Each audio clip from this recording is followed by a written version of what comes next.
Deidra.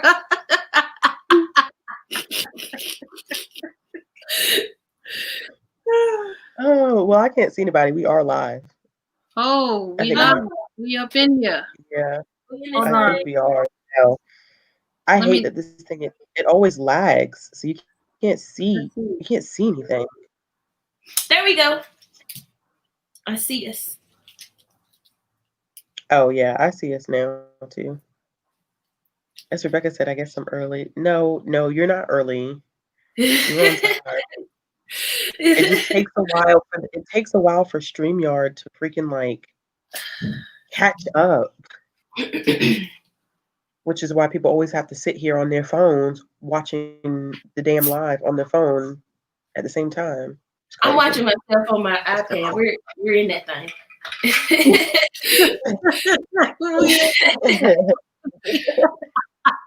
Thanks, y'all. I appreciate it. Hold Thank on. you. I'm getting old. Ooh. Wait. Let's nip that right on in the bud. We're getting Wow. seasoned. Seasoned. Oh, Come on with What? it. Oh. let's just say we're maturing. Season, not old. Not old. We're not old. Well, if you're Aging old, like a fine wine. Like a fine wine. Like a fine wine. There you go. That's what we're doing. Shit. Okay. Travis, Now I'm not going to tell you how old I am. What? Let us know. If you 55, it's okay. Our knees don't work like that. I was telling somebody on Twitter today, I was like, I'm getting old. They were like, I'm pretty sure I'm older than you. And I was like, I could just look young. Because I never say my age. I don't think anybody knows how old I am. I think I do. Except Deidra, I think you know. Yeah. I don't think Bree, I think you know too, right? Yeah, you told me. Oh, okay. Someone said they thought it was. I'm older than you, but yeah, I'm older than both of y'all heifers. Not heifers. Yeah, I'm pulling Patty LaBelle. Both of y'all heifers. We gotta be heifers. Yeah, Patty LaBelle called all the she said it in a. I mean it with love, but she said it in a loving way as well. She was talking about when they had the verses the other night. Oh yeah, I got kicked off on it. I tried to go back on. Yeah, well, they did. They got kicked off, and you had to go out and come back in because people. Mm-hmm. But she was calling all the younger singers, like your Mariah Careys and your Whitney Houston's, like she was giving them their props, like they do that. Them heifers do their thing too. Is kind of what she said, and that's what I mean. This is the same woman who during that holiday. Have y'all seen that video of her on the holiday party? Where she was like, "Where my background singers? Where's my?" I gotta see. I'll send y'all the video later. But she's on stage at this holiday concert. Yes, she is. And Patty showed out. She's like, "Where's my background singers? Where's my background singers?" Yeah. Patty said, "I'm not gonna be outdone." That's what Patty said. Yeah.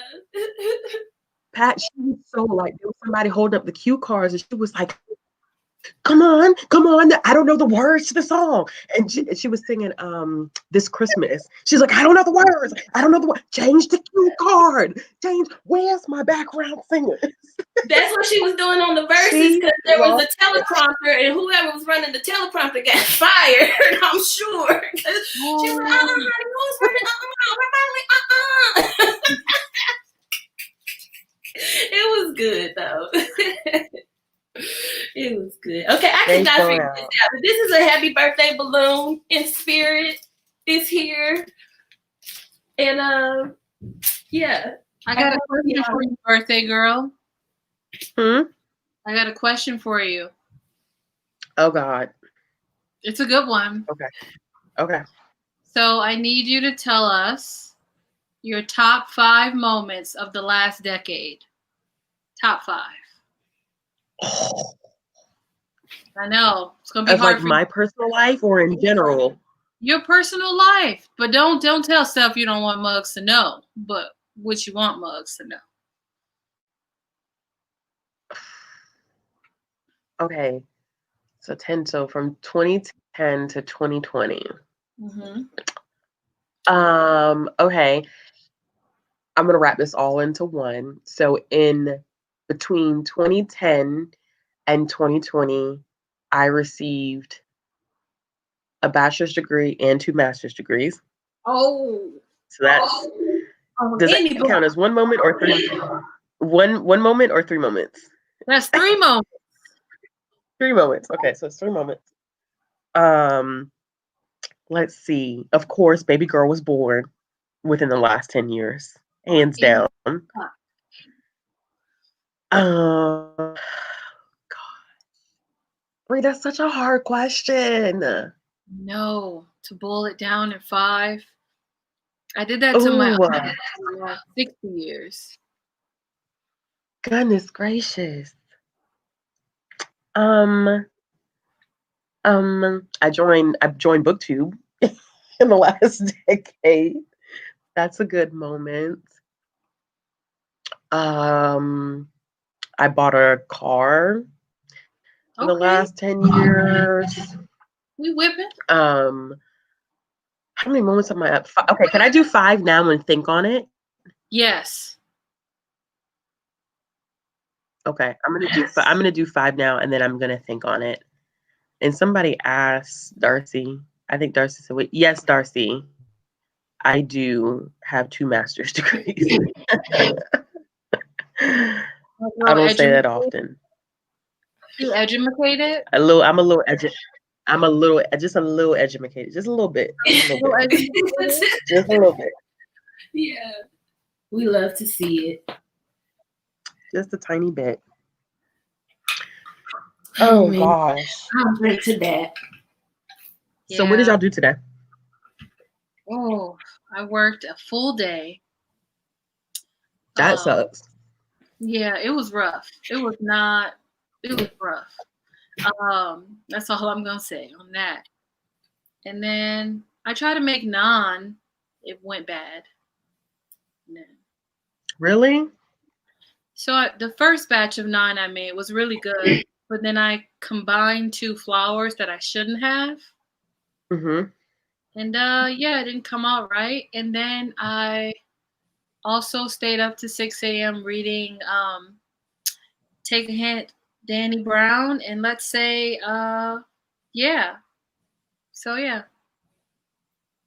Okay. What did you think of what did you think of Get a Life, Chloe Brown? You know, I still haven't read it. I didn't read Get a Life, Chloe Brown. I started right with Take a Hint. I didn't know it was a second book until I was already 75% in. And I was like, oh, this is an adult romance novel. Oh, shit. What did you think it was? I went in kind of blind. I do that often with books. I'd be like, oh, yeah, let's dive in. And the scenes were so steamy, I had to take several laps around my house just to get my mind right. And I was like, Jesus, I need you to fix it because you know, won't he do it all the time? Amen. You're kind of iffy about romance, right? Yeah, but that one took me. That one changed my mind. I changed. I mean, Nicole was also changing it. Mm-hmm. But like that book really changed the mind so much so I had to tell my roommate everything, and I was like, I'm buying both books, and I need you to read them both with me. Yeah. What you do? I didn't do a damn thing, but I tried to make a stuffed animal. Ooh. And I boxed up some things, like a couple care packages for my friends. Mm-hmm. I read a little bit. I read a good chunk out of this book called The Gone Away World. Ooh. What is that? It's a fantasy book. It's reminding me, the writing is reminding me a lot of Neil Gaiman. Oh. Kind of in that British humor. I don't really know what it's about yet, but I'm only about 36 pages or maybe 40 pages in. somewhere in there, and it's I don't know if it's a series. I really don't know nothing about it. One of my friends asked me to read it or said it was good, and we got a book of a list of books that we're all reading kind of together, and so I started on that because my library had it. It's fun. The audiobook is fun. I just can't tell you what it's about. The dude's name is Nick Harkaway, I believe is the I've never heard of it. Yeah. I don't know what it's about yet. I can't even tell you like a general plot. I don't know, but it's fun. Ashley, what all did you do for your birthday? I relaxed because I never get the chance to relax. So literally, baby went to daycare. I came home. I had steak and a glass of wine for lunch. And I chilled some more. And then I went to this, we have a used bookstore in my city. And I had some stuff I needed to sell back. Like I had a full like laundry basket full of books. Oh. That I've been meaning to get rid of. Sold them back and got store credit, and I got 3 volumes of manga while I was there. And then I came home, ate some cake, watched some Real Housewives, some real trash reality TV, and then by the time I was done, that was time for me to pick the baby. So it was nice and relaxed. Baby girl? Yeah, she actually got moved to a different classroom now since she turned 1. No, because those other kids are big. Okay. Is she small for her age? Yeah, no, she's not small for her age. She just went from the infant room to the toddler room. Okay, yeah. So you know, like, so now the kids that are in her classroom are all the way up to age of 2. Okay. So I think 2 and 3. So I mean, these kids are much bigger than her. So she's the baby now of the class, and she's tiny. She's tiny because they're older and bigger. Mm-hmm. So, you know, I did tell her the one time she got caught when they told me she was fussing because she was trying to fight a big kid in her class.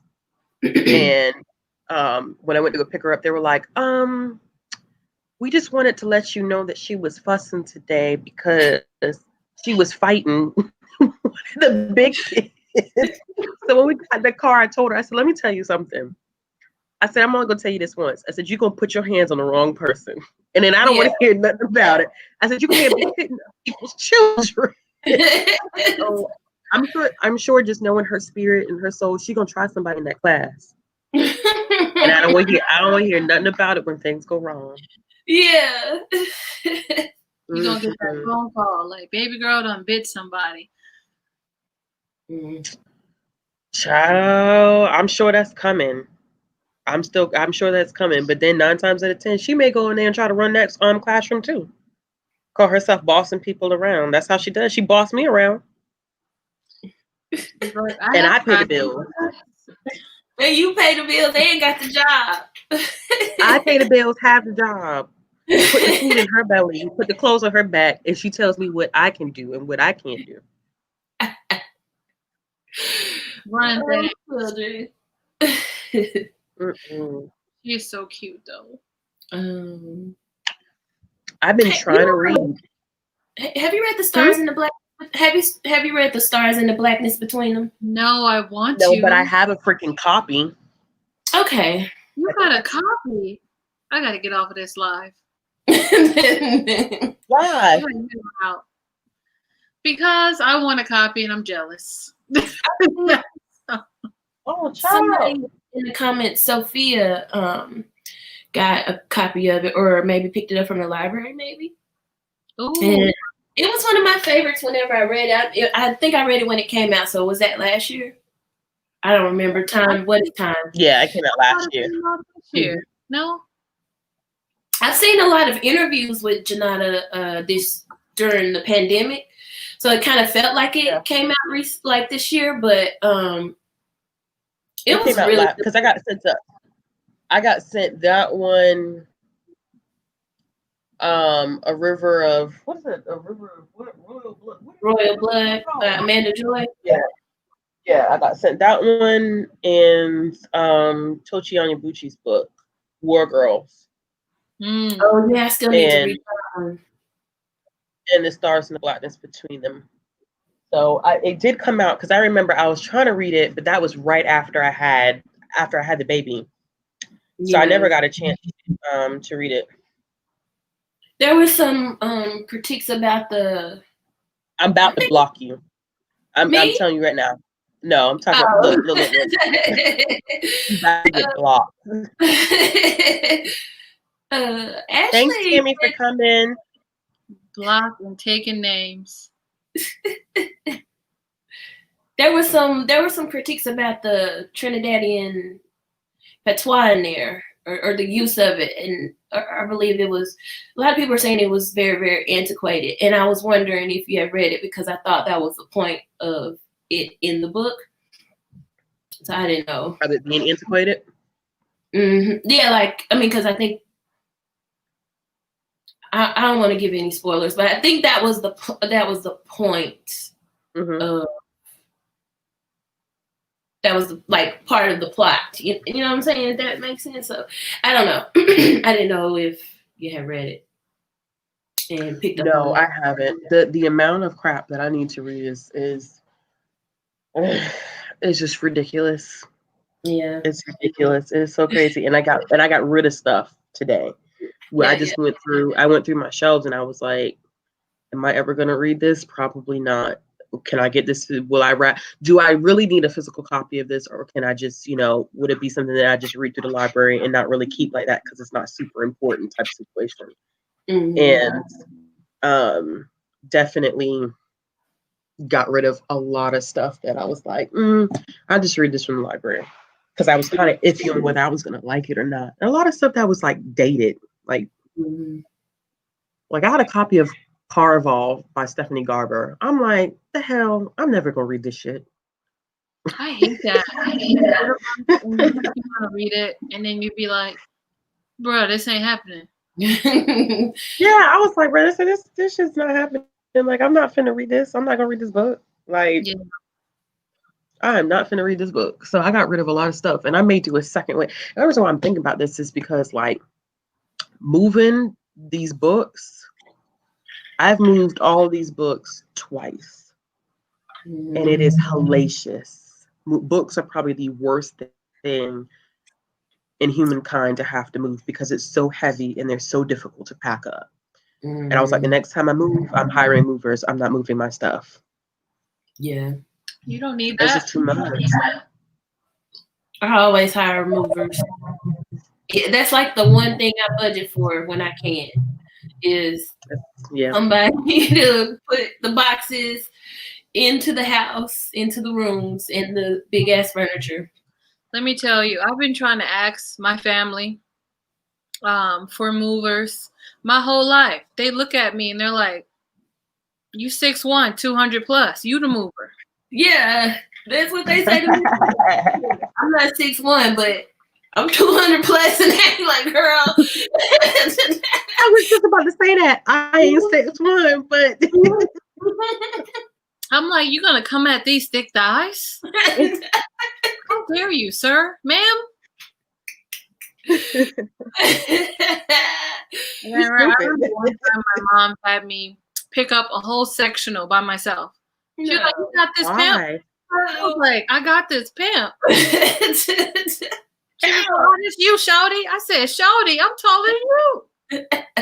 Can you just help out? She was not about that life. Yeah, when my parents helped me move and I was pregnant, my mama was like, girl, I ain't doing this shit no more. The mama, she said, oh no. And literally they had me, when we moved, they had me sitting on the moving truck, the U-Haul truck. Because I moved in August. It was hot, wasn't it? It was hot. I was daggone near 9. I was almost 9 months pregnant. Yeah, big. I carry big too. I just people were asking me things you should never. Everything that you should never ask a pregnant woman, I feel like I was asked. People would ask me all the time, "Oh my God, are you having twins?" Really? You really feel comfortable coming out your mouth? One time someone said, "Oh my God, are you having twins?" I said, "What are you talking about? I'm not pregnant." They were like, and I said, no, I am. See, that's what you shouldn't be asking people questions like that. Right. You should ask them, or they carrying quadruples. I would say, what's their name? Bob, Sally, and Sue? Get out of my face. Like this. The good Lord doesn't want me pregnant. Child, that's what I said too. Right? Oh I gosh. look at all these nieces, and I'd be like, that's it. I tell that all the time. As a matter of fact, it was so crazy. When we went walking in the park, probably like a week or 2 weeks ago, I had this lady. She was pushing, her her son in his stroller, and she was looking at baby girl, and she was like, oh my goodness, how old is she? So I told her, yeah, it was a couple weeks ago, because I told her, I was like, oh, she's about to be 1. And she was like, oh, okay, well, like, is she moving? I said, moving. I said, she's damn near running.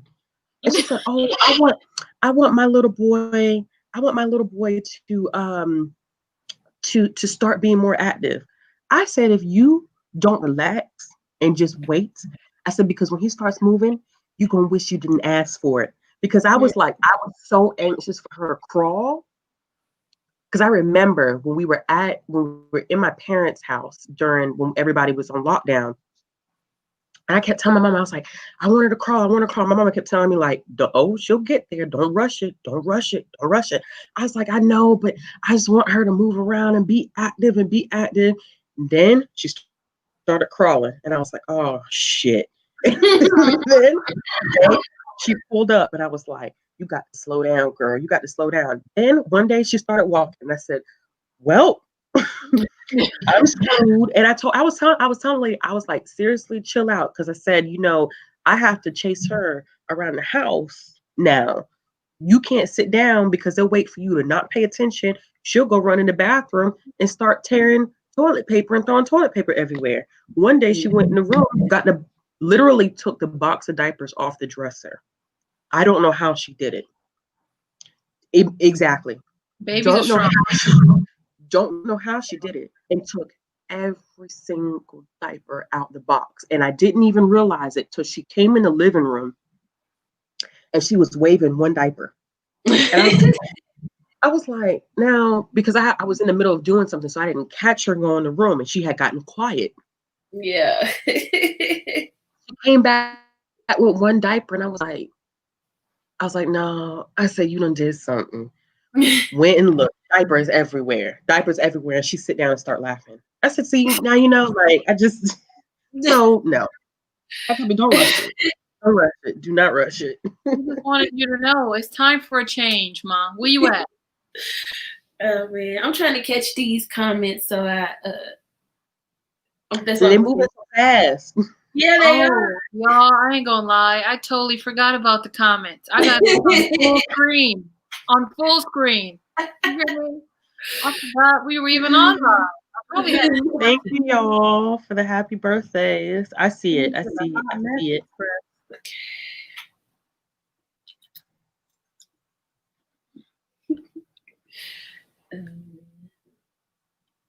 So many moving stories. Yeah, they do. You are absolutely right about that. They love doing crap when you're not paying attention. As soon as the baby gets quiet, they up to no good.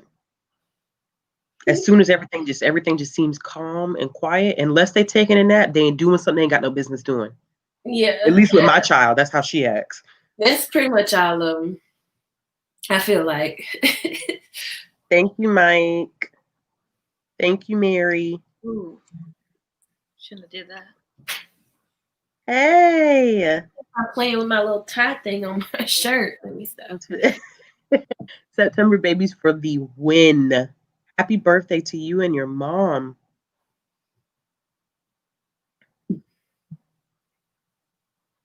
Okay, so.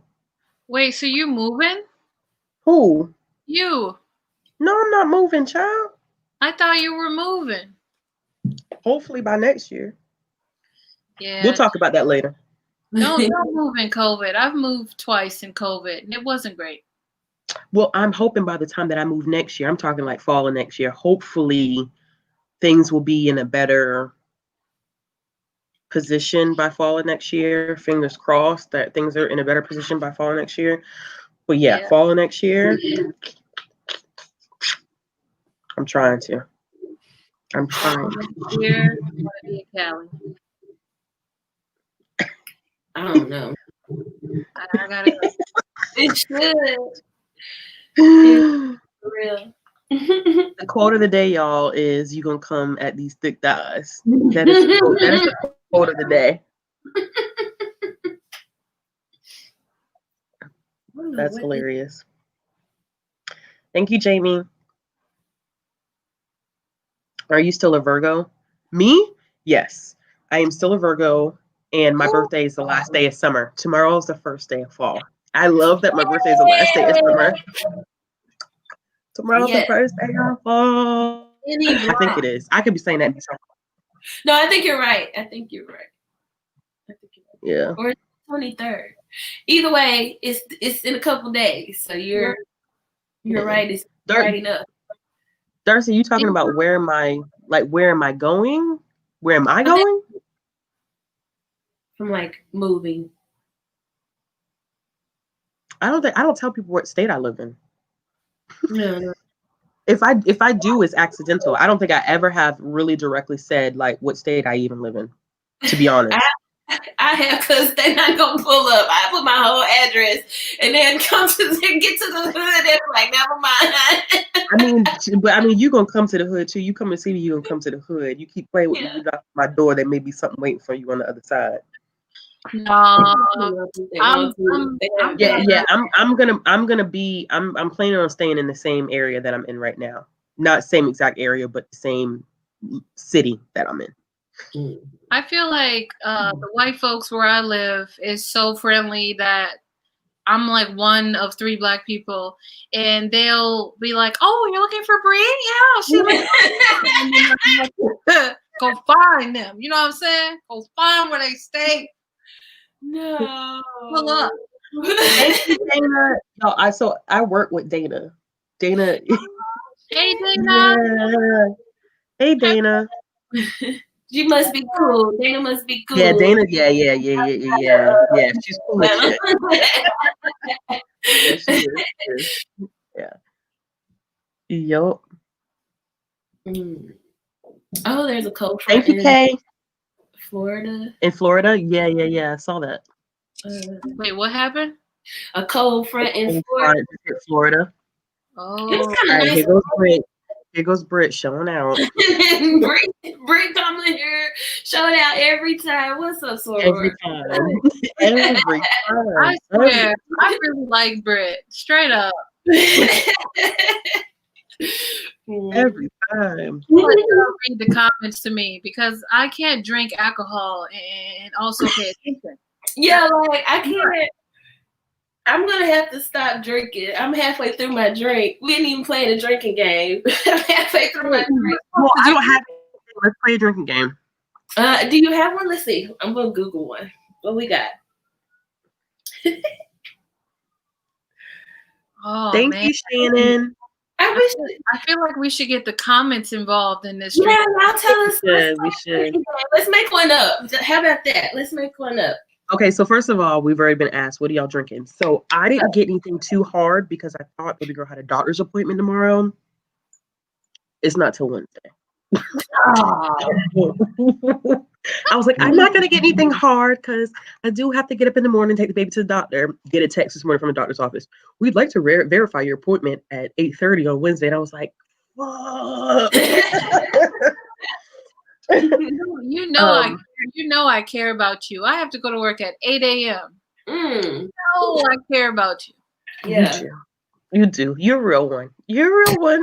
Like she's gonna be up breathing anyway. Don't let her gas you up. Exactly. You're right. Because as a matter of fact, when I was talking to Bree, Bree was like, yeah, you know I'm gonna be there on Monday. So you're right. Even if you wasn't, like, so we're not gonna do this. Way I was either gonna be on here or in the comments drinking. Either way. Yeah. I'm drinking my normal rum and Coke. I was gonna I had gotten some peach Crown Royal for the occasion, and she drank it all. She drank it all. She drank it all. She texted me when she got the bottle, right? She texted me. Yes, she did. She texted me. She said, "Oh, I got peach Crown Royal for your birthday on Monday." I said, "Turn up." Then all of a sudden, as of yesterday, where the hell's the bottle at? Gone. Gone. I should have never opened it. I should have got 2 bottles. But that's how I feel about the margarita mix, man. It's running low. Yeah. Yeah, National Chai Day. Chai Day. Okay. Oh, this is funny. Friends that drink together. I'll drink to that. I got this coffee mug, but it's whatever. Yeah. Okay. Okay, so Bethany said we could drink anytime someone says book. Does that include the chat, y'all? That's not fair. That's not fair because some of y'all gonna say book on purpose. The chat, we all know Britt is up to no good. Yeah, she did not have our best interest at heart. No. Britt will screw us over. So, oh man. So Bethany, tell us whether it's amongst the 3 of us or whether you want to include the chat in that. Because I feel like there should be some discretions if included. Gotta put some parameters around that. Oh my God! See, look at Sarah. Look at Sarah. Yeah, she won't see it. Sarah is not about their life. Sarah's over there drinking tea, looking at us to just go downhill. Sarah's in her bed right now, chillaxing. Exactly what's happening. Ooh, this is a good one. Play Never Have I Ever drinking game. Oh, okay. keep it as PG-13 as possible. No, I'm inappropriate now. What's PG-13? Slay was PG-13, right? Hold on. Slay, it was PG-13, you think? What? The book Slay? Yeah. PG-13? Yeah. Oh, I got one.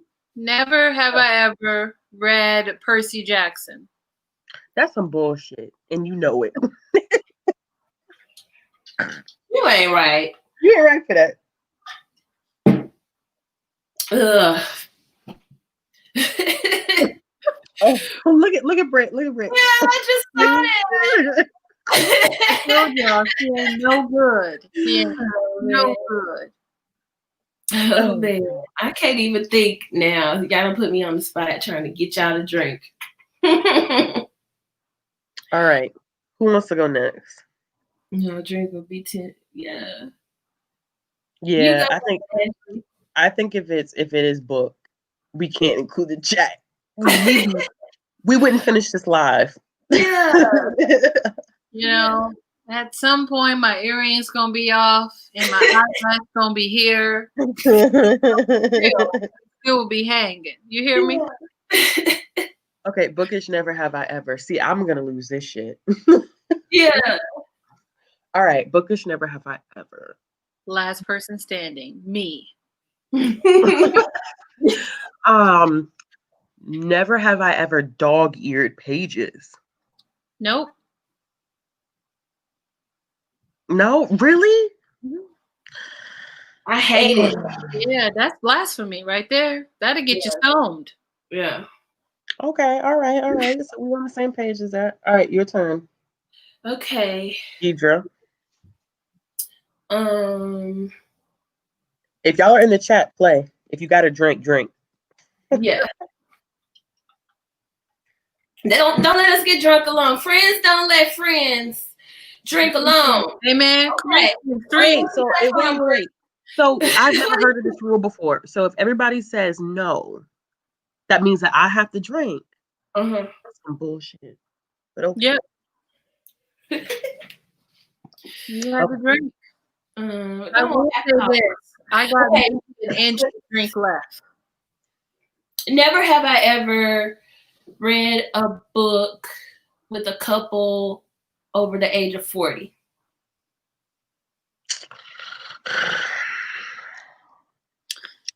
I think Suzanne Letters by Nicholas something was over. Sparks? Yeah, that guy. Yeah. That's definitely up his alley.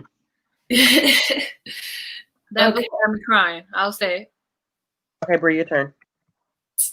I'm gonna have to replenish because I all I have is ice. Well, go replenish. Mm-hmm. Hold on. Yeah, give us time to think of some more questions. Yeah. Before we get to the drop. I'll be right back. I'll be right back. Oh man. Oh gosh. Oh, it's Kathleen's birthday too. Mm-hmm. Okay, I missed that comment while I was trying to think. That's okay. That's fine. Yeah, that's fine.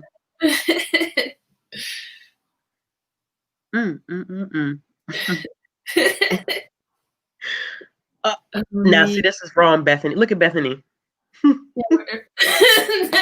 Right. Oh man, we're gonna have to. All right, Bethany. Bree gonna have to take a drink soon as she come back. Well, I don't know if she's read. That's true. I don't know if Bree's read Twilight. I don't think she has. Like she has.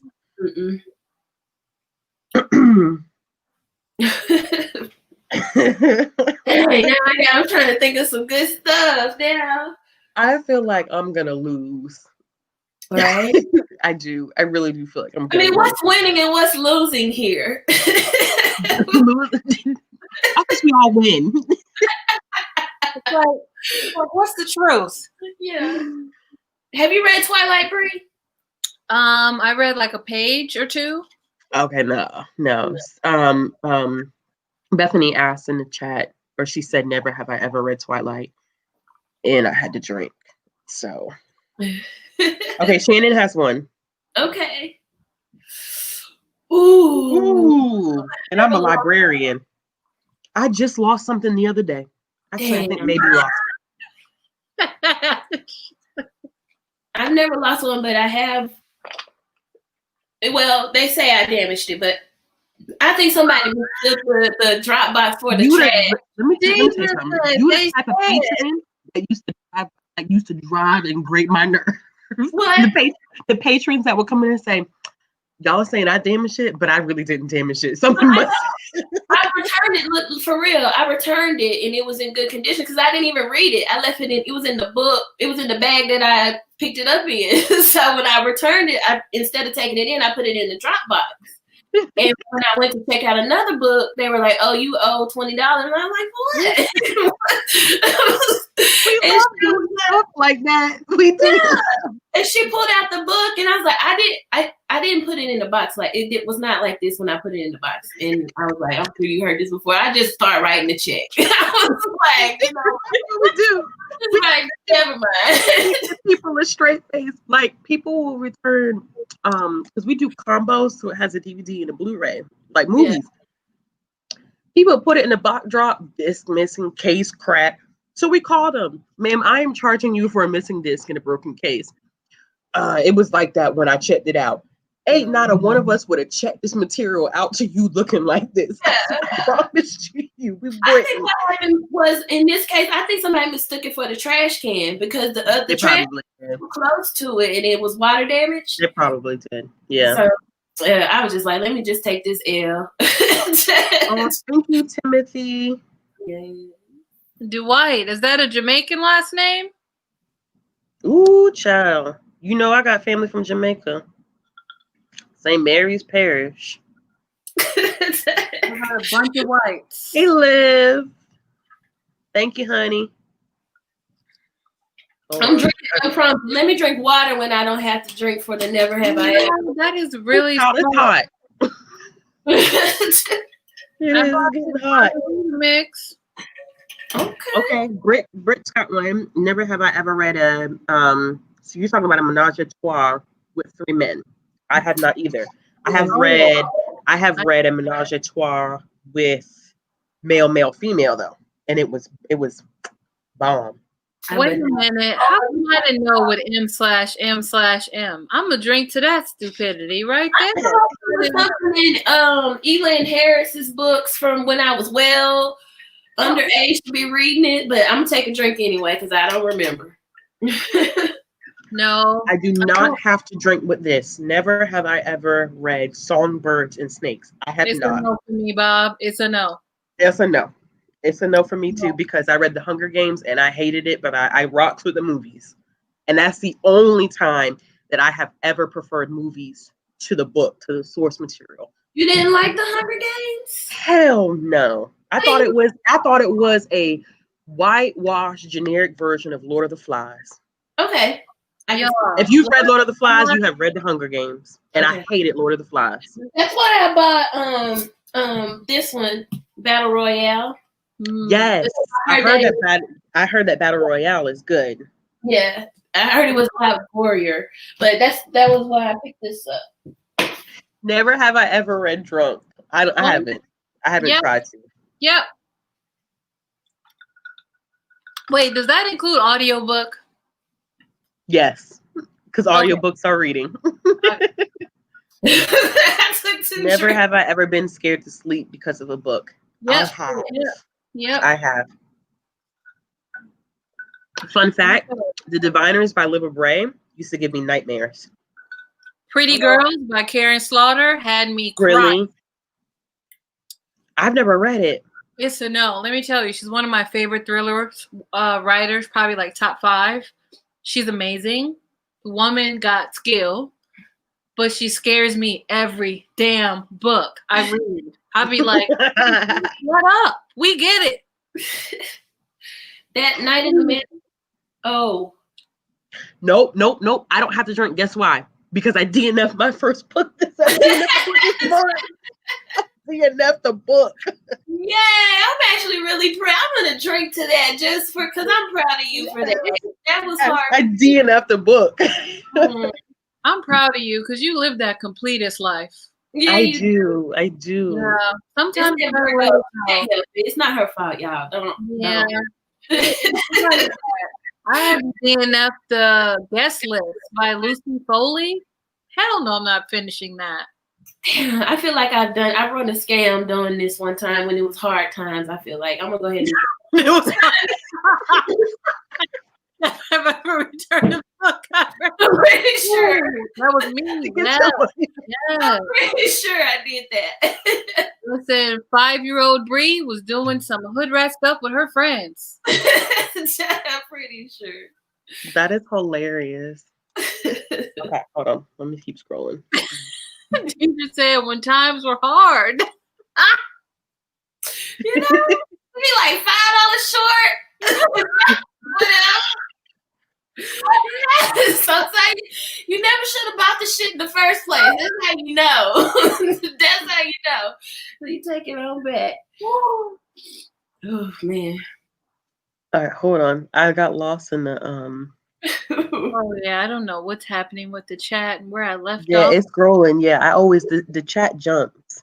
Dang. Yes, Liv gets me. Liv gets it. The second Dividers book is my favorite. It's good. Yes. Libba Bray is I feel like she's a little underrated on BookTube. She got a lot of push in the last year when people started reading the Diviner series. The Diviners first came out, I think, in like 2014. And she took a long time to write the series. But I feel like when the last book, with anticipation of the last book coming out, a lot more people on BookTube started picking up on it. But she's a fantastic writer, and she's a very, very, very sweet woman. She really, really is. Yeah, it was, Yanni, it was a song. It was a song in the first book that creeped me out. And if you listen to it on audio with January Lavoie, January Lavoie is just gifted.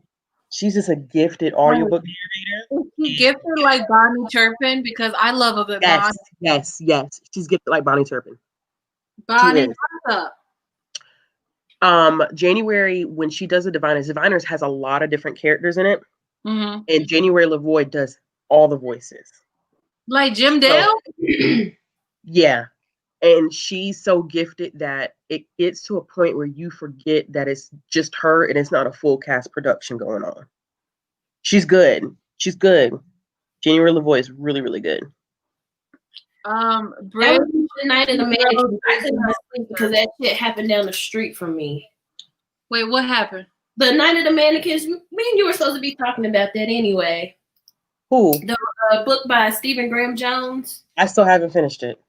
Dude, because I mean, it's happening in it is set in a suburb near where I live, and I know that area a little bit, so it's just creepy to think that this murderer and some of the events, like a tornado happens in the book, and I remember that specific tornado and the path it took. So it's kind of wild. I stayed up and had to like switch to something funny or something lighter to be able to go to sleep. Ooh. I still haven't finished it because it got intense, and I'm still only sitting in between like 30 to 40% in that book, and I was like, what the hell? Like he can write his ass off. He can. He really can. It's a horror book? Yeah. Can we say the name again? I'm sorry, I didn't hear. Night of the Mannequins. Wait, the Night Mannequins. Night of the Mannequins. No, I'm not reading that. Exactly. Bree, like literally, like listen, seriously, like the first 10, 15 pages, you like, this is like my worst nightmare. Like no. Mannequins? Really? Mannequins? No. Yeah. No. Yeah, it's crazy. About men. Somebody come and snatch this girl up because she's a winner. Unless I get a partner, I'm not gonna keep reading these thrillers that gotta go to sleep alone at night. No. At least I got the baby. Never looking to my left and looking to my right. The only thing that's comforting me is air. Okay. Girl, my background just fell while we talking about horror books. No, ma'am. No. Change the subject right now. Okay. Britt said, never have I ever spilled food on a book. I'm tired of you doing this to me. It was popcorn. Dang. Okay, Mary. Let's see which one of us is cheap. Never have I ever regifted a book. I'm gonna go ahead and drink because I definitely have. No, I don't think I have. Let me think. Oh, I have. Let me think. Wait, hey Mary. Sorry, I know who Mary is. Never have I ever regifted a book. I have. I don't think I have. Oh, hey Roxanne. I messaged you, by the way. I just want you to know that. Right. Never have I ever tried. Okay. Never have I ever tried to read a whole book in the corner of a bookstore. Comic book. I'm drinking. And I'm drinking because I was broke. Yeah, I was broke. So yeah. Yep. I went to Barnes and Noble's one Saturday afternoon and read the entire. No. It wasn't the Institute. It was the Testaments. I've done it by accident before too. You read the entire Testament. The entire thing in the corner of Barnes and Nobles. I love it. But listen, I love it because sometimes, okay, so here's the dilemma I have sometimes is that I don't always have the money to buy the new releases like that. I had to tell somebody the other day, I said, oh, I'm gonna get that, but I gotta wait for payday to roll around again.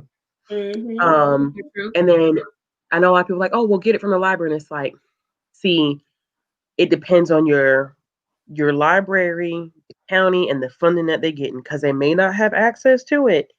And there may be a long wait to it, especially when the Macmillan embargo thing happened. That was hurting all of us. Yeah. So I said, listen, if you got to go to a bookstore and sit down and read, I mean, if you got the time, I'd listen. I read a lot of poetry books in the bookstore too, just to make sure I felt it in my spirit to buy it. Never have I ever lied about what I was reading because of shame. I ain't got no shame in my game. I read what I read. Yes, I did, and I'm gonna tell you what book it was now because I'm 30 and I don't give a fuck. Okay. The book was called The Clitoral Truth, and I lied and said I did not read that book, and I don't even think it's on my Goodreads, but it took me time to admit that I was reading this book called The Clitoral Truth. Mind the business that paid you. You in my business. Don't do that. What is that you say? Stand in your truth. Stand in your truth. Chronicles. Now I don't gotta lie. Shit. Oh man. I'm a fucking librarian and I do it all the time. So let me just go ahead and drink. I am right now 5 days late, and I text my best friend, and they go, I'm just gonna go ahead and renew that for you. I was like, thank you. I am so listen. Every time I go to work during the week, the first thing I do, and this is, I feel so. I don't know. No. I don't feel ashamed about this. Baby girl has a card. Baby girl has a library card. Start her off young. So guess what? So mama be using her card. You good? I use my 5-year-old cousin's card. I ain't afraid. Yes, me and Braden be swiping. We swipe together. So the first thing I do when I get to work is look at the accounts and start renewing stuff. We got so much stuff out. Listen, my little cousin Braden, he's so smart. I went to New Orleans and I was like, Braden, you got a library card? He goes, yeah, I got a library card, cousin. Hold up, cousin. And he goes run and he comes back. And I was like, can I keep this? He was like, yeah, I got another one. I was like, that's why I mess with you, you 5-year-old adorable kid. So now I be living my life in New Orleans. Pro tip for anybody who lives in New Orleans, get you a New Orleans library card. Because I don't know if we not reading, but stuff is always ready to be borrowed. Do you hear me? I'm talking about ready. People not reading. Right now. Reading. I don't know. We're not reading. But let me tell you, it's ready. It's ready right now. So get you some. Get you some. Amen. Okay? Amen. Amen. Listen, you're going to keep drinking and we're going to start getting scriptures. You know that's what happens. I know it's going to happen. Where did Deidra go? Oh. I had to refill my drink. Yeah, I had to bring the whole thing. I was like, I'm not going to play these games. Yeah, I should have just brought the bottle up here, but Bay is also drinking and we down to the... Anyways. Okay. Next question. Never have I ever skipped a book in a series. I've never done that. No, that's a lie. It wasn't intentional. Oh, I just did. It wasn't intentional. Yeah, it wasn't intentional. You just did it. It's a drink. You did it. But I didn't do it intentional. So what drink? I gotta take smaller swallows. Because I didn't do mine intentionally either. I read the 7th book in Beverly Jenkins' Blessing series by accident, but I didn't know it was the 7th book. Yeah, I didn't know. Yeah, I had no idea. I didn't know it takes a honey with the 2nd book. I just read the 10th book in the Will Trent series by Karen Slaughter. And I was like, I feel like there was supposed to be a bunch of stuff that preceded this. And then at the end of the book, she was like, everyone came with me on this journey. And I was like, journey? Jesus fix it. It's just rough out here in these streets. Never have I ever read a naughty book in the store so I didn't have to take it to the counter. Ain't no shame in mine. I ain't no shame. Listen, 29-year-old Bree would have been right there with you, Mary. But now that I stand firmly in 30 with 89-year-old knees, I ain't afraid of nothing. Not 89-year-old knees, man. Not a goddamn so silly. Okay, hold on. I got another one. Never have I ever gone to bed and dreamed of a character being a part of my life. Ooh, child, I do that all the time. I read too much romance.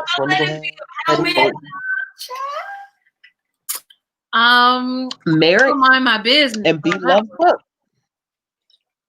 Oh, you fans need to only? read. I am going to get both on. y'all need to read Fans Only. Bree, you need to read it as well.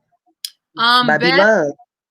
Beth, if you go to her website, you can get all of her books through her website, Beverly Jenkins. And she also has audiobooks on her website. I didn't know that.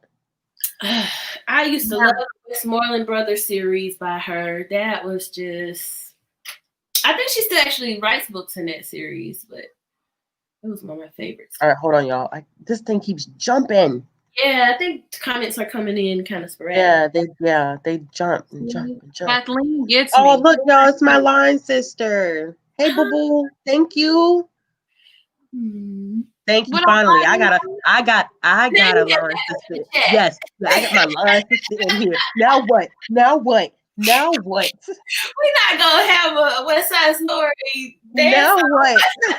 Step off. No, look at Brittany.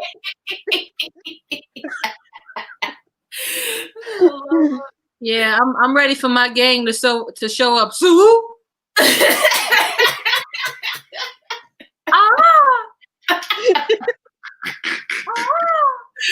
Oh Lord. You're so stupid. Actually, look at this shirt I got today. You're gonna laugh. I'm ready.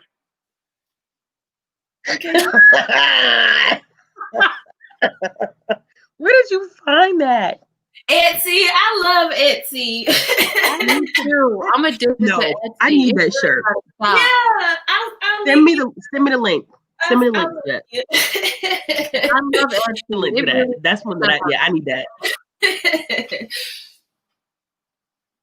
All right, I'm trying to find. Oh, Kathleen, now that's messed up.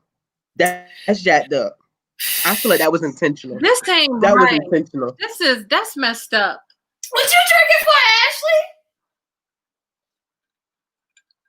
Because I have read more than 100 books in a year. Oh shit! Never have I ever read more. If you have more than 100 books in a year.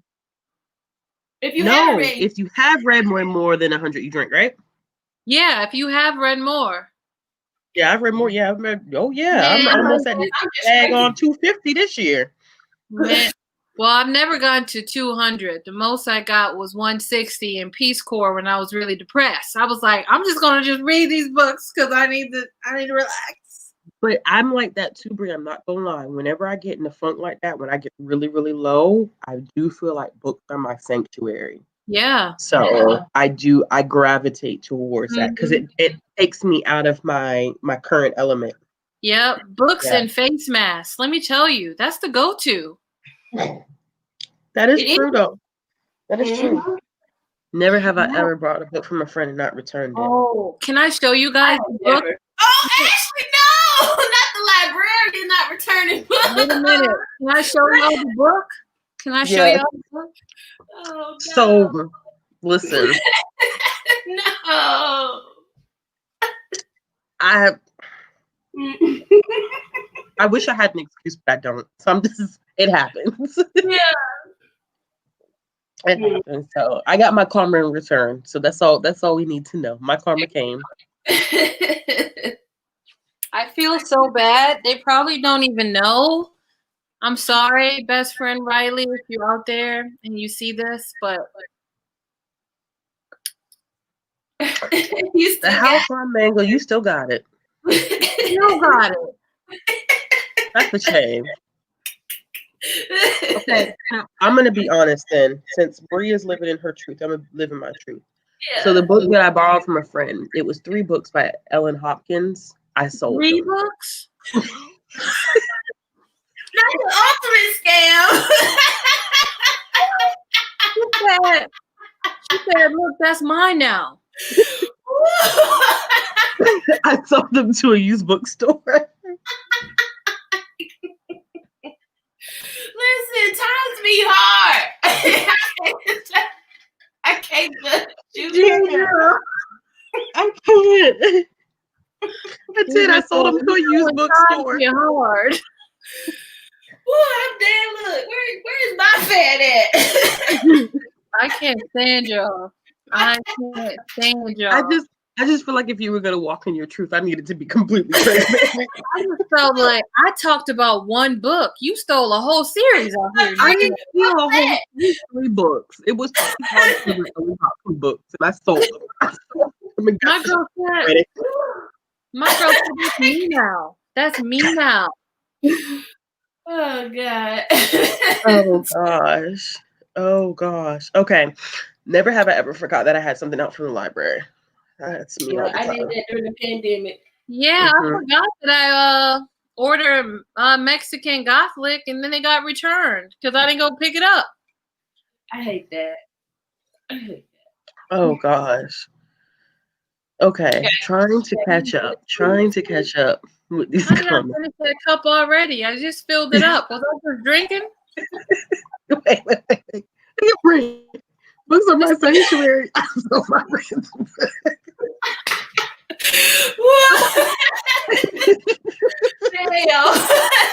Listen, I'm just gonna ask that the ancestors be with me in my meetings tomorrow. Yeah.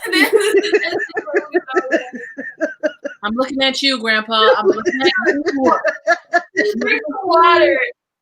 Just hydrate along with. Listen, I just feel like I want it to be honest, y'all. But really, I was like, I've already read these books.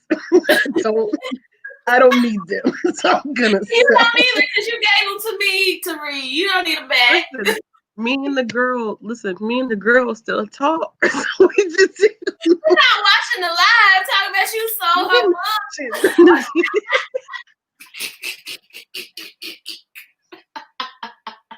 I'm not. Oh man, that girl on the live, she doing like, wait a minute, some don't add up. Carry the 2 plus 2 plus 2 is not 8. Some don't add up right now. No one to tell me listen, I gotta stop drinking because my hair is sticking up. I gotta stay composed. Oh gosh, y'all have made me just put myself. Somebody gonna be talking about me. Somebody gonna be subtweeting me or talking about me on Instagram. There's this booktuber out there. And I'm gonna be like, yeah, oh y'all. Okay. Never have I ever recommended a book that I hated to a friend. I usually leave. No. If it's a book that I hate, I don't push it. If it's a book that I'm kind of mediocre about, I tell people like, you may like it. It just wasn't for me. Same. I do this all the time, actually. What you hate? Great. I didn't see the drink. Okay, there it goes. Okay. Can I explain? I do this because I'll read a book and I'll be like, oh, this is horse shit. And my friend would like it. I guess I can be mad at that. Yeah, because I'll read something and I'll be like, it's a no. But my friend would actually really like this. If it's a book that I give like 3 stars, if it's 2 or 1, I won't really recommend it to anybody. But it's it's like, okay, I'll recommend it. That's not hate. 3 stars is not bad. Did I get a good price? I did. Yeah, you didn't cash out on the scam too. I got a good price. Okay, winner. Shit. She cashed out. Gosh. Yeah, I gotta go over here. Oh gosh. That's too funny. Oh man, you would live your best life for the free 99. For the free 99. Oh shit. Listen. I was running the situation. I was trying to flip. it. Yeah. I got some books. I read books with your wife. You know how that is. Oh.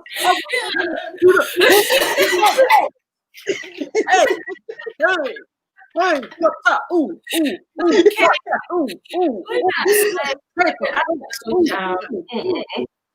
I was getting to Migos. Oh gosh, y'all got me in here laughing so much. I daggone near crying. I told you I came with the jokes. That's the only thing I know how to do right now. I have not. I'm the one that deserves to be defriended. Listen, y'all. Listen, internet. If you ruin my book, I'm gonna ruin your ass. No, I'm just kidding. No, she's not. It's whatever. Not probably not. But a CD I have, like I'm so old. A CD, like if it's a scratch, it's a scratch in your ass, and then I didn't fuck with them after that. Deidra, I have to tell y'all this story. So in high school, I doubt this girl is on this live, and it doesn't matter if she was. I'm gonna stand by what I said. So in high school, my sister, anything my sister buys me, my sister and my mom, there's certain people in my life who buy me stuff, and I cherish it to the end of time. So my sister bought me that Monica album that came out. I think it was called You. Was that the name of it? That's probably right. It was You or something. And my sister bought it for me, and a friend was like, hey, can I borrow it? And I was like, oh yeah. At this time, I know popular to, what is it? Contrary to popular belief. Contrary to popular belief. Yeah. Your girl Bree said nothing in high school. I was quiet AF. I said nothing. I was in the corner with my cousins. Really? Yeah, I was like, no, I'm not. Oh, that's the next question. Outside of Never Have I Ever, we need to describe what we were like in high school. Oh, that's good. So I borrowed the CD to the friend because my sister bought it and sent it to me. And this was like right after Katrina. So I didn't own a lot of stuff. So everything I owned, it was like my precious. So I was like holding on to it, you know? So then this girl scratched my CD. Y'all, I think I was seeing signs. I got kicked out of school because I went to the school and beat her ass, dragged her out of the school, y'all. I was 16 and young. Now, see. I do feel like that was a bit much. A taste too far. Just a taste. I think it was just like Katrina mixed with other unchecked trauma emotions. And I was like, it's her. Yeah. That's not fair. But I was like, girl, I told you not to scratch this CD. I'm going to scratch your ass. And that's really what went down. All right. Shout out to you, girl. I don't even remember the girl's name. That ain't right. That ain't right, Bree. That ain't right. Okay. Deidra, what were you like in high school? I was kind of a tomboy. I was a floater. I didn't have a specific friend group, and I just kind of floated between all the people. I had friends with with the theater kids, with the bands, with the athletes, with the cheerleaders. That was that was me. Our high school was cool though. I enjoyed high school. I know that sounds crazy, and some people are like, "Girl, what?" But I liked high school. It was fun for me. High school wasn't bad for me. It was kind of like middle of the road. Yeah. I went through so many different phases and transitions in high school, and like I hated being the smart kid, which is so crazy. Like I hated being in, because I was in AP and IB classes in high school, and I hated that I was, because it was like I felt like I got put in this corner. And then, you know, back in the day, you're like one of two Black people in an AP IB class. So that already was just, you know what I'm saying? So it was just, but I floated too. So I kind of mixed with a little bit of everybody, but I don't feel like I really like came into that confidence of me, like the Ashley that I am now. Like I didn't hit that stage until like college. Yeah. So high school wasn't bad, but it wasn't like, oh my gosh, like high school. Now college, golden years. Yeah. I was living my life, if you know what I mean. And I was living my best life in college. Yeah, I felt LimeWire. I remember in high school, I don't know. I went, so like, just to give you a little timeline, I did my freshman year, part of my sophomore year in New Orleans. Katrina hit. Mm-hmm. Then I went to an all-white school, and my teacher said he failed me because I was Black. And me and my friend had the same answers on the test. My granny went to the school board. It was a whole thing. Then she put me in a Baptist Christian high school, and that was like the best thing for me because all my teachers were Black. And I was okay. Oh, this is great. And then they took me out of that and put me in a predominantly Dominican Republican, the Dominicans, Puerto Ricans, and Mexican high school. And there was blacks there too, but it was mainly people who were Latinx. And then I went to another high school and then came back to that same high school. So it was like, friends, where? Oh yeah, because we moved around so much. Like, yeah, so it was like hard to like really bond. But I had my cousin Dre, of course. But I did have a friend too, a friend or two, I think. But I just don't remember saying anything. That person, I had a friend or two, I think. I think my high school was like 60-40 brown white mix. I feel like if it wasn't like that, statistically it felt like that. But we were good at all the sports, and we were good at a lot of the academic things, and we were good with the choir. And the band was badass and shit. Like there was 3 high schools in my town. There was North Side, South Side, and Central, and I went to Central. Yeah, so I had fun. My high school was fun. I think my high school started off as kind of like 50-50, but by the time I was a junior, we had metal detectors at the basketball game shop. Damn, yeah, we never got. And I like to say that I'm very happy that I went to high school and college before camera phones were a big deal. I'm very thankful for that. No, my friends in New Orleans, they had razor blades in their mouths and in their hair, and I was like, "Oh, y'all about this life?" And then there was the school shooting in the gym, and I was like, "Man, always stuff happening." We didn't shoot. There was always like big fights with like people. No, it was I remember when I was was I a sophomore or junior? I'm trying to think about it in terms of my high school sweetheart. And it had to be a sophomore or a junior. I remember when they were passing a gun around school, and the administration couldn't figure out who had the gun because they kept passing it. Every time they thought they could figure out who had the gun, it would have it moved. It got so crazy. They were shaking this guy down.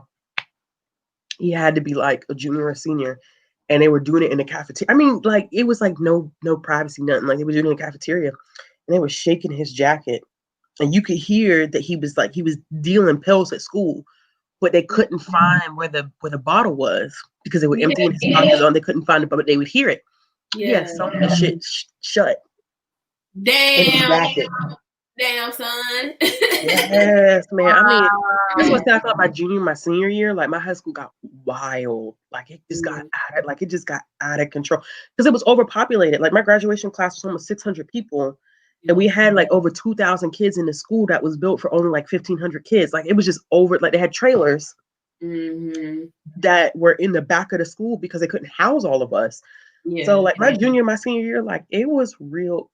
My junior, senior year, I got real wild too. But I'm just saying, like it just was wild.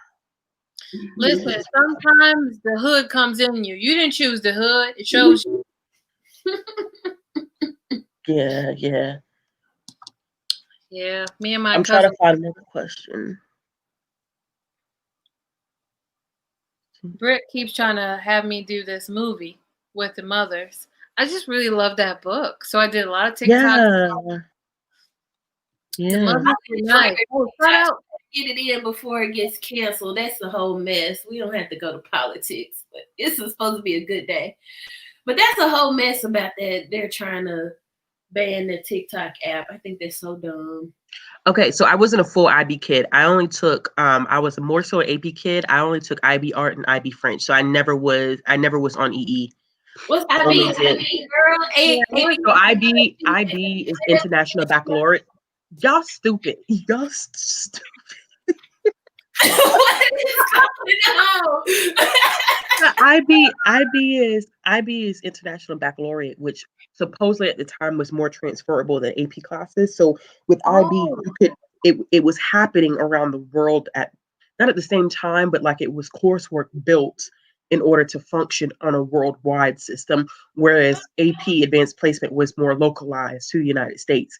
So with my high school, you could be fully immersed in the IB program, or you could do a couple of IB classes here and there. So what ended up happening was my state made an adjustment, or at least the district did, that I could not graduate early. So I was finished with high school at 16, but they would not let me graduate because of the fact that they were like, she can't do things had gotten so bad, like kids weren't allowed to leave early, nothing like that. Like early dismissal, all that stuff was just out because it just got that bad.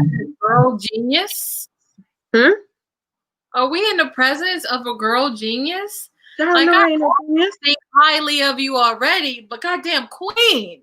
No, I'm not a genius. I'm not a genius. I just got started. I just got started early. I'm not a. Don't you humble yourself. Don't you? I'm not a genius. I'm not a genius. You better humble yourself. You better. I'm not a genius. You hear me? Understand? You understand what I'm putting out? Not a genius. We got a whole prodigy. You silly. No. I just like school. I just like school. That was it. Hey, Lala, thanks for coming. Lala? We got a young red bottom in our Hey, Erica, you stupid. Shut up. You're stupid. Stupid. Okay. Okay, I'm looking for another question. Y'all got more questions for us? Never ever. Come up with nothing. I don't got a little buzz going. I can't even think. Listen, I can't think, but I can't think of that either. She does have 2 masters. I do wonder, are you doing your masters while you're doing booktube? Because I'm applying to my PhD and I'm afraid how I'm gonna be able to keep up. And also, well, that's a different ball game. I do not plan on getting my PhD. Better you than me. I can't do it. I just can't. There's no purpose of me getting a PhD in my field. Oh yeah, I need one. I need one of what I'm trying to do. So better apply. Because get you any more money, Ashley? You want to get you any more money? No, because we don't do for me. It's about movement, like movement as in like positions. It's not like teaching, and it's not in every state, but in my state, like with teaching, you can, you get paid based on degrees, but with library information science, if you get a PhD, most likely you're looking at teaching, and I just don't want to teach at the collegiate level. Like I like working with people. I like being in communities front and center. I like being forward facing because I like. Come on, I might have to hire you. I always use this example because I tell people all the time, like people always think like people. I'm not gonna get on soapbox, but I just gotta let people know, like. People think that librarians are about reading all day and that we recommend books. And that's like 20% of our job. Like, honest to God, like, and I get so tired of people like, oh, I want to be a librarian because I like to read. Like, bruh, you don't even really have time to read like that as a librarian. So it low-key grates my nerves when I hear that, because it's like, that's not what we're about. Like, a lot of what we do is a lot of community activism. We work on the behalf of our community. Yes, literacy is up there, but it depends on what community you're in. Like I've worked in a community where like reading was a big thing because I was working in a middle class, predominantly white neighborhood, 2-parent household. People had at least 1 computer, laptop, bringing in at least either 2 salaries or 1 that could take care of a family. You know what I'm saying? I work in a community now where most of the people that I work with are living in public housing. They're on food stamps. They don't have literacy skills. So I'm not sitting at work all day reading. And I just don't feel like me putting myself in a box of, and it's not that it's a bad thing for people, because you have to educate the next generation of librarians that come through. But when I can sit down and someone's like, I don't have the computer literacy to fill out a job application, and it's like, I can sit down with you and help you fill out a job application, you get an interview, and then you come back a week later and tell me you got the job. That to me is like, I get high off of that stuff. And it's very weird when I talk about it, because I feel like, dang, like I don't know if people really get where I'm coming from, but that type of work is what gets me high and makes me feel good. It's exhausting as hell because I have to be in customer service. Like, hi, how can I help you? Like, whatever I got going on in my life is irrelevant. I'm all about serving you right now. So it's very draining, but it's so rewarding to know that you're helping someone make a difference in their life And that's what librarianship is about. So I know that getting a PhD is not going to change my ability to do what I'm doing right now with 2 masters under my. There's no purpose in me putting myself in any more student loan debt. Like I was able to do my bachelor's and my first master's, no money out of my pocket whatsoever. Yeah, amazing. Second master's, I mean, I got student loan debt now, so it's kind of like, yeah, student loan debt, right? Like I don't want to do that. So in my profession right now, it's kind of irrelevant. Like it's not. I don't want to say that. That's wrong. It's not irrelevant. It's irrelevant to me. Yeah. In this moment in my life to get a PhD in library information science, because I don't want to be on the academic side of it. I want to be in my community, which is why I'm struggling so badly with this pandemic, because I can't be. I haven't, Bree, I haven't seen my community since March. It's gotta be hard, It's so hard because most of the people I work with, like they were coming to our location because they didn't have internet access. So it's like, I don't have a way to, you know what I'm saying? Like, there's no way for me to communicate with them or anything like that. But that's a long-winded answer of me saying like why I would never, for my field, I don't see the purpose of me going for a PhD right now. Yeah. Unless I wanted to teach. Yeah. I don't even know how to answer when people like, what are you gonna get your PhD in? So it's kind of long-winded, but I'll try to shorten it. So my interest is specifically working with Indigenous and African nations and working towards healing from historical and collective trauma, because I have a master's in forensic psychology and I specialize in trauma. So I want to work with those communities on how to use cultural appropriate tools that have already been historically used and kind of like amp it up in those communities so that they are able to do that healing without the influence of colonizers or colonizing narratives, if that makes sense. So that is what I want to get a PhD in. And I want to be a researcher though, like for the rest of my life. That's what I see as the goal, a researcher. So need that PhD. Do you follow Morgan Jenkins on Twitter? What'd you say? Do you follow Morgan Jenkins? I believe that's her name. Yeah, I do. Okay. That sounds like y'all are on a similar. Okay. Because I feel like Indigenous people and African nations have a collective history that we don't often talk about. Mm-hmm. And I think we need to tap in that and heal together in order to fix those generational curses. I agree with that. That's the word. That's the word. Yeah. That's the word, man. Yeah, in Canada, for sure. I work with a lot of Anishinaabe people. Some of them are from Canada. Anishinaabe is very large territory, but some of them are in Canada.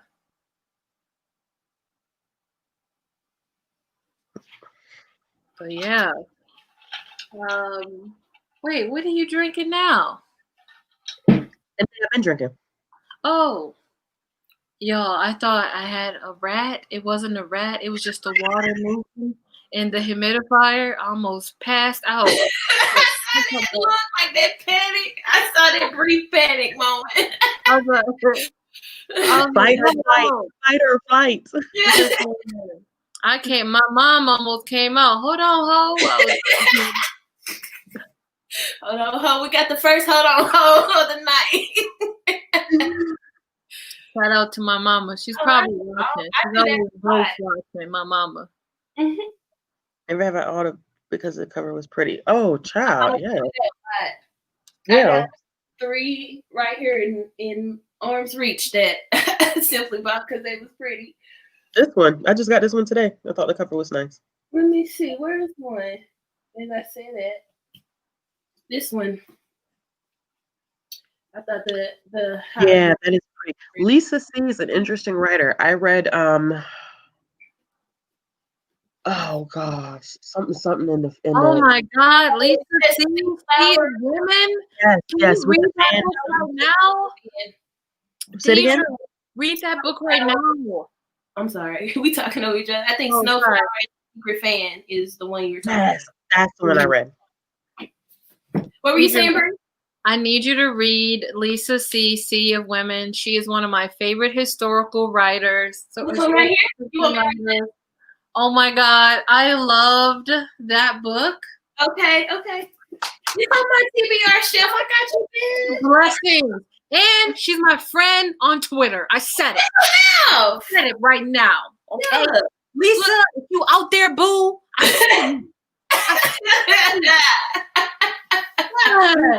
Look, I like the cover, but when I read the synopsis, I really think I'm going to like this book. Yeah, so I'm reading Pachinko with the Only Good Book Club. That's my little book, our little book club. It's pretty fun, but I haven't started yet. You never started. Listen, don't touch me. You and Yanni, both of y'all, leave me alone. I'm not doing it. I read Pachinko last year, so I ain't got nothing to do with that. I'm not judging you. That's not Yanni be judging you. They ain't got nothing to do with me. Here's my thing. I'm a mood reader, so and I mean that in every sense of the word. Some days I can read like 50 pages in 30 minutes. Other days it's like 15 pages in 30 minutes. It's just I got it. It's okay, y'all. I got it. Let me tell y'all something. Aisha, if you on here right now, ain't nobody told you to drop this whole thing in the group chat. Ain't nobody told you to put no live. You know I keep this name so separate from my personal life. I'm thinking scenarios of what we're talking about because she said you was fine, and I was like, I want you to highlight that. My line is to drop the live in our line group chat. Yeah. And I keep booktube and all of that stuff, but I keep it so separate. Like I don't interact the two. So listen, it's true. A lot of people in the chat though, so you need to listen. A lot of people in my personal life do not even know like what I be doing on YouTube. Like they have no idea. Really? No idea. My mama that I had a channel. Listen, you're different than me. I'd be like, hold on, ho, you better follow me on goddamn BookTube. You call yourself my friend.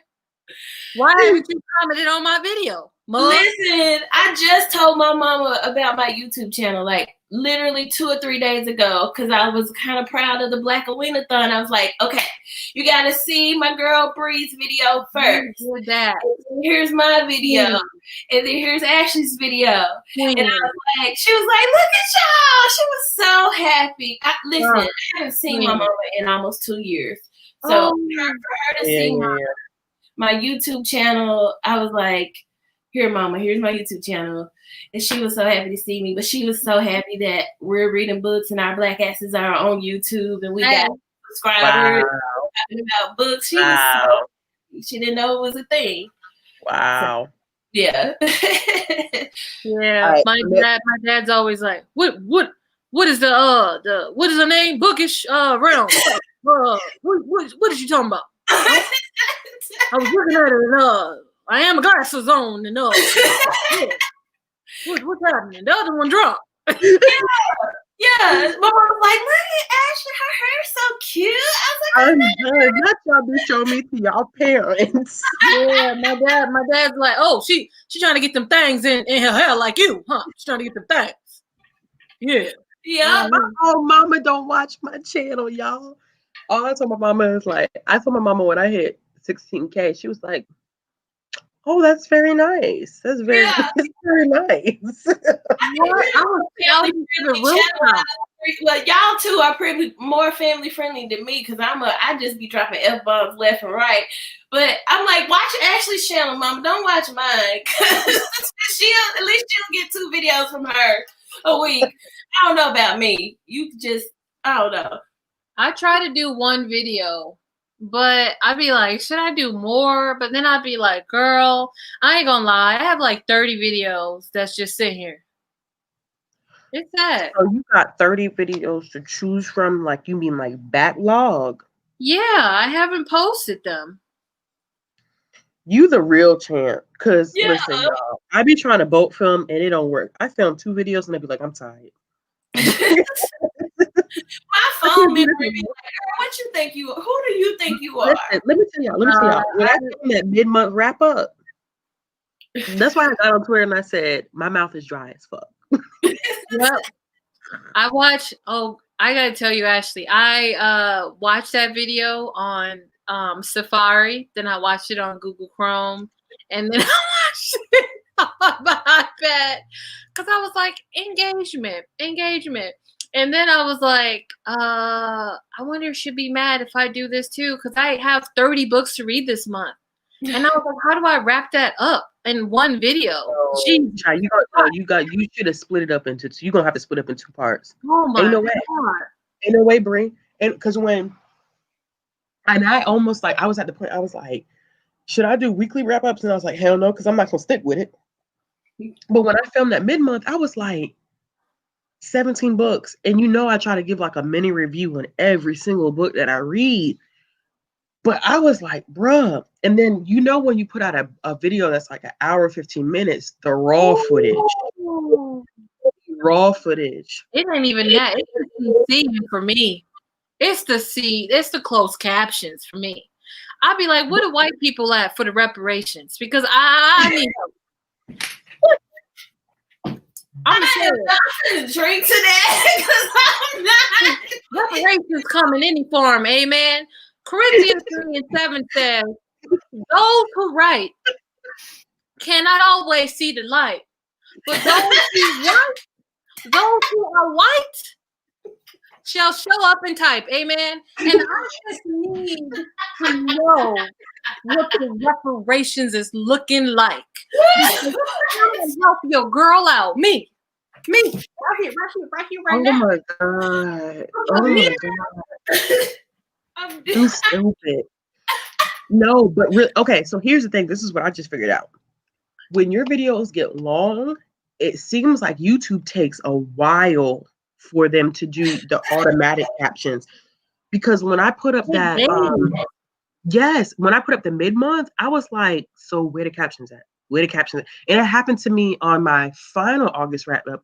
Like the captions just wouldn't up, and it means I would have to do every single one manually. And I was like, see. And then finally I realized, I was like, it seems like the longer the videos are, the longer it takes for those automatic captions to come in. So that means you have to plan. If you caption every video, you have to plan how long it takes for them to upload the automatic captions so you could go in and edit those. And I said, oh, goodness gracious. Yeah, it's rough. I'm glad that I did, because I have about probably 25 videos coming out in October alone. And one of the videos took a month for the closed captions to show up. And I was like, damn. Yeah. And then another one, it just never showed up. So I was just listening and just typing, and it never showed up. And I was like, well. Oh, Lord. Hey, Aaron. Yeah, y'all, your line sisters pulling up. Yeah, I like it. I love to see it.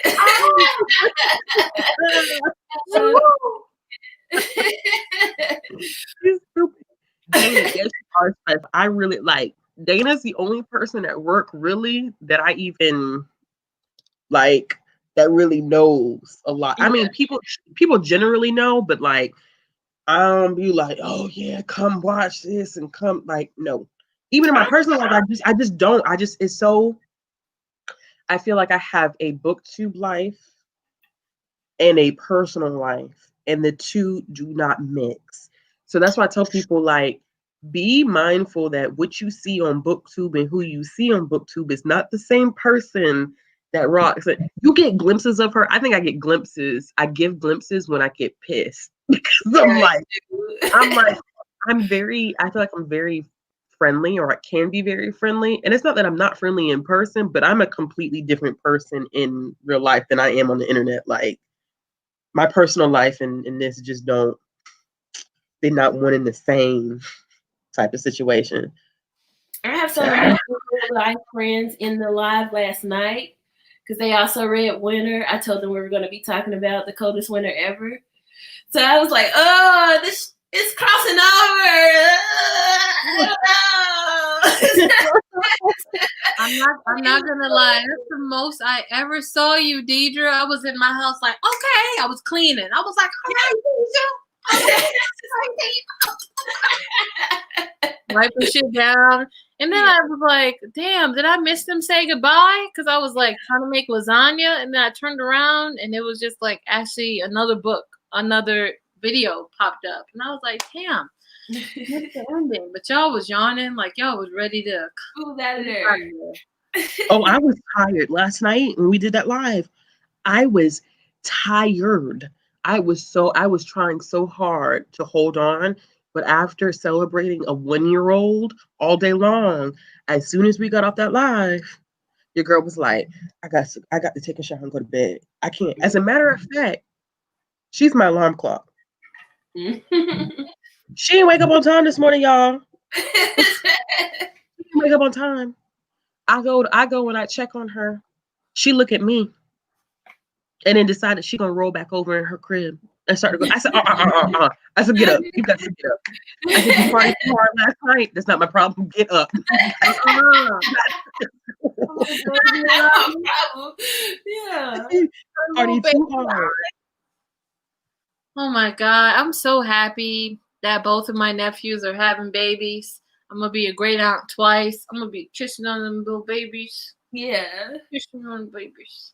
Liv, I feel you. Liv said, I got a book to Olivia. In real life, Olivia. It's true, but you do have to do that, though. You do have to do that. I think sometimes, I think it's easy to feel like who you see on the internet is who those people are in real life, and that's not truth. That's not truth in reality. I mean, that's still both me. Don't get yeah. That's still both me. But I feel like I carry myself differently on BookTube than I do, and not in a bad way. It's just two different aspects of my life that are just different. It's just different versions of me. Yeah. Child, it's hot. It's so hot. It's warm up in here. Just run it hot.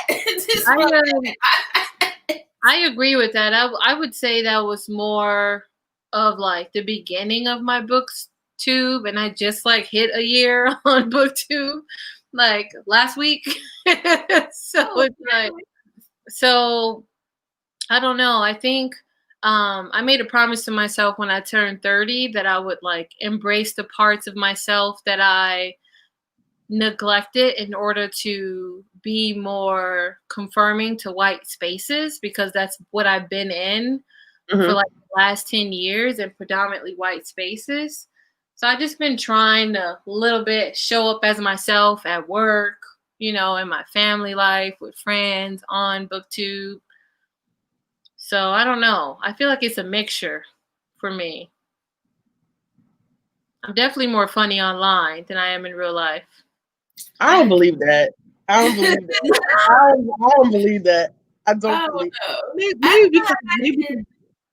Go ahead, I Deidra. can kind of see it because it's like a little bit of a mask online, because people are not right there for your real-time feedback. I can see it. Yeah. But once I'm comfortable with you, you won't be able to tell the difference. I will say my jokes, or like I'm trying to be PG, but real life Bree is X-rated, R-rated. You know what I mean? Like when I'm with my crew, I'll be like, girl, and situations. Well, what happened was not what had happened. What had happened was don't let me find out type situation. I gotta break the seal. Y'all do it too much. She said she gotta break the seal. She gotta break the semen, huh? Oh no, child. She said she gotta break the seal. Oh yes, she gotta pee. That's what that means. Yeah. Wow, I'm old or young or in between. You young, because these knees turned 83. Okay, they be cracking. I can't drop down and get my egg alone no more. When's the last time you heard that song? Drop down and get your ego on. I can't whistle while she twerk. What? These knees are not made twerk. they made to rap. Okay, is they and break. Wait. Hold up. That song, now that I just I just said the lyrics in my head. That song is disgusting. Hold on. It's Nelly. I'm old. It's Nelly. He sings that song. Beth, you ain't spider near me. Oh Jesus! Beth, I've been having knee problems since I was like 10. All right, y'all. I got to kill this spider. I got to kill this spider. Y'all got to hold on. Y'all talk. Spider. I got to turn this camera off. I'm about to go to work. Hold on. If you got to burn the whole fucking apartment complex down, I would understand. I don't even know what happened.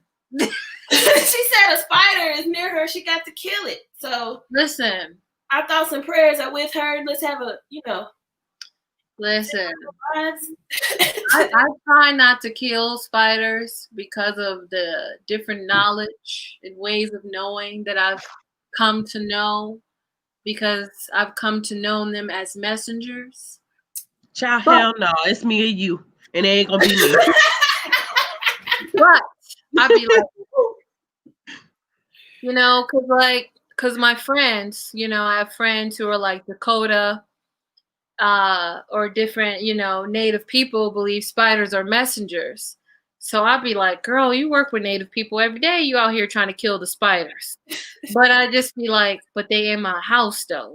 So I just be like, God, if you don't just send a prayer down, because this spider got one more doing before him and his cousins get these fiery ass hands. You know what I mean? I don't know. Oh, my background.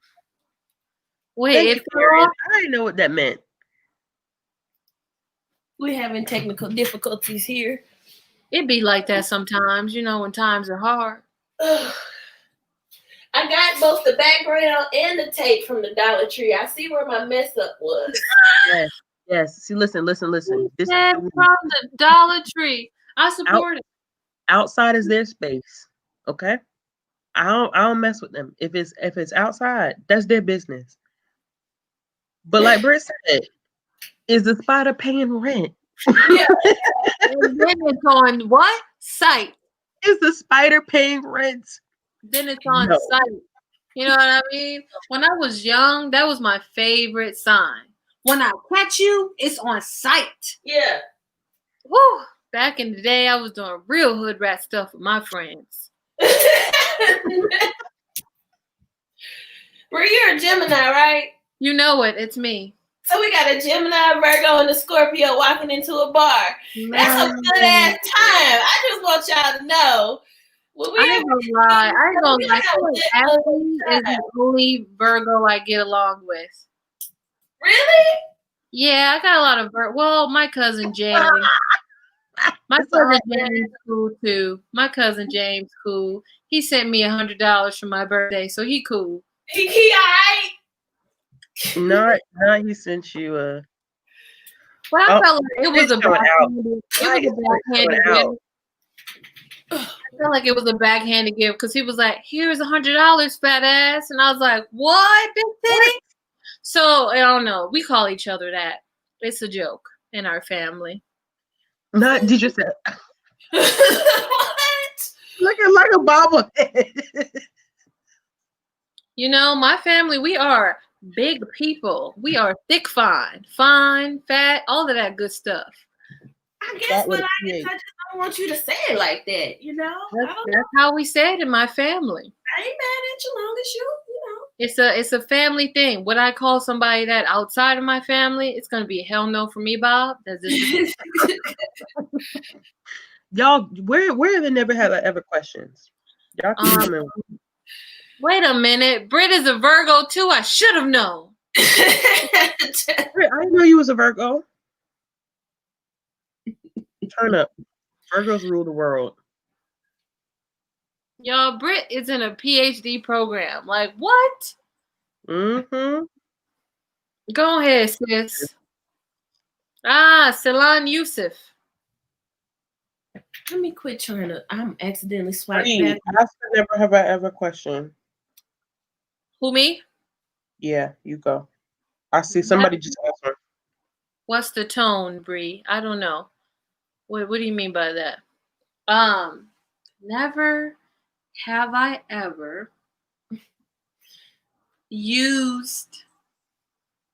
Oh no, I did do that.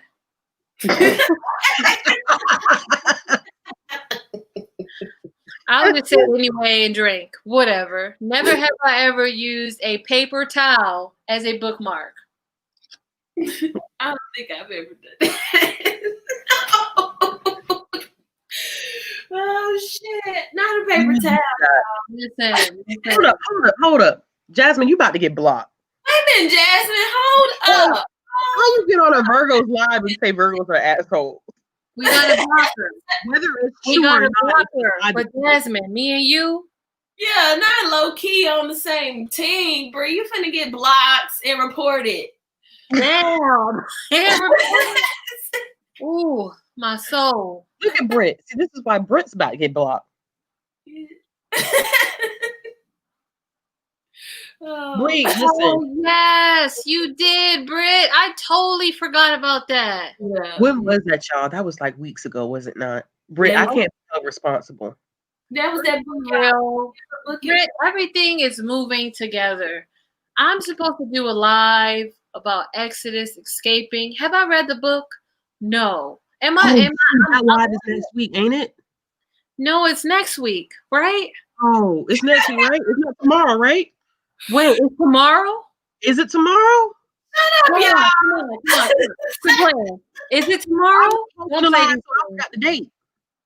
Shit. Oh my God, Jesus! I think it's next week. It's next week. It's on Chloe. Hold on. Who channel is it on? Is it on Chloe's, right? Mm-hmm. Hold on, y'all. Fix it. Fix it, Jesus. Amen. Oh, Bethany's about to get blocked and reported too for trying to set me up for failure. It's on the 29th. Amen. Okay, amen. I have time. Bethany, stop trying to set me up. Bethany for me because she knows I was using this book to fan myself. That ain't right. Which book? The baby's favorite book, Vegetables and Underwear.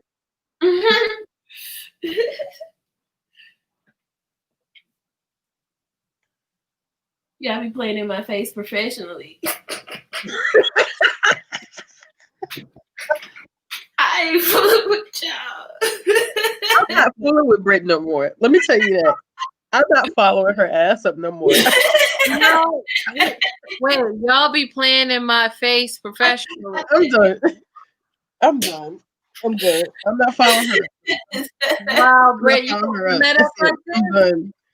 I'm done. Is it because I'm tall and you short? What's the truth? What is the truth? I ain't fooling with y'all. Guys, I ain't gonna lie. I may or may not be a little inebriated, but as 2 Chronicles 3:7 says, live your goddamn life. And, that's where I'm at. Just you know. I love it. Never have I ever arranged my shelves by author. I sure as hell I don't got time to do that. I have. That's how mine are arranged. I can't even lie. Well, okay, so I do have one shelf, and it's of like my TBRs that I cannot wait to read. So it's like a TBR shelf. But then there was either a live or something I saw you in, Ashley, and you were like, I keep all my Black books together. And I was like, I do. Genius. So I have all my Black books together. I have all my Black books together and my Indigenous books together. Mm-hmm. My Indigenous authors together. My books are segregated too. I don't know. Yeah, my books are segregated. I don't know what it is, but I just really prefer it that way. I don't like that in the bookstore. I used to. I know it's crazy. All my books by even nonfiction books by authors of color are together, and then all my books by white authors are together. Oh, I should put nonfiction separately. There's a book I want to read. I'm just gonna ask somebody.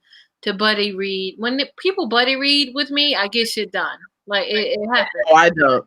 I let people down. No, I be like, no, I gotta come up for you. But it's pleasure activism. I need somebody to buddy read that with me. What's it called? Pleasure activism. Is it nonfiction? Yeah, hold on. Let me read this synopsis. Ooh, these Oh legs. gosh, why would I check my work email? No, why are you doing that on the live on your birthday, man? I don't know, man. It's habit. Why you laughing?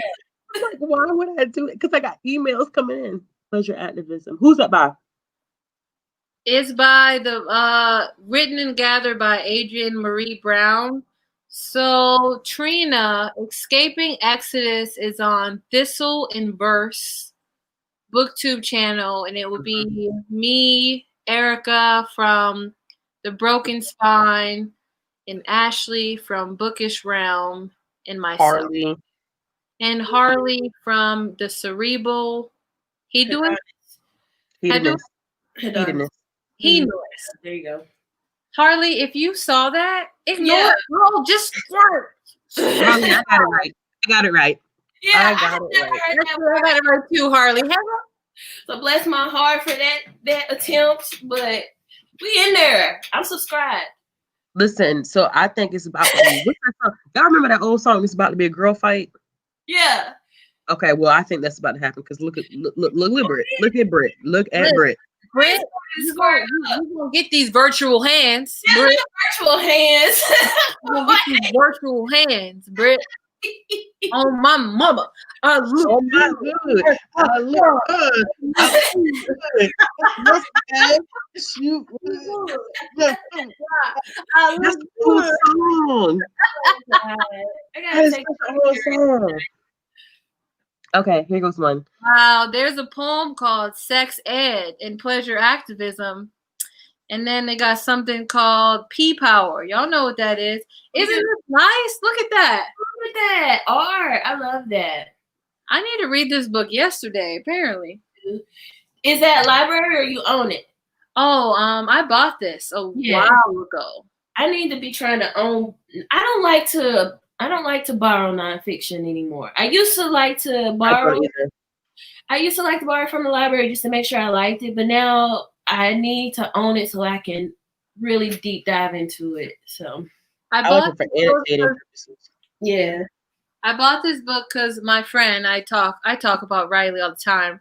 Riley is my best friend who's a librarian. And they were researching about this author and was like, I should support them monetarily by buying their book. So I bought their book like earlier this year. So I love it. I only have one nonfiction book on my shelf that I haven't read yet. Ooh, really? Ooh, let's see. That's a good one. Love the writer. That is a good one. Y'all, Britt coming for us. I haven't seen it yet. Stand down, bro, because I'm just not in the proper headspace. Never have I ever loved the writer and hated the book. No, I'm in that position right now. I'm in that position a little bit because I really feel like it is Ashley's fault why I'm here. So let's expose her. Let's expose her. It's her birthday, but we're gonna expose her. What the hell? Your girl, I mean me, read The Children of Blood and Bones. And then I was like, oh, let's read the Virtuance one or that one. And now I feel like, what the fuck am I reading? But she didn't like the Virtuance. I didn't like it. I know, but I like the author, but not liking the book. Okay. You can't blame me. No. I'm gonna defend myself because I made a full vlog talking about how I hated Children of Virtue and Vengeance. Hated that book. I made a best and worst video of 2020. I was talking about how much I hated that book. So if you hate that book too, it ain't got nothing to do with me. I blame you because I was going in and then you and Noria. It's you and Noria's fault, really. I'm gonna tell Noria that you're talking shit too. No, Noria, I ain't never swear. I'm gonna tell Noria too. I'm gonna tell you. I'll fly these virtual hands all the way to Nigeria. I ain't lying. I swear to God. I do it. These virtual hands come swinging. I swear. Girl, I didn't like Children of Blood and Bone, and I'm gonna read. You about to get blocked. Not me. No. Not you. No. Yanni's about to get blocked. Yanni, you know you're wrong. You're dirty for this. You're dirty for this, Yanni. I said it. That was dirty. That's dirty. I so with all my heart, I pre-ordered it. Wow, Yanni, I thought you were my kinfolk. Turns out you my skinfolk. I didn't like it at all. I wanted to though. I swear I did. I wish it was like 26. Oh, I would have not been able to drink. Oh my God! I take a number 2 and read all the time. Really, all the time. 4. Like that's the only reading break you get. I'm reading books. I'm reading all kinds of shit. A blue. I am so plain on them. So plain on them. I haven't seen that movie in such a long time. No. We're talking about the dude pooping. Oh my God. It was good. Okay, I had well, no, okay. Let me just drink. I was gonna try to explain my way out of that. Let me just drink. Just never have I ever stuck to my TBR. That's not me. I stick to it like religiously. I don't think I have not like I do not fully. I will say so okay. Never have I ever. Why won't this show?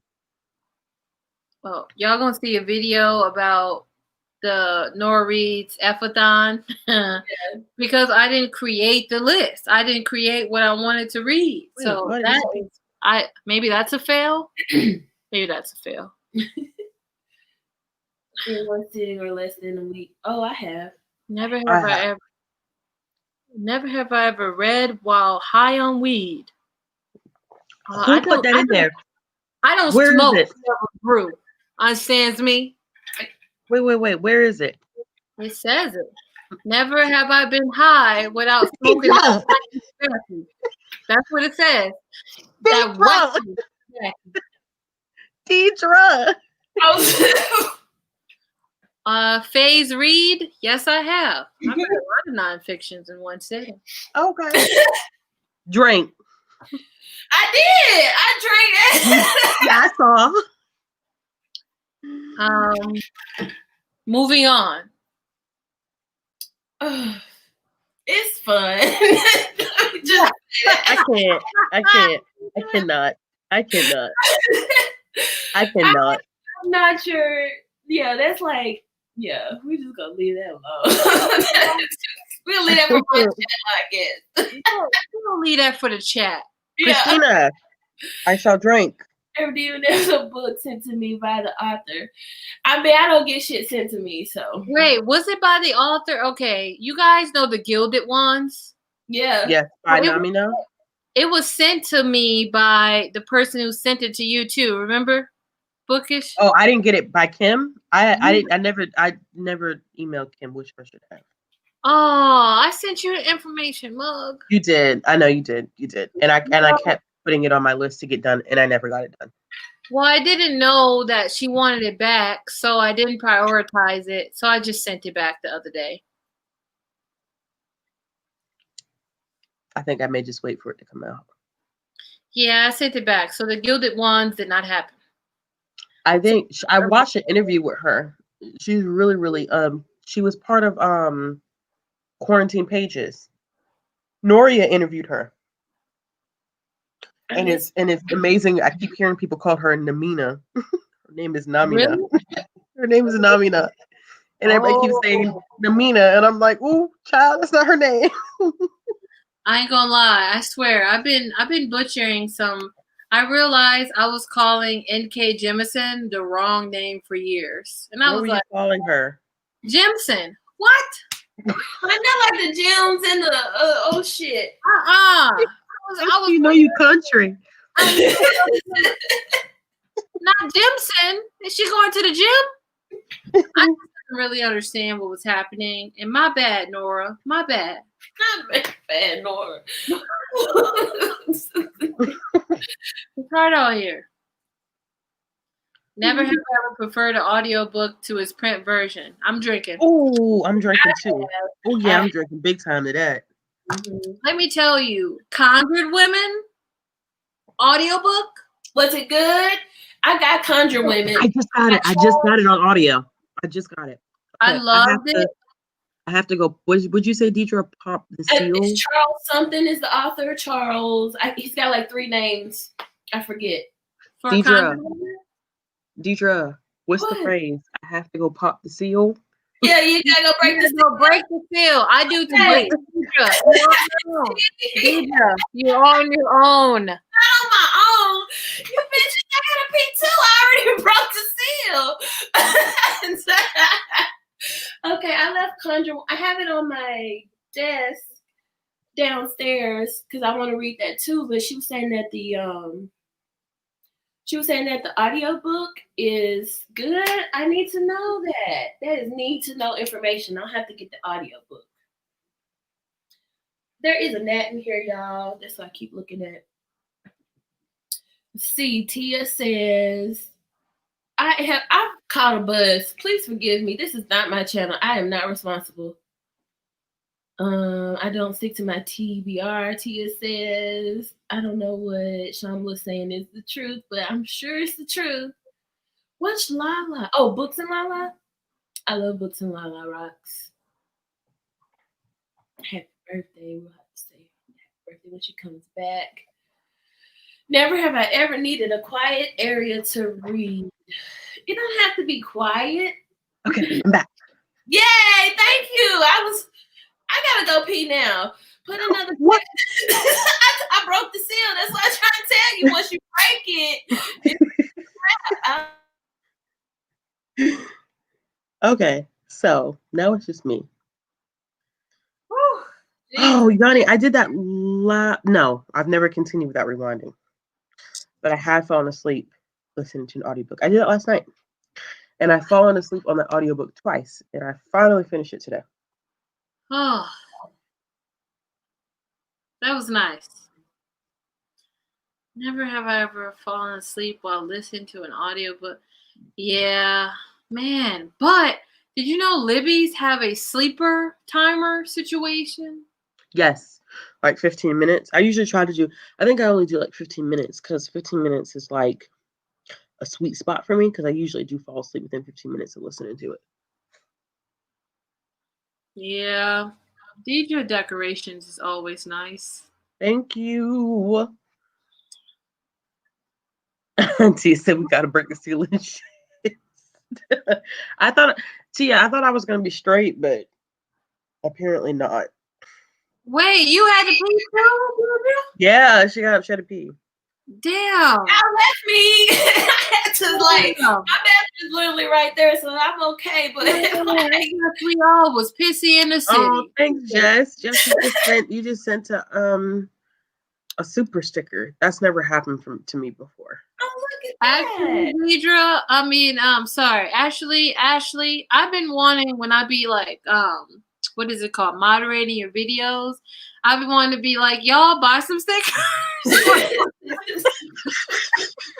trying to help out your daycare payments. Yeah. Help you out, sis. We got some diapers we gotta replace. And I'll be like, man, she gonna be like, Bree's doing the most. Like, shit is expensive. But then you get the diapers though.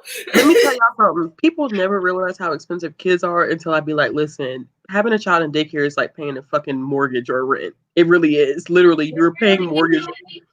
It's like $800 a month for daycare. Crazy what's $800, $900 a month for daycare. Like that shit is ridiculous. It's like rent. It's a rent payment. It is a rent payment. It is a rent payment. It is. Like there was this girl on TikTok and she was like, for those of you who have baby fever, I just want to let you know that I paid $10,000 in daycare last year. So that sets you over. And I was like, oh.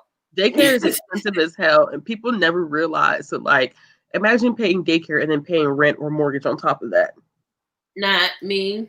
Not. So when I tell people, literally, there's some days when I literally am like, oh, I have to wait for another payday in order to get a book. Or I tell people, like, I get all my books secondhand. That's why. Or like, I have to go to the library, and if I like it, then I, maybe I gotta wait for a book to drop till it's like $5 for it. That's what I mean. That's exactly what I mean. It might be a year. Y'all just gonna have to deal. Roxanne, Jess, are you on like a tablet or a phone? Because if you type in, it should be like $sign next to it. I'm just saying, y'all, it's her birthday. Help out with these daycare situations. 99 cents will help feed a child. $10 a month. Okay, reparations we accept. Y'all, I hate y'all. Reparations is due in the form. I'm just saying. Look at this. How high was the bottle when we started? That's why 99 cents will feed a child came out of my mouth. Listen, reparations is due in the form of healthcare. So go up. As our girl Rihanna said, 3 and 7, pull up. Wait, hold on. I feel like Rihanna's also. Hold everything. I want to ask the money question.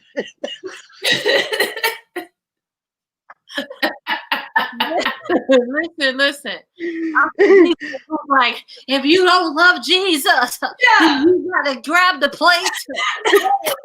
You need to put $1 because the Lord and 3 and 4 Can I get an amen? I mean, young Ashley, she needs some money for the baby. The baby walking around, she's falling, she's eating. Can I get a I'm done. Look at this niggas. This is what we came for. Mary, you did not have to, y'all don't have to send stickers.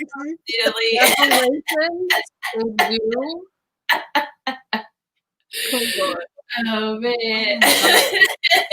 We didn't pass the tray. I got no biscuits to give. Roxanne.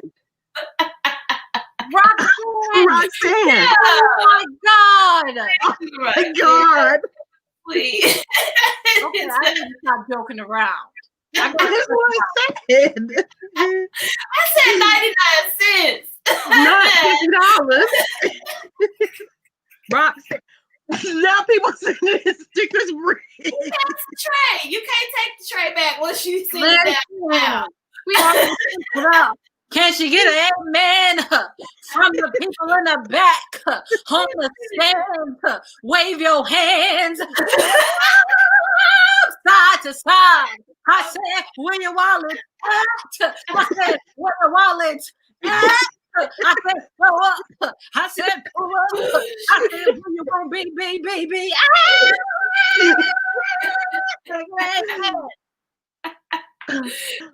Oh my God. I can't with you tonight. Okay, I'm sorry. Yes, Britt. What Britt said? Britt said, lead us to glory. Yeah. Stop blocking your blessings. Yes, I'm with Britt on this one. Listen, Moses parted the Red Sea. Amen. Yeah. Now we're going to part your pockets. Amen. We're going to park them pockets. Park them. I've done enough. Have done enough. They've been on the stand lines. They've been pushing and shoving and holding and squeezing. No. Amen. Amen. All the time. I can't with you. Listen. Let me tell y'all, this is the best live I've ever done. My face hurts. I'm just saying. My Hands face down. Hands down, best live, y'all. Best live. This is hilarious. I can't. Okay. Oh my gosh. Well, happy birthday to you, Ashley. Straight up. I was not expecting this to happen. But baby girl daycare is going to get paid this week. It is. Amen. Amen. I have nothing in this cup. What am I saying amen to? Nothing in this cup. I have no idea. It's bad luck not to have anything in your cup when you're trying to do a cheers or whatever. Let's be real. My stomach ain't sitting right. Okay, well, drink some water. You don't have to put alcohol in it. You know that, right? I know, but I got IBS, and IBS ain't taking no prisoners. Okay, well, like water. Like, water gonna pour right through me. You know. Okay, I got you. Oh my God, I think I'm gonna have a headache in the morning. Yeah, yes. You got some water. Yeah. I see you drinking out of your other cup, but you got some. Yeah, you over there blocking your blessings as a Brit. Yeah. Y'all are stupid. It's so hot. It's warm. I'm warm. Oh my God, it's so hot. Y'all, hands down, no lie, we're in the middle of a damn pandemic, and this is probably one of the best birthdays I've ever had. I told you I'm gonna show up. Oh God. We love to see it. We love to see it. I thought you were having a good time. You know, I wanted you to have a good time. That was my wish for you. Yes. Thrown out. Good time. Thank you. This is definitely a good time. I'm not drunk. I'm not Roxanne talking about. I'm not either. I just have a nice buzz. Wait, you're not drunk? I'm dying inside. We're gonna maintain this one for the rest of the night. This mom said she ain't drunk. I'm over here. Are you drunk, Bree? Yes, I made love. My bad. I'm a lightweight. It takes nothing. It takes nothing for me to show up as That's what I'm saying. I thought this was just regular Bree, maybe like another level up. But the colored boxes are stickers. Donations to the offering tray. they're offerings. Listen, for sure. Listen, Sister Deidra said, "Pay up." She said, "Get up, get on up, get on the stickers. Hey, like a respiration. Hey, get on up." Oh shit. Get on up. Oh, I stepped away for 10 minutes. What happened? What is up with the the color boxes? It's reparations. So let us know where you fit in. Ashley. Let us know where you fit in the equation. 2 plus 2 equals 4 or minus 6. Amen. Ma'am. Who is a love offering? Is how we gonna say. Look at Brent. Love offering. Trying to bless your bookish sister, please. Come on, pass the plate. We got no crackers. We got no wine tonight. I can't with you. The collection plate. Freedom made a whole soundtrack. Working the job on the tube. Working for the AdSense every night and day. And she never lost 1 minute. Hey. Come on. Oh, I cannot. I can't. I'm so gonna have a headache in the morning. I'm so glad she's sorry. I do like singing. I'm sorry, Ashley. I do like singing. That's a part of the drunk Brie. I know, right? The vegetables and underwear. I should be shamed. Brie said.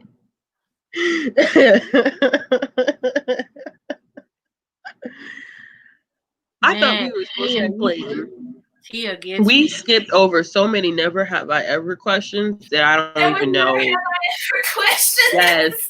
Yes, but then Bree happened. So Yeah. I don't know where they went. Charmed. I'm sorry. I'm sorry. I was trying to help out. Lord Jesus, fix. We just want to thank you. Yeah, Afia Atakora, Jess. That is Conjuring Women. Yep. I was like, I couldn't remember her name. That is her name. You said Conjuring or Conjure Women? The book you said that. Roxanne, I promise you, I am going to get to Roxanne's level, y'all. What now? Roxanne says she raised her child and paid her mortgage. Her house is paid for. Yes. Listen, Roxanne, you are gold. You are gold. Amen. You are gold. Amen. We have to give you a round of applause for Yes. Yes. Yes. Not a mortgage paid I'm off. gonna raise myself. Yeah. Done. I'm trying to find the never have I never questions, but I like Bree. Really, you did happen, and then they just went away. Happen. Let's see. They really did. Not you. I'm gonna apologize for me starting the collection plate and Britt egging on. So I'm gonna do joint responsibility. Not you taking responsibility for your actions. Yeah. Oh, here goes one. Jess gave us one. Okay. It was Deidre's fault too. I'll take it. Needed a quiet area to read. I don't need it to be dead silent, but because if it's dead silent, I get distracted by trying to find something. Have you seen that movie? Dead Silent? Yeah, or is it called Mary Poppins in it? Is that girl? No. I think it's called Dead. Is it called Dead Silent or Dead Silence? It's basically where there's this ventriloquist doll. What is I'm out. I'm already out. You're out already? I'm already out. I'm out. You said doll. Girl, hell no. It's this lady that makes ventriloquist dolls. And whenever someone's about to get killed, it's dead silent. Oh, I have seen the trailer, but I didn't watch nothing. Dolls. No, I don't fuck with dolls. I had and the whole. Well, I think the whole point is you're not supposed to scream. Or she cut your tongue out. Yep, that's what it was. I had a ventriloquist dummy growing up called Billy Baloney. That was his name. Billy Baloney. That was his name. And I had to put him away where I couldn't see him at night because he would freak me the fuck out. Excuse my mouth. But I don't do dolls. I like Chucky because I think Chucky is kind of like, he's a little too childish for me to be scared of. But I don't do those porcelain dolls, those voodoo dolls that did y'all see Tales from the Hood Part 2? No. No. Y'all, it's so cheap and so B-list, but it's actually kind of good in the same vein as Tales from the Hood, but they have like some slave era voodoo. Wait, hold on. No, Britt did not come from my soul. Yeah. Britt said that's between you and your God. Yeah. Britt, I don't watch movies like that no more because listen. I was like, I don't want to welcome nothing into my house. Nothing that don't need to be here. So I watched that. I watched that a long time ago, but I don't watch movies like that no more. Like The Conjuring, I don't watch none of that stuff. I don't watch because I'm a firm believer. I don't welcome none of that shit into my household at all. That's a no. Nope. I don't fool around with that. Not anymore. I don't fool around with that. I'll try to find a picture of Billy Baloney, but I don't fool around. Well, you can keep this stuff. Don't send that shit to me. Say again, you broke up. Say again. Britt's stupid. I am covered in the blood. Britt. No, Britt. Britt, yo, listen. Wait, is Britt Southern? That's what I need to know. She gotta be. She gotta be. Ain't no way. Ain't no way she not. What she Ain't no way she said? not. She kinfolk. Why is she kinfolk? Listen, I don't know if you're into this, Ashley. Into what? But I think before I get too inebriated and have the senses to do it, do you want me to do a tarot reading? I had one done. When? And I would like to see, oh gosh, what year is it? 2020? I had one done in 2019, right before I had the baby. It by somebody I work with. And she's real cool. So if you want to do one. I say do it. I got a pretty cool deck recently. I've been waiting to try out. If Ashley don't want to be a guinea pig, I'll be a guinea pig because I got a new deck the other day too. But everybody got decks except me. Get you one. You want me to mail you one? I got one that I think maybe for you because I put one aside to get a new one. So maybe this is the. You know how to get in contact with me. I'm sorry? I said you know how to get in contact with me. I do, because all the characters, I love the deck. It's just, it's not speaking to me. So I think maybe this is the way that the universe is saying, oh, Ashley would connect with this one. I feel that. I have a deck I bought in Melbourne, and for some reason it's just not. Yeah. And then I got another deck, and I really like it. I think it's because it's social justice, and it's different genders, non-binary folk, fat folk, skinny folk, just queer folk. It's folks up in that. So I like that one much better. Do it. Y'all, my knee is so I got a bad knee. I truly do have a bad knee that I popped out the socket. Knees too. No, listen. Y'all gonna laugh at me when you figure out why I have a bad knee. So I used to be an RM. What? Yeah, I used to be an RM at the university that I went to. So I was an RM, and I was teaching the girls on the floor how to do the wobble. Oh, and I jumped and I plopped down, and my knee popped out the socket. No. So Jesus, it popped. Listen. It popped out and popped in real quick, but my knee ain't never been the same since. and I went. Yes, and every time somebody's like, "Well, why your knee bad?" I feel like I low-key lied because I don't want nobody to know that I hurt my knee doing the damn wobble. I ain't judging. Oh, man. You gotta live your life. That's embarrassing. No, I have never been comedian. Not in person. I have done it. I don't think it's the same as doing it online, because I have done it via video chat before, but not in person. When you've done the readings, what layout do you choose? Because I only read for myself right now, but typically I do a 4-card spread. Usually, I do that too. But most times I just do the 1-card read. It's lazy. Yeah. I mean, I'm still learning, so I do 4 cards just because I don't think 1 card gives me enough to try to conjure from, especially because I was just using a deck that I wasn't connecting with, so I felt like I needed more information. Yeah. Not wobble had her wobbling. Who said that? Wait, who the hell said that? Wait, hold on. Because I'm about to come for you. I'm about to come for whoever said that shit.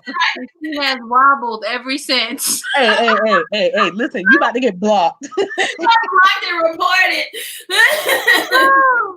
I love it. Keep coming. Come forward. Let her know what's up.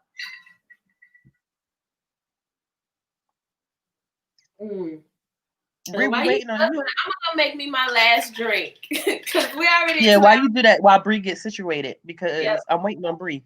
Yeah, I'll be right back. Well, there's a bunch of different layouts. So, are you familiar with them at all?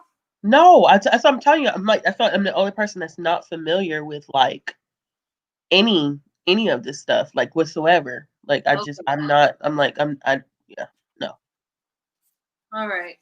I'm just gonna do the simple let go and grow, which is just a 2 card. Okay. So let me get my book. You want to wait? I was about to say you want to wait till Deidra get back. Yeah, I needed to get my book first. So I have like several reference points that I like to use. Uh-huh.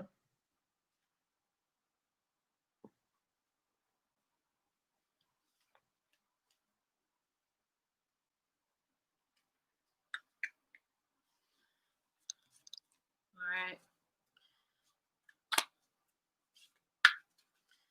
So position 1 is what I need to let go, and that's for you. And position number 2 is quality to focus on for growth. So I got the 2 cards out.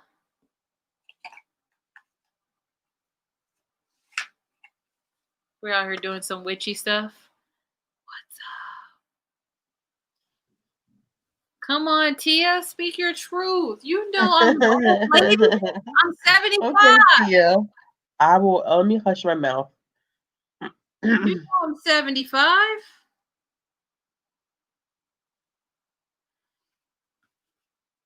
Oh, okay. Now I feel like I should give you a choice. So I can do the one I already set up, which is let go and grow. Mm-hmm. Or I can do past, present, and future. Past, present, and future. I knew you were going to choose that. So, so let me reshuffle here. While you reshuffle, I'll show her a couple of these cards. Yeah, go ahead. Go for it. So this is the deck that I love it. I bought it because it has like characters of color on it. Yes, that's yeah, that's pretty. A lot of them have dreads, and a lot of them have. I mean, most. Yeah. See this? Can you kind of see that one? Yeah. Me and Brie acting up. Yeah. Like the Queen of Cups. You see her dreads? Yeah. I think it's a pretty deck. I forget what it's called. I think it's called Sun and Moon Tarot. Okay, none of them are reversed. Okay. Sorry, I'm talking to myself. No, go. How dare my iPad cut off? It's no. rude. I know. That's where my notes is at. Rude. Okay, we're gonna wait for that. Okay.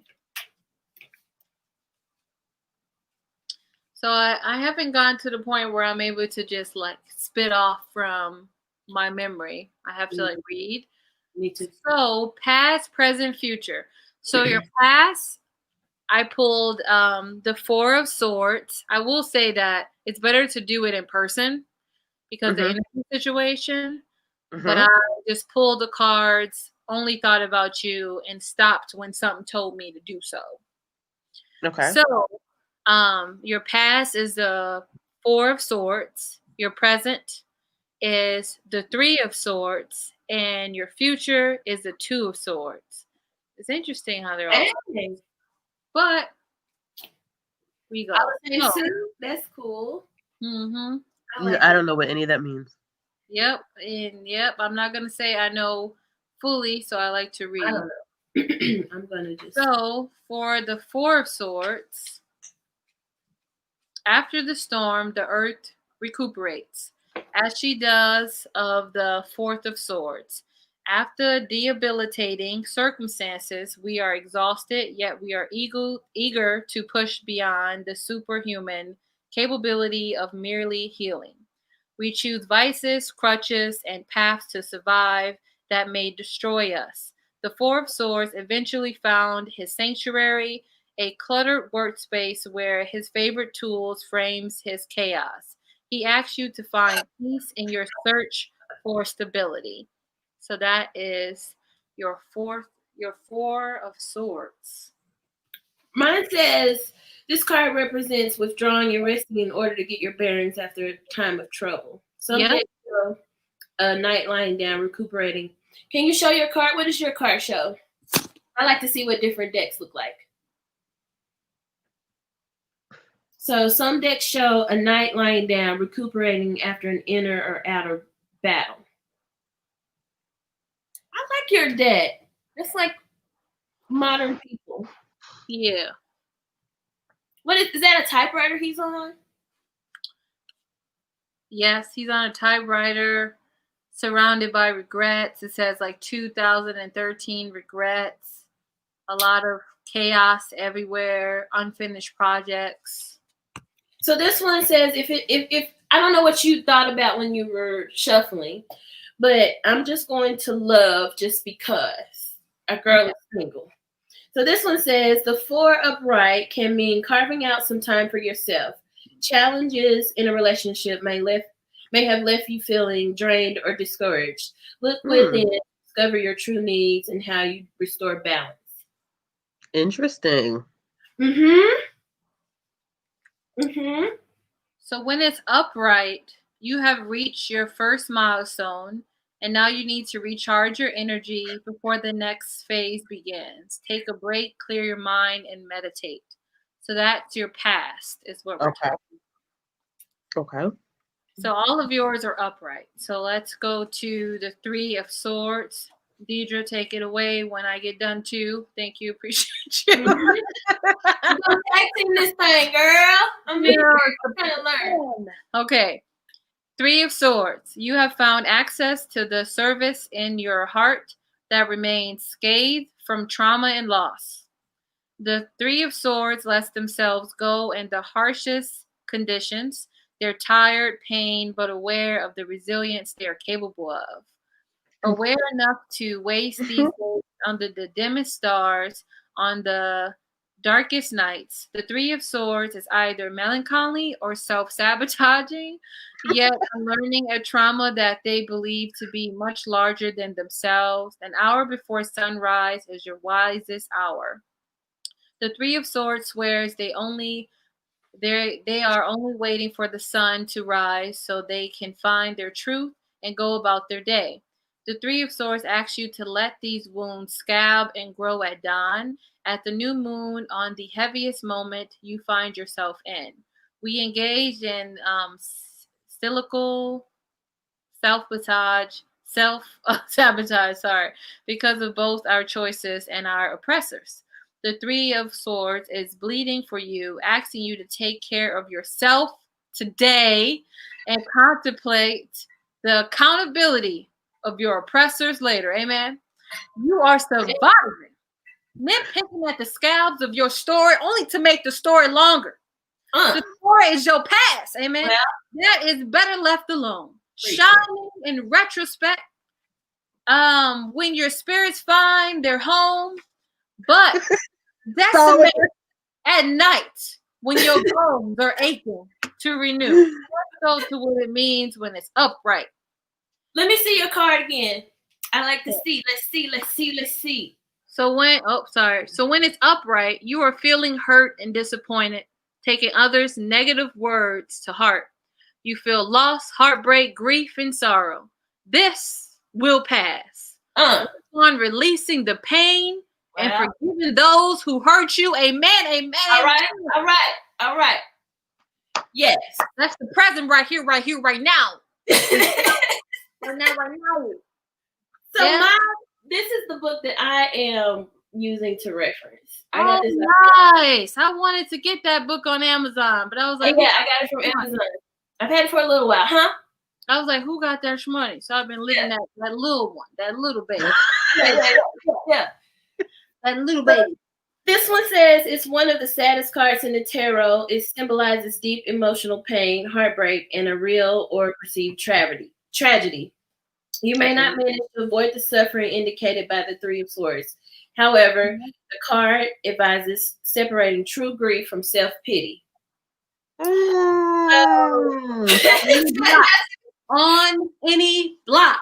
So I'm going with my book. This one gives you, like, if you're doing a reading for money or a job, or if you're doing it for love.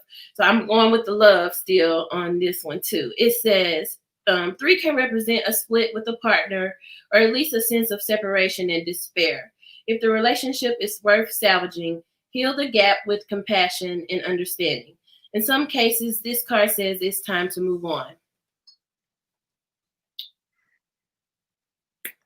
I need you to send me that link, sis. I got you. Listen, I might have to do something strange for a little piece of change, but I will get that book. Hey, in the words of Winter, we gotta do what we gotta do. On any block. Hey, okay, future. The 2 of Swords. Let's go first into what it is upwards. You are facing a challenging decision, a fork in the road, but you are unsure which option to take. Look closer. There are aspects that you are not currently seeing that will help you make the right decision. Keep that in mind. Let's come on, card. You have to roll with me. You see what I'm trying to do here? I'm embarrassing you in front of a booktube. All right. 2 of Swords. Denial can be worn in a million ways.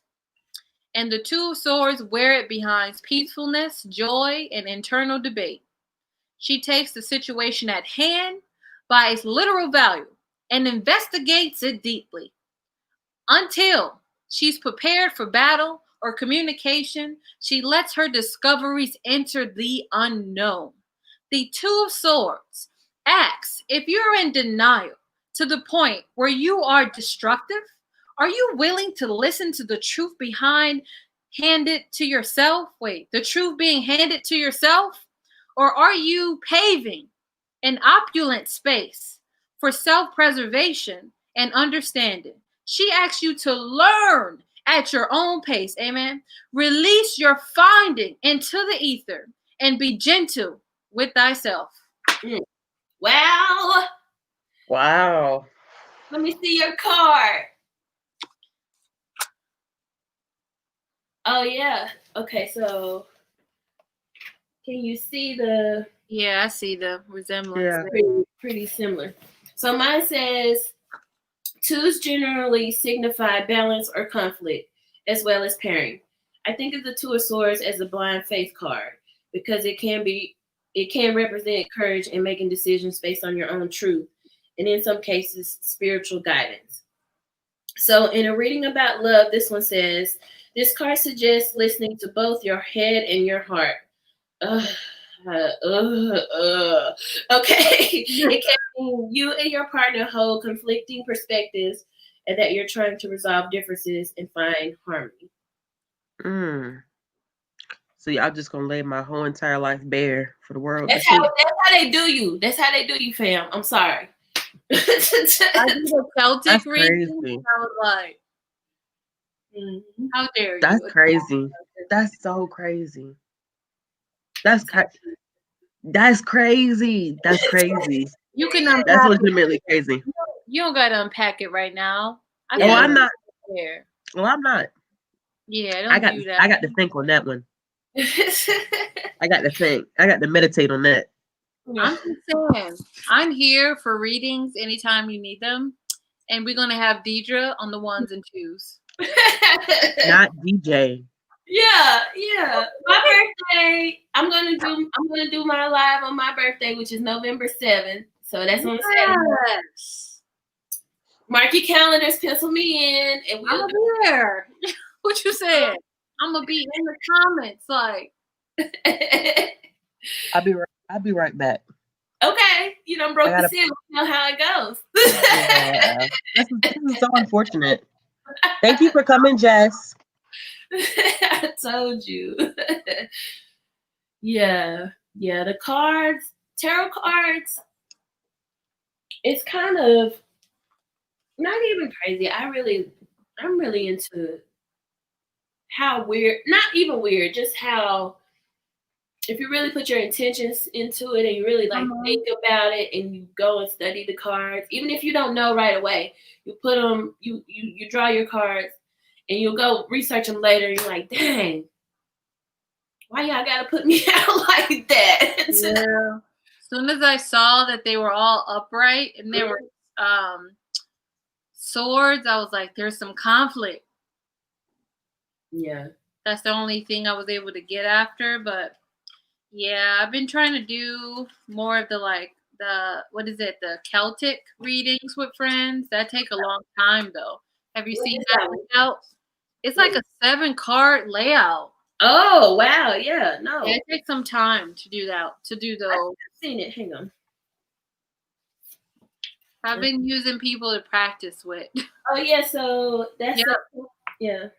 Yeah, that's 5, 6, 7, 8. Yeah, 9 cards. Yeah, I've been trying to do that one. Yours has 9 in yours? Yeah. The 10th one is this describes a likely future outcome. Yeah. That's what your 9th card is. Mm-hmm. This book has been it has the traditional deck. It's based the writer deck. Yeah. It is basically that. And this other deck that I'm gonna give Ashley, it doesn't look like the traditional cards at all. So it's so hard for me I can do it if I didn't have this reference book. I could probably catch on. I just can't pull the same meaning from it. Because like some of the queens don't have crowns, they don't sit on thrones, and some of those things are important to the meaning of the card. Yeah. This one like this, she doesn't sit on a throne or have a crown, but she's a queen. Yeah. And she doesn't have like I think there's both. Yeah. I don't get a queen from her from looking at this card. Mm-hmm. It's a queen at the bottom. So I just need something that I can print. I'm not a very abstract thinker, usually anyway. Yeah. So, this one's just not needing a snack. You ain't got munchies. I bought my naan, but I just haven't eaten it yet. Ooh. Okay. I'm eating birthday cake. It's a strawberry crunch cake. So it's vanilla cake, but the outside is strawberry icing with strawberry filling and Oreo on the outside, and then cheesecake in the very middle. Oh, that sounds delicious. That sounds like a chocolate situation, but I'm here for you, living your best. It's so good. I bet Bae thinks thinks the liquor bottle. I brought it all the way upstairs. I don't know why I held on to the top of it. I'm down to do another tarot reading. Do you want to read my cards? I don't know I don't have a question to ask, but we can tag team my reading too. Do it. Okay, let's do it. You want to read? Hold up. Let me break the seal. Not break the seal. The seal is broke. Twice. It's done. Ooh. The thing is, my cards are pretty big, so it takes me a while. Really? Yeah, they're huge. They're huge. Oh, they're big.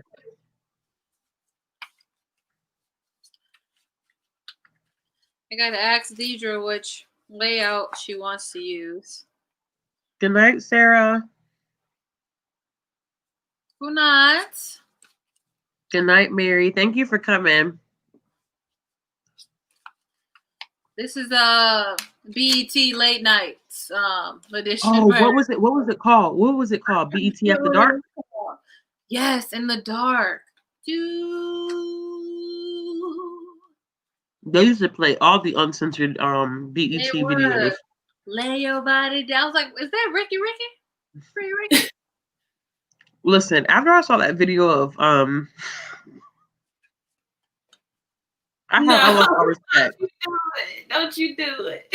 I lost all respect. I'm telling you. Like, that was trash. It was. It was trash.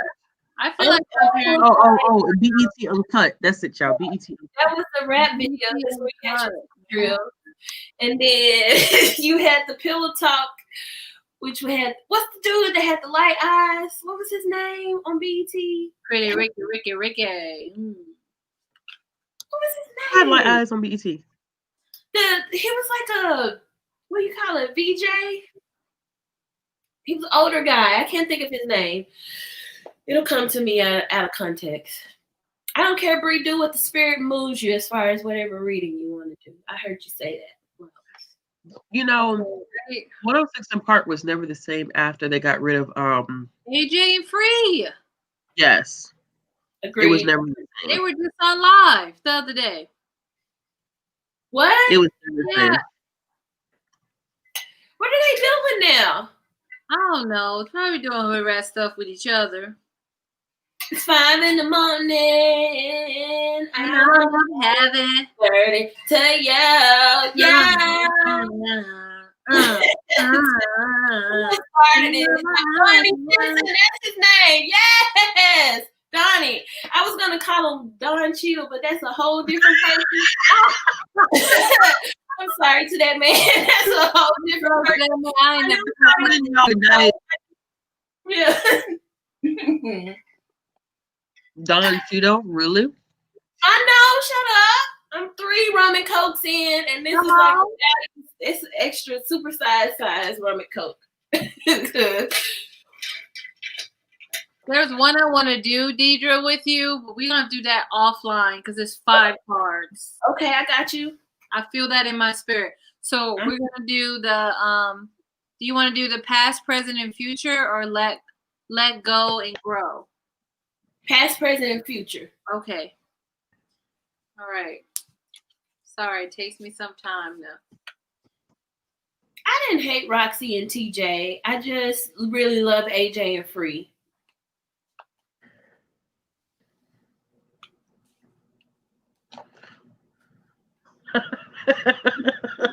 I'm still singing the Pretty Ricky song.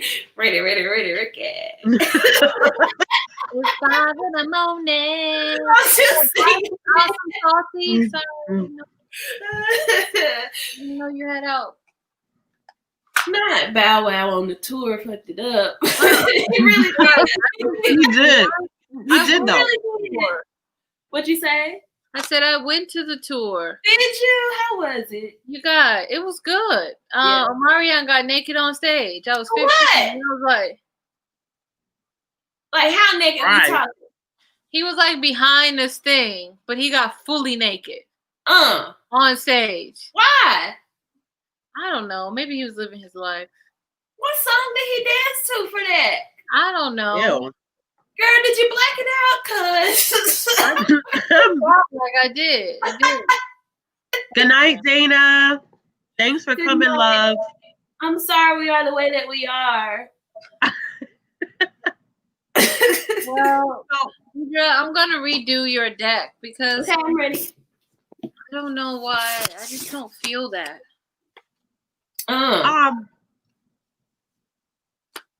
You know who I saw in concert a while ago?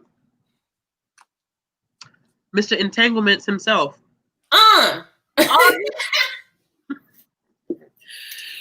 Listen, that whole situation was so funny to me. That was so funny to me. Jada was like, Jada was gonna die denying that. Yeah, she was never gonna. She never wanted to admit to the fact that shit happened. She was gonna take that to her grave. She was. She really was. I mean, but Will knew about it prior to them. He already knew. He knew. That's why I was so there with no haircut talking about entanglement. Yes.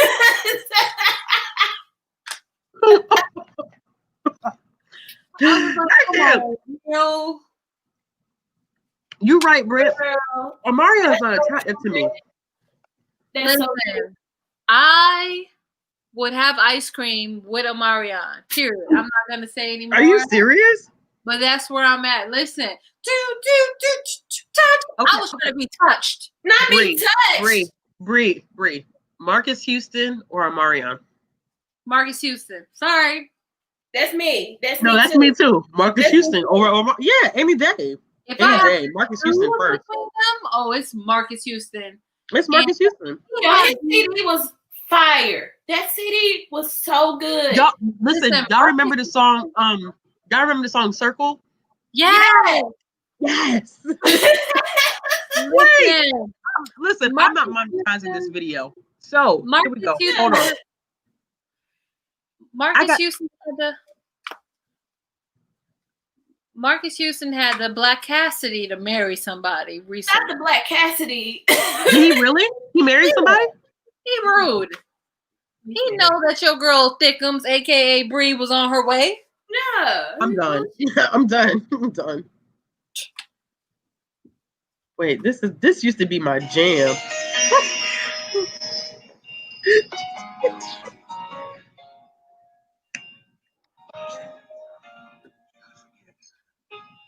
Hey.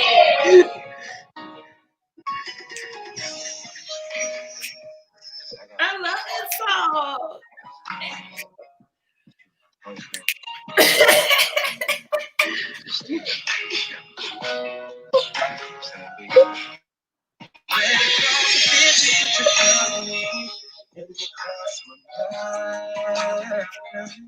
Still hear something around me when I close my eyes. If I didn't go away from school, then where would we be?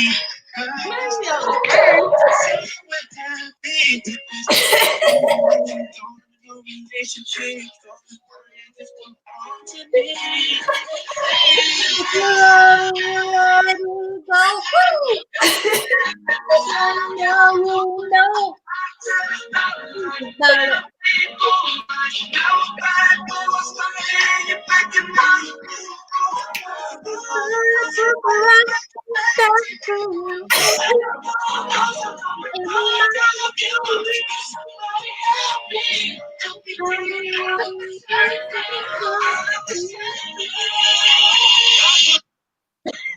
Yeah.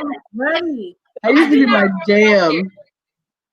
There's some lyrics that got edited out of my memory, but I remember that song. I remember that whole album. It was just, it was so good. I don't know. Marcus Houston. I love that song. I never like wanted to get with him because he suffered from the Jamil. Is his name Jaleel White? Steve Urkel? Who? Yeah, Steve Urkel. He suffered from the same syndrome in my mind because I could never not. I didn't think Stefan Urkel was fine because he still looked like Steve Urkel to me. He does. So the same thing with Roger from Sister Sister. Marcus Houston never got fine to me, but I still really liked his music, and I thought he was. I could see why other people found him sexy. He definitely was just more attractive to me than Omarion. Oh hell yeah, yeah, definitely. Yeah. Oh, my iPad's gonna die. Right up here. Okay. So for your layout, I'm ready. We have Pass the Messenger. Oh, we got Major. Presence, the Hermit. Oh God. Strength. So this is what very was the last one? Strength. Okay. All major arcana. They were all upright. Yep. Damn. That's why I was like, damn, you got all major. It's like I'm like, damn. Let me. Okay. What does that mean? So I highlighted that. So it says when major arcana cards show up in a reading, it suggests spiritual forces beyond your conscious control are operating in the manner. That's what this. You may even sense a higher presence, spirit guides, angels, or guardians with you as you read these cards. The Messenger articulates 3 levels of consciousness. What number is that? I'm sorry, real quick. What number is that? 5. Okay. We out here speaking of tarot. Yeah. Speaking of tarot. I'm ready. So the messenger articulates 3 levels of consciousness. The physical plane, where you interact tangibly with ideas, culture, language, and people who surround you. The astral plane, where the spirits of your ancestors reside along the transitional energies of celestial bodies and natural elements. And the institutionalized plane, where your hopes, fears, and values are limited to a diagram designed by authority figures who branded, bought, and sold ancient magic and local messiahs. The messenger asks you to question those foundations based on fear and submission. She asks you to run and walk heartedly between physical and astral planes, questioning the roots of the situation and excavating the parts of it that keeps you sound and allowed you to breathe, the parts that rally your people and your community in moments of peace and connection. The status quo, as we know, is a hateful norm no longer relevant in the new world, where we rely on the traditions of peace and justice warriors who give us safety. The messenger asks you to lead by offering truth and elevating the voices of the unheard. That's your pass. What were you thinking about when you were shuffling? Love. Okay. I don't know. This scares me. I'm going to read it what it says. Okay. So this one says, so it's called I don't know if you pronounce this Hierophant. How would you pronounce that? Hierophant? That's how I'm pronouncing it. Let's go. Okay. The Hierophant is a figure of authority and power, like the emperor, but the Hierophant's power is of a spiritual nature. Often he's shown as a religious leader, and some decks call him the Pope. Sometimes he's seated on the throne, dressed in priestly raiment, I guess that word is, crowned and holding a scepter. In the Rider-Waite's myth deck, acolytes stand before him, deferring to his wisdom as a representative of religious authority. He may represent a person who's dedicated to a religion or philosophy, or he can indicate that trying to break away from religious influence or dictates.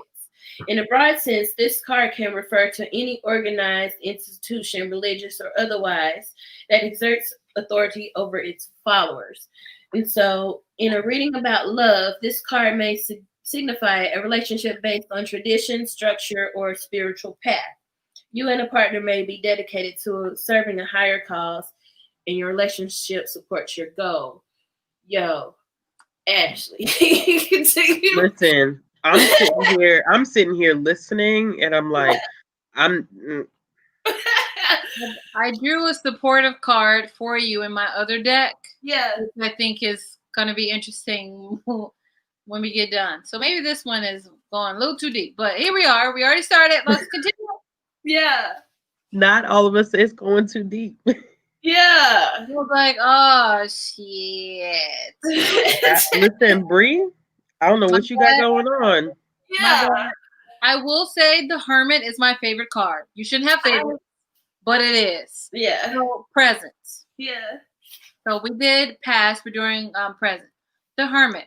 The Hermit is suffering from pain. She is transforming into magic. The Hermit built herself a sanctuary free from access, but brimming with survival tools, music for dancing, a candle for channeling, a plant for oxygen, and a window for light. The Hermit isn't about studying objects, achievement, and communities, but about transforming the mind into the only tool you need to heal. The Hermit is a silent meditation, a silent performance, or the artful yelling that heals the soul even when no one can hear you scream. Her art is singing along. She knows every word to every song that taught her how to fight. She asks you to do the same, to perform, breathe, and today live for no one but your own reflection. She asks you to take what you gather and let it fortify you. She asks you to believe that someone somewhere misses you and they will be ready when you are. Hold on, hold it. And because it's upright, You are on a path of spiritual knowledge and self-discovery.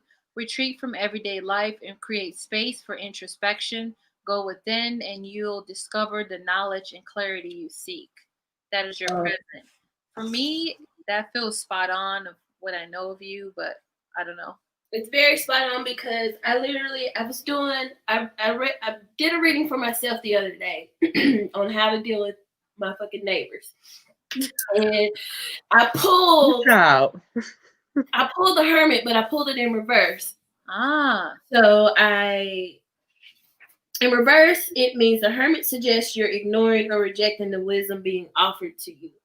It says it's time or long past time for self-evaluation. Reflect on your hopes and goals, your associations, your relationships, your career, your purpose in life.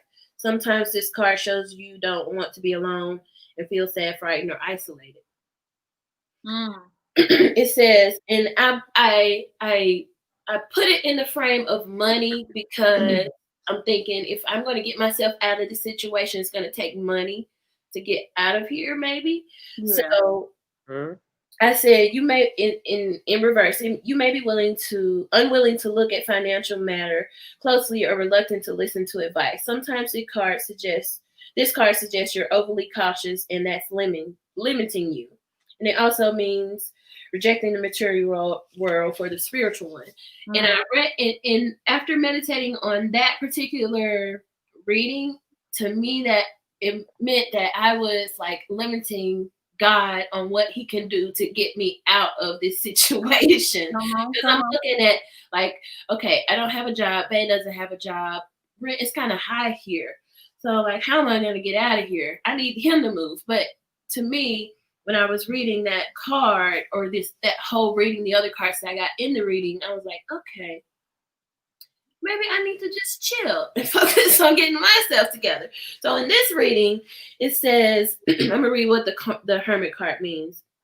It says, let me see what your card looks like, by the way. Oh, the Hermit? Yeah. Yeah, okay, so this one shows a man with a lantern. Okay, so this one says, the hermit is often depicted as a bearded old man and holding a lantern aloft. A seeker after truth, he lights the way ahead for those who follow. He may look like a monk dressed in a plain long robe, an archetypal elder figure, the sage in myth and legend. He radiates wisdom and functions as a teacher and guide. Sometimes he's shown looking away with only his future. Sometimes he's shown looking away at what only he can see, your future. When the hermit appears in a reading, it can mean a guide figure is at hand offering help. The card advises you to meet this guide and begin your own search for truth.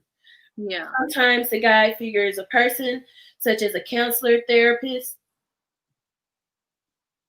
or clergy member, but usually it refers to our inner guidance or getting in touch with the spirit guide. The hermit can recommend withdrawing from the busyness and transactions of the outer world to do some soul searching.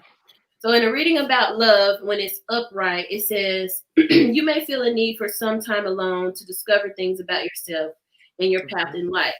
The hermit can also indicate a need for more independence or self-reliance in a relationship. I feel like, so on these cards, it has like a zodiac sign and it also has a planet. So like for the messenger, it had Taurus, and I can see why the Taurus would be the messenger, because a lot of times Taurus typically they need more time to gather the information and make it make sense to them, then disseminate it. So it takes some time. And then your hermit is in Virgo, which I think, that speaks there. And then it's also in Mercury. So the hermit is how you're communicating right now. So okay, cool. I'm with it. Strength. Strength upright. You have inner power and strength, and lead using subtle influence and persuasion. You understand your animal instincts and express your raw power with courage and measured restraint. And then, hold on, what does my book say? Strength is a farmer of wild plants in wild environments harmed by global warming. Strength is the New World is about accessing your best life through compassion, listening, and navigating wild environments. Undeterred by fancy gadgets, gender norms, and the material world, strength focuses on the rebirth of soil, the regeneration of endangered medicinal plants, the longevity of sacred succulents, and the avid kindness that is required to fight the beast of industrialization. Strength fears disaster, but hoards driftwood for shelter and plant wisdom for nourishment and survival. Strength fears losing a connection to themselves, so they make sure to surround themselves with a lifestyle that heals them. Objectivity, knowing when toxicity is present. Strength honors where they come from, even during a departure. In their healed manifestation, strength puts themselves second when they know their world is suffering. Strength asks you to study humanity mistakes and discover how they are exhibited in your everyday life. Strength asks you to navigate ferocious terrains in order to learn radical tenderness. I don't know what kind of shit you done open up tonight, but I don't appreciate it. Let me see your card. Listen, it's not my fault. It's your fault. You started it. I like your deck. That's a beautiful deck. I love this deck. I saved for it. It was not cheap. I should have saved for mine. My first one. Like $50? Yeah, they can get expensive. Yeah, but then I'm gonna show you the supplementary card I pulled in the other deck is a upside down Wheel of Fortune. Oh God. Okay, hold up.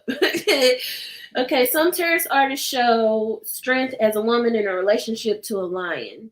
The woman seems to be controlling the powerful beast, even treating him affectionately as she would a pet. In the Rider-Waite-Smith deck, the woman bends over the lion, gently closing his jaw as if she expects no resistance to her touch. In other decks, she caresses the lion, rides atop him, or stands beside him. Although some interpreters view this card as emblematic of the struggle with your animal nature, others see it as symbolic of self-confidence and inner strength, or being in harmony with your instinctive nature. So in an upright reading about love, this card can indicate you've befriended your instinctual side. Now your inner drives are in harmony with your outer desires. It can also suggest being patient and gentle with the partner and or yourself as you forge a strong relationship. Yeah, I think you're gonna feel attacked by the Wheel of Fortune. I know I'm gonna feel attacked by the Wheel of Fortune. You know, so you ready. I'm ready. Go ahead. The Wheel of Fortune reverse. It may feel as if life is happening to you, not for you, and that you are always running into bad luck. But you have a choice. You can be the cause or the effect. The Wheel of Fortune, in the depths of opulent nature and slip-showed back alleys of the South, the Wheel of Fortune is waiting for us by the lake, the front porch, the nightclub, the intersection between home and exhibition. They are a beacon, a warning, and a celebration. They know the best swimming spots and the most dangerous leaps that may save or destroy you in an instant. Co-conspiring with goddesses and demons, they honor wisdom and any stage of your given path. They ask you to truly ask yourself the hard questions, the ones that may expose failure and the ones that may let you shine. The Wheel of Fortune is a turning point of choices. They ask you to think twice. Do your values nourish you? And are they complacent towards a system that is set to destroy your truth? The Wheel of Fortune doesn't close their door. They ask you to keep spinning until you feel totally safe.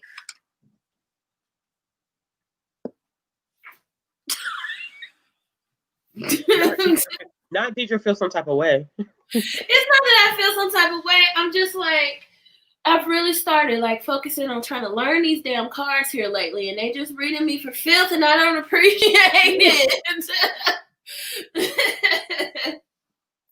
Okay, Okay, some decks depict the Wheel of Fortune with 8 spokes, a reference to the 8 pagan Sabbaths or holidays that mark the sun's annual passage across the sky in the ever-turning cycles of life.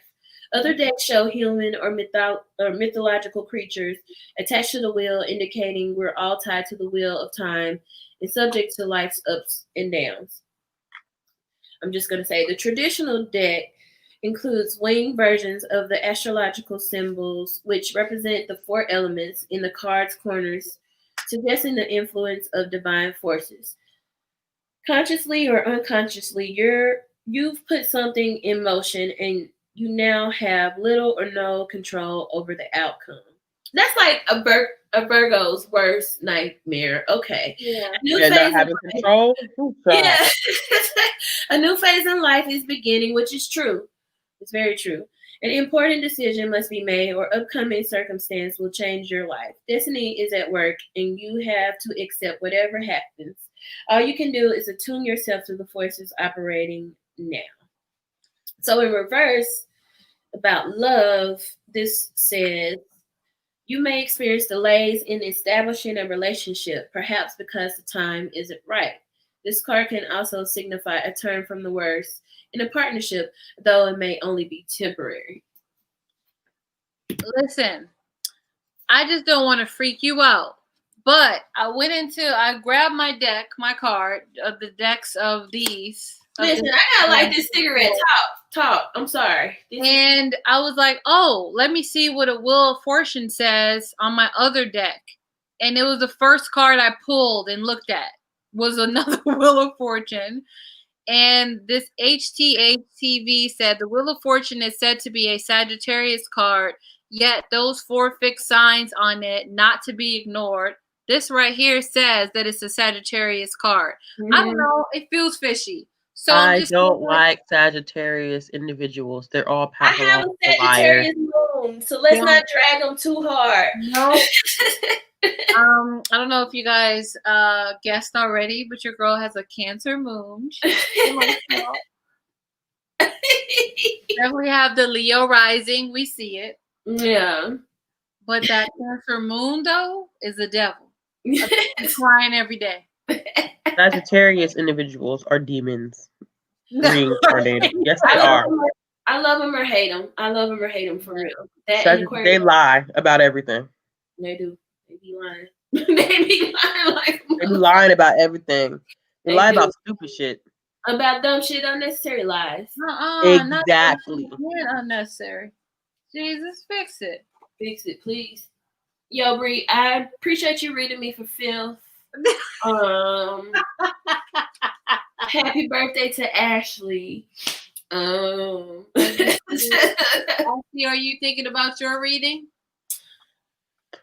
Hell no. I was in the chat talking about just ancestral experiences.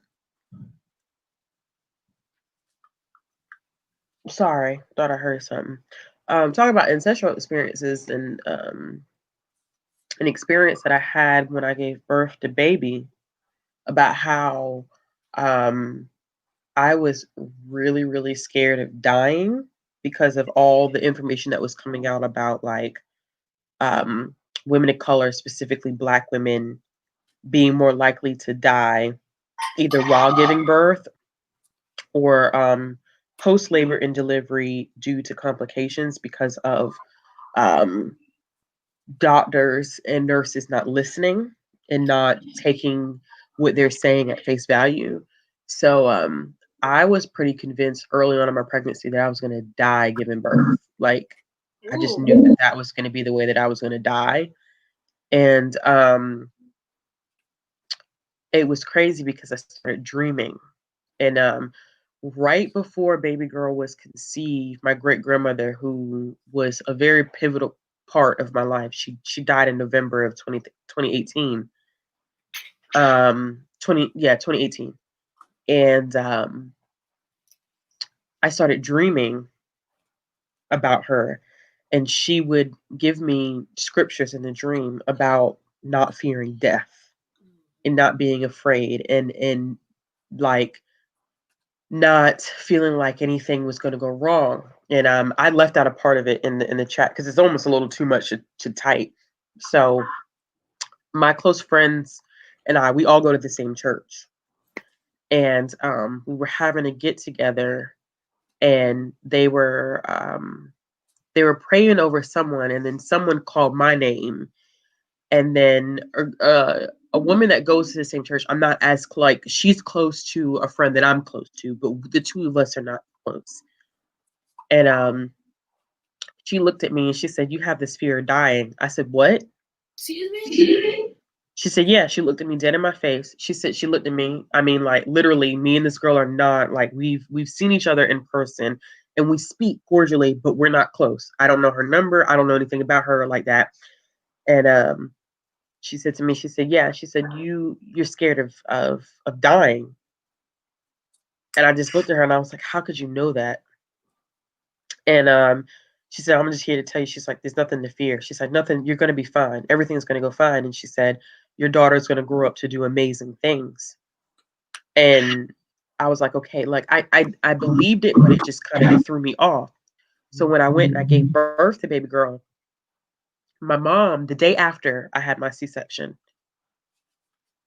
we all were in the same hospital room. My parents were there. It was me, baby girl, my parents. And my mom woke up and she said, "Y'all," she said, "this is weird." She said, "Somebody's missing." And I said, "What?" She said, "Somebody's missing."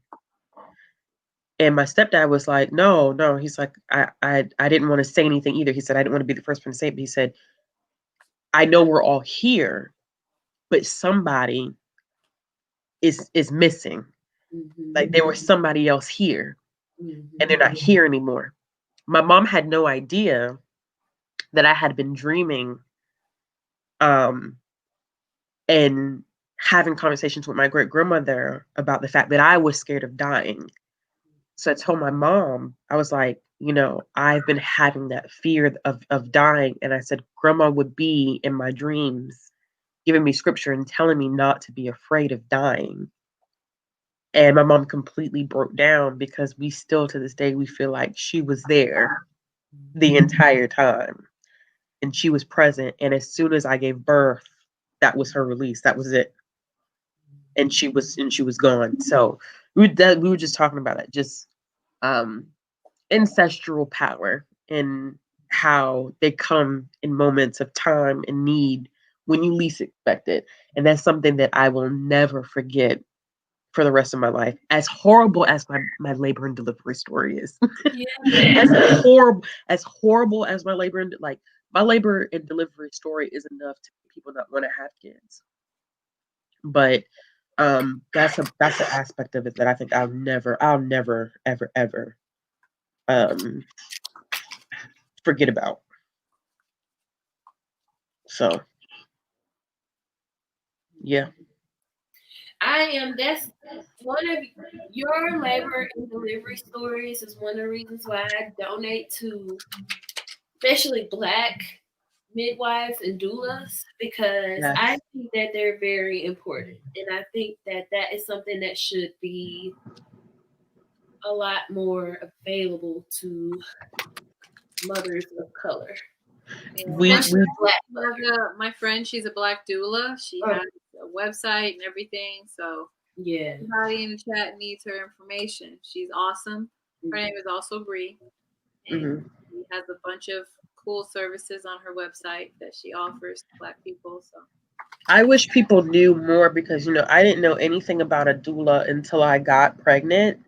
And I wish that it was more of a normalized conversation about the importance of, for a lot of Black women in particular, having doulas, because it is very hard advocating for yourself when you are going through labor and delivery. And I had an experience where, you hear about like people believing that Black women and Black men are more capable of taking pain than other races. You hear about it, but it's not believable. It's not believable. You hear about it, but it's kind of hard to process it until you've been through that experience. And to have an anesthesiologist give me a lower dosage of an epidural, and to have the Black nurse turn around and say, as soon as he walks out, she says to me, yeah, he gave you a lower dose of an epidural than what he normally gives people. Like, shit like that is kind of like, I mean, like, you literally set me up. Like, you knowingly gave me a lower dose of an epidural because of some racial bias that you have. And my labor and delivery story is messy as fuck. It is, it is crazy. What I went through with labor and delivery, being on an operating table and your anesthesiologist, like your whatever the word is, whatever medication they were using to numb me is wearing off on the table while you're split wide open type of situation. Like, it makes you realize how important it is for the Black community to be aware of resources like having doulas, to have somebody there to advocate for you. Because the only reason why I was able to even get another dosage for the epidural is because my mother was so pissed. Like, my mother was my advocate in that situation, where I kept telling her, I was like, Mom, I said, this epidural is wearing off. Something about this epidural is not right, because I could start to feel contractions again. And my mom just she kept at it till she was like, somebody's got to fix this situation, because this is, how do you give her an epidural and she can feel from her waist down? That's not supposed to happen. Or like, they kept moving me, and my mom knew that something was wrong, and they kept moving me from side to side to side. They ended up messing up the epidural in my back, to the point that when I got to the operating room, they had injected me with so much shit, y'all, so much crap in the line in my back. They couldn't even get me to go down. Like, my body couldn't even numb correctly because they had moved me so much that the epidural moved. They had to redo the epidural as I was on top of the operating table. And then they had to do calculations to make sure they wouldn't overdose me on the table. And then they still didn't get the calculations right, because by the time they pulled baby girl out, like, when she was putting stuff back in place, they were like, oh, you'll feel tugging. But I could actually start to get like feeling back on my left side as she was putting stuff back in. And to tell my mom, like, I'm starting, like, like, panicking. Like, I was like, I think I'm starting to feel stuff.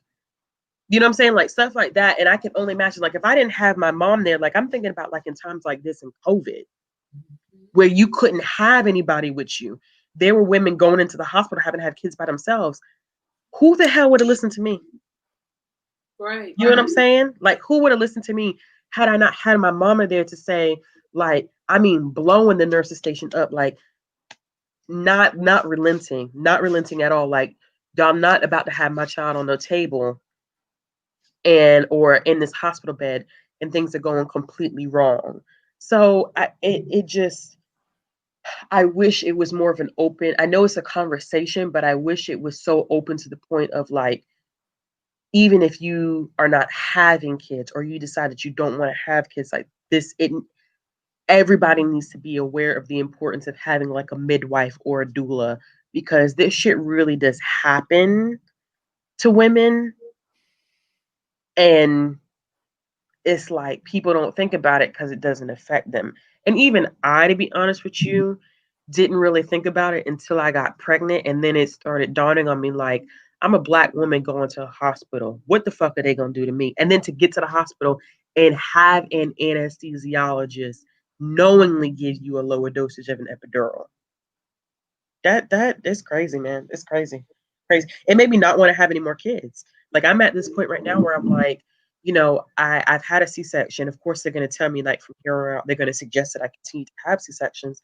And it's like, I don't want to do it. I don't want to do it because I don't want to get on a table and somebody has me cut. And I'm sitting there begging with anesthesiologists, like, oh, we may have to put you under. And I'm like, when am I going to see my child? When you come back from being under anesthesia, in the anesthesia?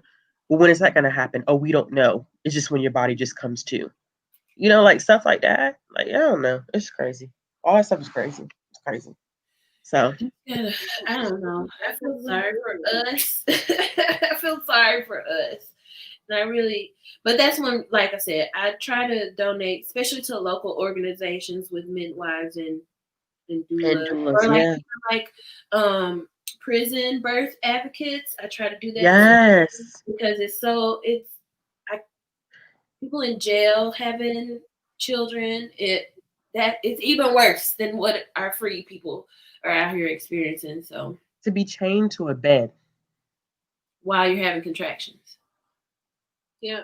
And if you ain't never had a contraction, I know people like to say crazy shit like, "Oh, contractions are like really bad cramps." That's a fucking lie. I'm serious because my mom told me that. My mom was like, "Oh, contractions are just like really bad cramps." That's not true, man. That's not true. I feel like they look and sound like the devil whispers. So I said it. I don't know. I don't know. They don't quite fit right in my spirit. I just really wish that doctors took Black women pain seriously and we don't have to go through these horror stories in order to be heard. Like that's the sad. It is. It's sad. It's so sad. It is so sad that Black women have to, I mean, just Black people. Like, that's why I think I'm having such a hard time with medical apartheid. Because I was supposed to do a video on that last month and this month, and it just, seeing medically what Black people have gone through for the advancement of medicine in the United States is disgusting. When I think about the whole gynecological, the gynecological aspect of United States medicine, it makes my skin crawl to know what they did to Black women in order to perfect the procedures that they now use in gynecology. Yeah. That to me, like, I mean, I knew it happened, but reading about what they did and that these women there was no anesthesia. I mean, like, shit. It makes you not want to, and that's the reason why people don't understand why Black people don't trust doctors. Yep. That shit right there is enough. Reading about it, even knowing that it's important to see a doctor, reading about that as a Black woman to know that this is what happened is kind of like, I don't fuck with y'all. No. Henrietta Lacks. If you haven't read that, The Immortal Life of Henrietta Lacks. Oh, I have. I have. I didn't watch the movie because. Oh, there's a movie? Yes. I think Oprah did it. Has it been released? Yeah, Oprah plays Henrietta's daughter. Oh, she plays the daughter? Okay, well. She plays the daughter because the journalist, well, you've read the book, Deidra. Mm-hmm. How the journalist spends a lot of time with the daughter trying to get information about Henrietta. Yeah. So Oprah ends up playing her daughter. Okay, well, that makes sense. That makes sense. I thought that book was so eye-opening. I think I read that after I read a book called The Radium Girls by Kate Moore, which is about white women. Yes. And so white women are treated that way. How do you think that Black women were treated? Christina just made a good point. Christina said she went through a shit show with her childbirth, and she said she feels like she would have died if she wasn't white. I can see it. Like, think about Serena Williams. Serena Williams, this great tennis star, and she had to really, for real, like, get in the doctor's face. Like, look, I've had these symptoms before. I have a clot in my fucking lungs. Y'all need to do something about it before I die. She knew to call for certain. Was it a CT? She knew what scan to call for. Yeah, she knew. Because she knew exactly she told them exactly what to order up because she knew that there was a possibility that she had a clot. Mm-hmm. Again. That was traveling, and she did. But I mean, when we think about, like, how many people are going to go into a doctor's office and know what to tell a doctor, like what type of scan or whatever to tell a doctor to order? You know, most times you're not going to know. You're not going to know. And then to have to fight and try to advocate for yourself, like, I do respect one hospital in my city. When you give birth through that hospital, you automatically get a midwife. That's amazing. Yeah. you automatically are set up with a midwife side. You know, like I appreciate efforts like that, but then in most hospitals you're not, and then you have to pay for a midwife or a doula. So it's just it's a lot. My mom was so good though. Like the nurses thought my mom was my doula. That's amazing. Yeah, which I was very, very grateful. Like she was, I mean, she was definitely talking me through my contractions. Like, but let me stop. I know I got on here and I talk about contractions don't feel like well, my contractions weren't real. They were, I mean, they were real, but they weren't natural. They were artificial contractions because I was induced. So I had Pitocin contractions, which, from what I've heard, are worse than natural contractions. I don't even know how to describe the pain that you feel. I do know that one contraction brought me to my knees, and I was like, I'm done. Yeah. Ain't no natural birth finna happen in these. Y'all see what Emma Rape wrote? Damn. What happened? So Salter EA talked about my wife also got wrecked by this is what I can relate to personally. My wife also got wrecked by a dentist who didn't treat her pain. He just told her to stop screaming because she was scaring the other patients in the waiting room. I had got a root canal and didn't get like pain medication after, and I was in like pain for a month and they just wouldn't give me any pain. And then I was in the waiting room and these other white patients, I saw them being like, oh man, the root canal was rough. And then I saw the reception people, asking them about their prescription. And I was just like, damn, these white women got a prescription and I didn't get one. Yeah.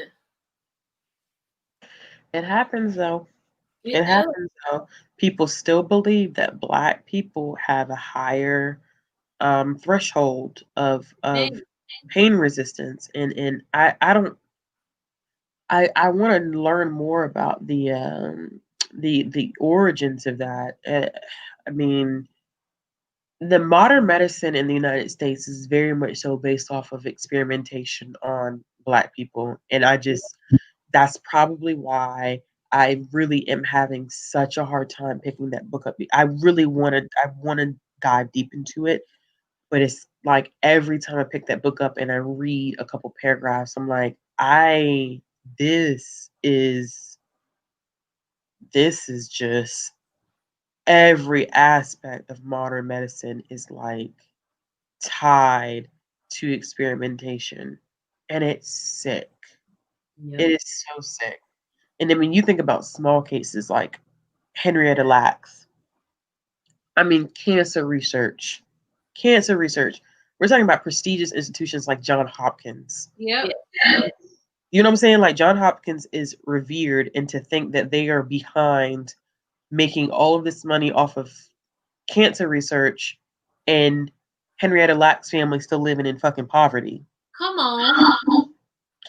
Any research that involves dividing of cells, I don't care what disease it is, it's from Henrietta Lacks' cells and the research that came from her cells that were taken without her consent, without her estate being paid, still to this day. Still to this day in 2020. In 2020, her family still not seeing any money. And you know what? This all translates to what we're dealing with right now in terms of like with COVID. This is exactly why there's this question now of not having enough research for Black people or other people of color in terms of whether this vaccine will work. Well, do you expect Black people or any other person of color to want to be guinea pigs for y'all's damn vaccine? Of course not. We not. And it's almost like one of those things where it's like it's a hindrance, but it's understandable why it's a hindrance. You know, people are like, well, why won't Black people just volunteer for treatment? Have you read our history when it comes to our relationship with the medical field? Ain't no Black person in their right mind in the year 2020 gonna volunteer to be a part of anybody's experimentation when it comes to vaccination.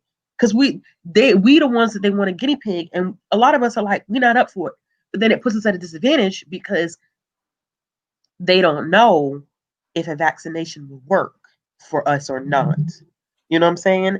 And it's sad because everything for me, I always feel like everything's so interconnected because it's like Black people, Black and brown people are disproportionately affected because of the fact that we treatment as far as access to medical care, and that access to medical care and why Black people are more disposed to certain diseases that are greatly affected by COVID is because you have things like lack of accessibility, lack of equity. We don't have things like access to fresh food. So everything's so damn interconnected. It's like every time something like this happens, and that's why I hate thinking about the pandemic and thinking about it, how it affects Black and brown people, because it's so fucked up. Everything about it. It's so fucked up. It's like I feel like, and maybe that's why 2020 for me is just such a shit year. It's because it's like I feel like Black people have gotten the short end of the stick. I mean, I feel like we do a lot, but I feel like this year has just been one of those years where it's like, just leave us alone. Like I think we've taken all that we can take. Like we just can't take no more. Like we are at the point where we have reached our limit. We have suffered enough. This needs to be it. This needs to be the last straw.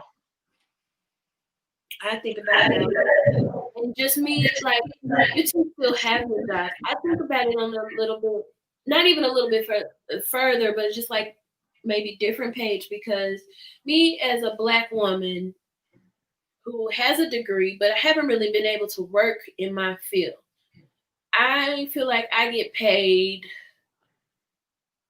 less than maybe I'm worth. That part. Huh? I said that part.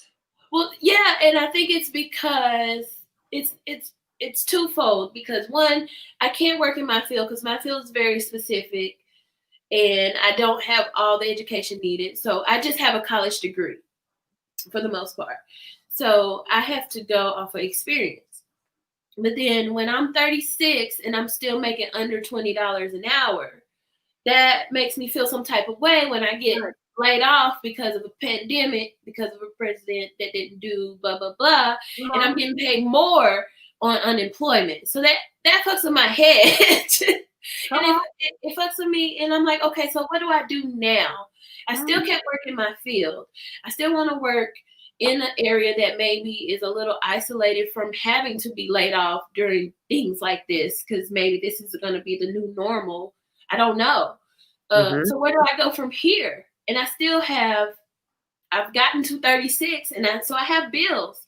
I have a standard of living that I have to maintain. So do I have to start over now that I don't have the job that I had for 5 years and I earned raises and things? Am I going to have to start back at the beginning of the pay range for somebody? It makes me, all of these things are interconnected. I don't have health insurance right now. So I'm having to make a concerted effort to keep myself healthy, to make sure I'm eating. I'm going out of my neighborhood to buy the fresh foods or whatever it is, and I'm wearing my mask, and I'm, staying out of the air so I don't mistake my allergies for what is actually COVID or the flu or whatever. Do I go get the flu vaccine? Because I'm not working right now, but maybe I'll have to work because they'll cut off unemployment or it'll run out or whatever.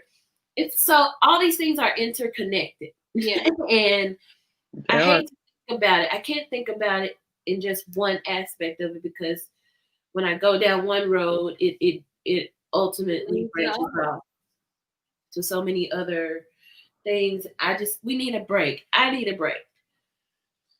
I am grateful for this period because it kind of opened my eyes and gave me time to sit and think about shit and just like reevaluate where I want to be. But like, it also gave me more questions of like, okay, it opened my eyes to the whole system. Like, connecting your health insurance with your employment was a bad idea from the start.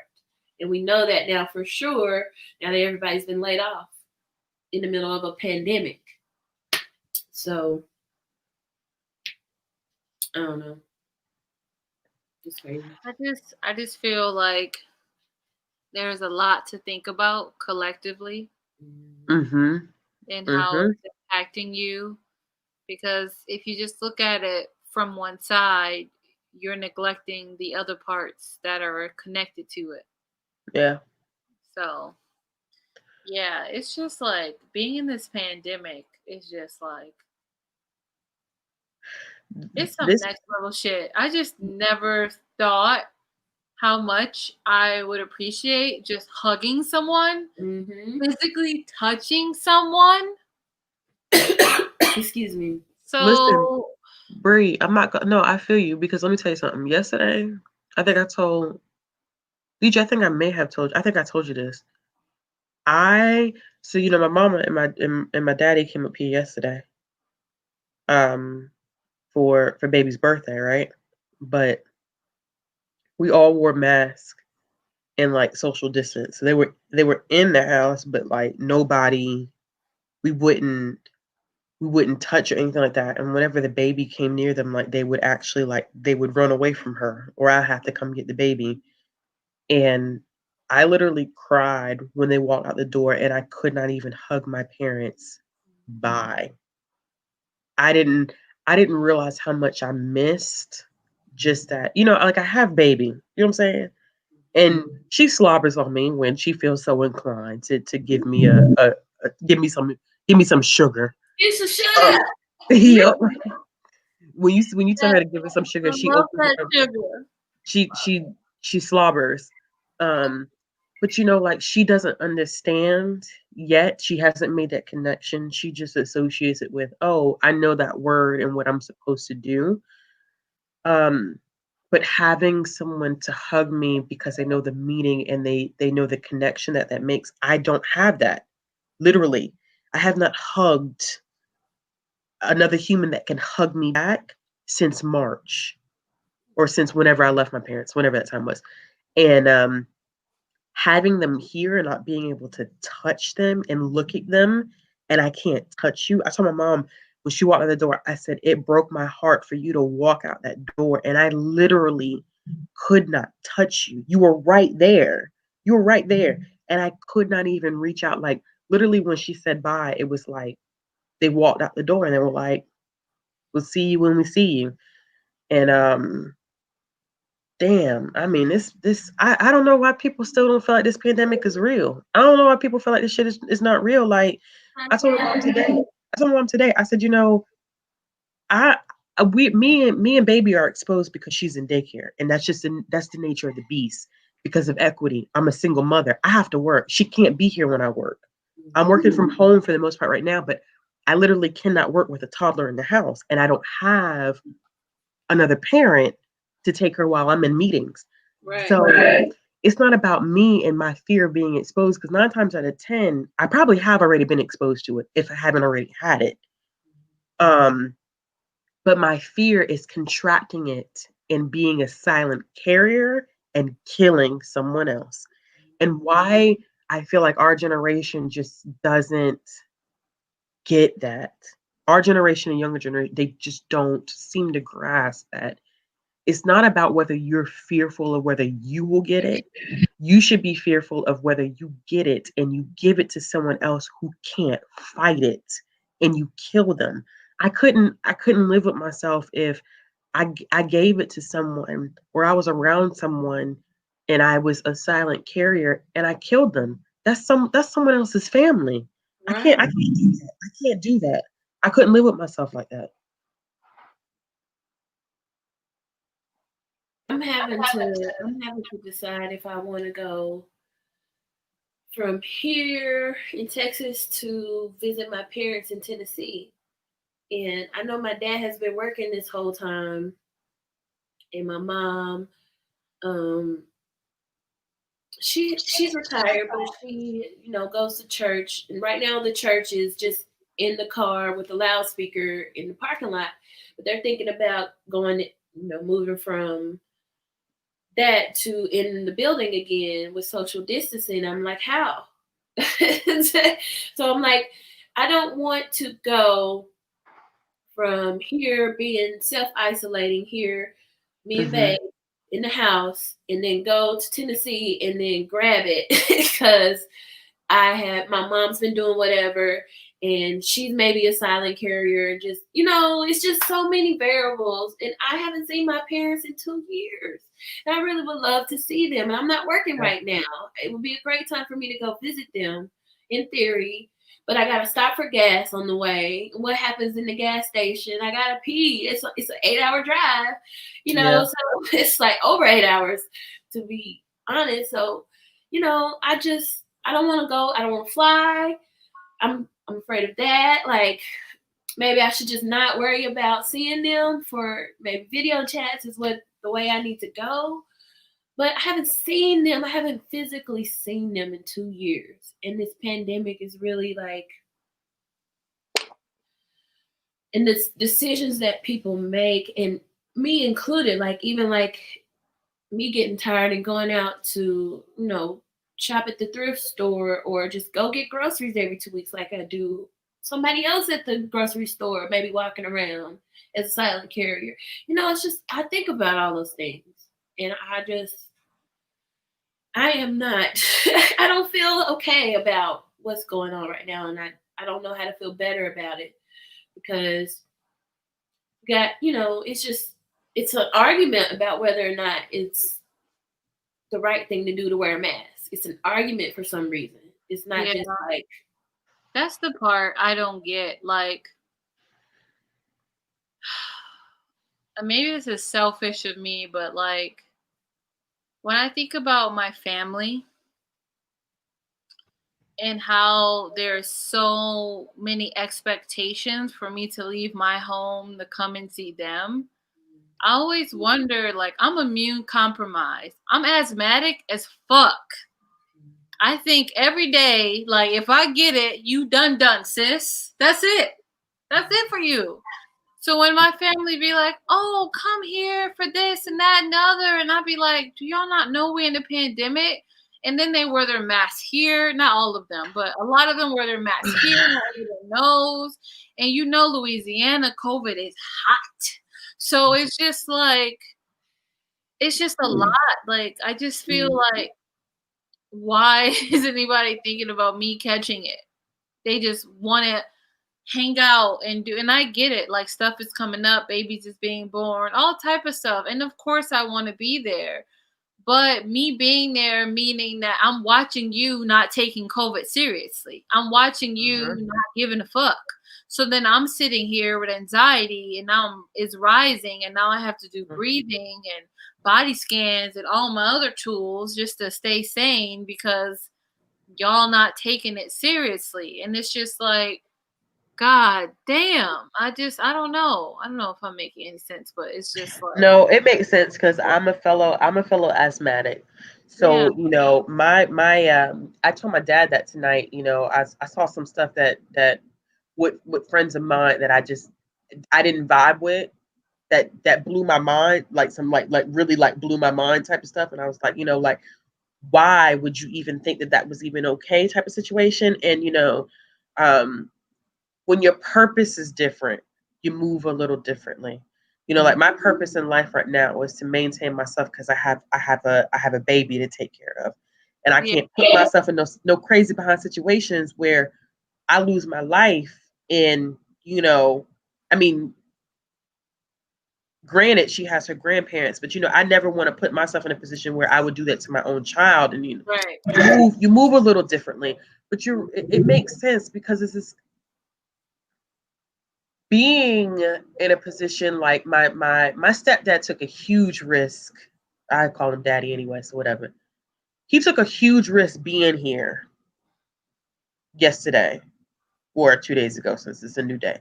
He has sarcoidosis, which means, his immune system is compromised. He took a huge, and you don't want to do stuff like that's why we were so big on, like, you maintain your distance. Everybody is wearing their mask.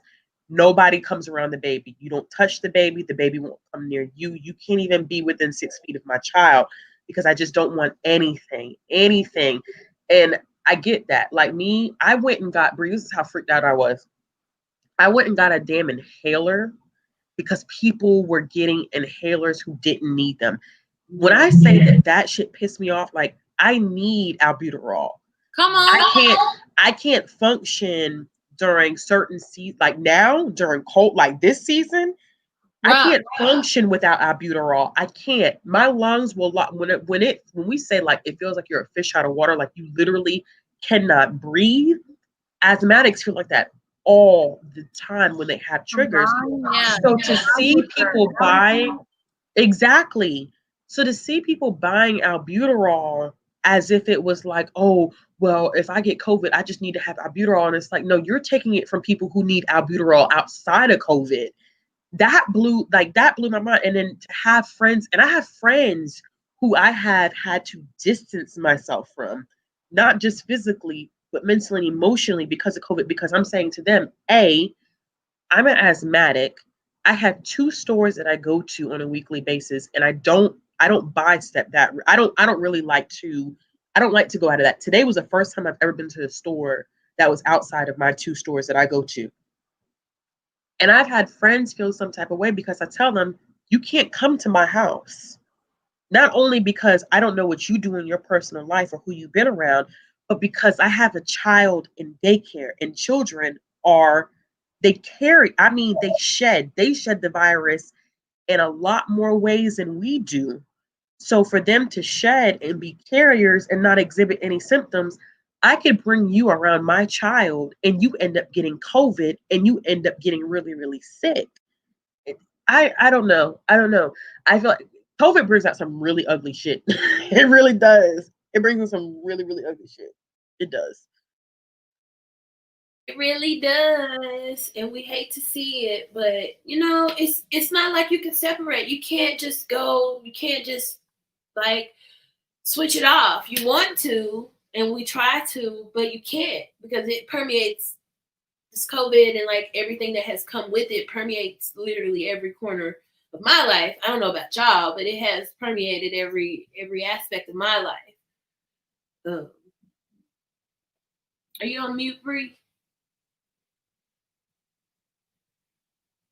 Oh, she's still on the phone, I think. I think she's on the phone. Yeah, okay. Yeah. Sorry, y'all. The police was calling. Not the police. Not the popo. Yeah, apparently my iPhone was like, let's call the cops. So they heard 30 seconds of this live, apparently. Oh, no. They were like, are you okay, ma'am? Because we got a phone call. We're en route. I was like, no, not en route. You're way too calm about that, man. What? Not the police were en route. I mean, you guys, I worked in a prison, so I didn't know you worked in a prison. Oh yeah, I worked in a prison. Oh, that's a different breed. My MRA don't have an inhaler. Somebody get an inhaler. Yes, because doctors like to be stupid about that. Like I had to get that Advair, man. I was like, y'all not coming to me. Getting this Advair, get this pump morning and at night. Other people want them. What do you mean other people want them? What about need? Like this medical system, I think they call it healthcare. It's not healthcare.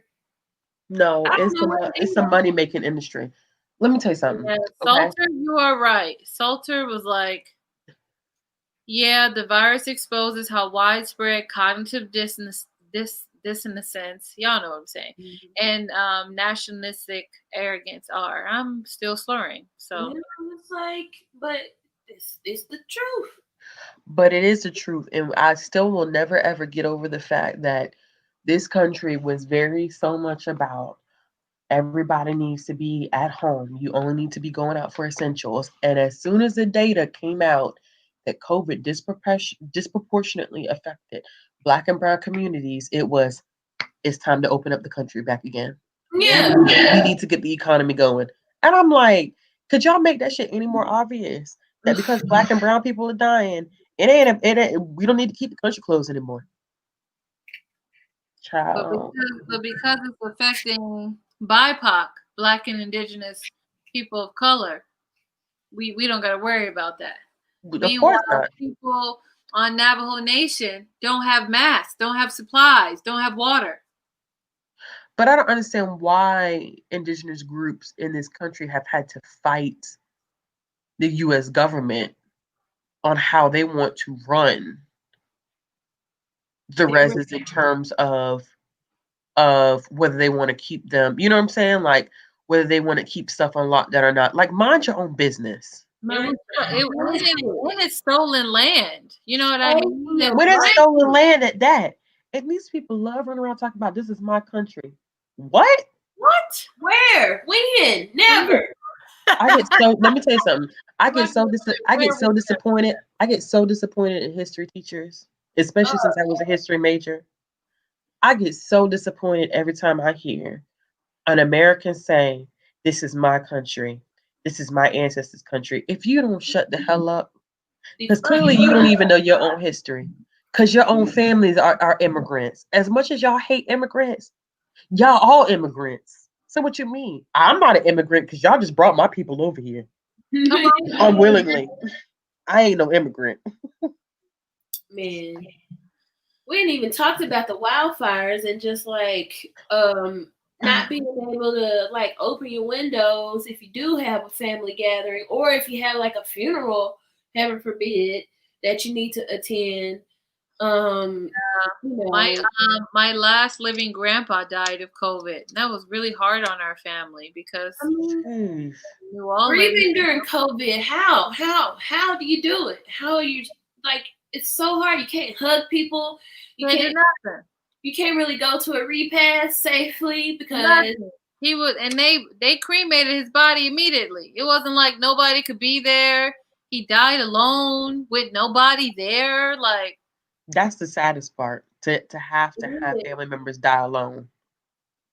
Or people that's not even sick, like say they have an asthma attack that lands them in the hospital and they can't have anybody in there with them. It's just it permeates every aspect of life, and I'm just so upset with people not taking it seriously because we could get out of it if more people were if we were taking it more seriously. I think it's the arrogance piece. It's that America. I guess it is America nonsense. Nothing else explains it, does it?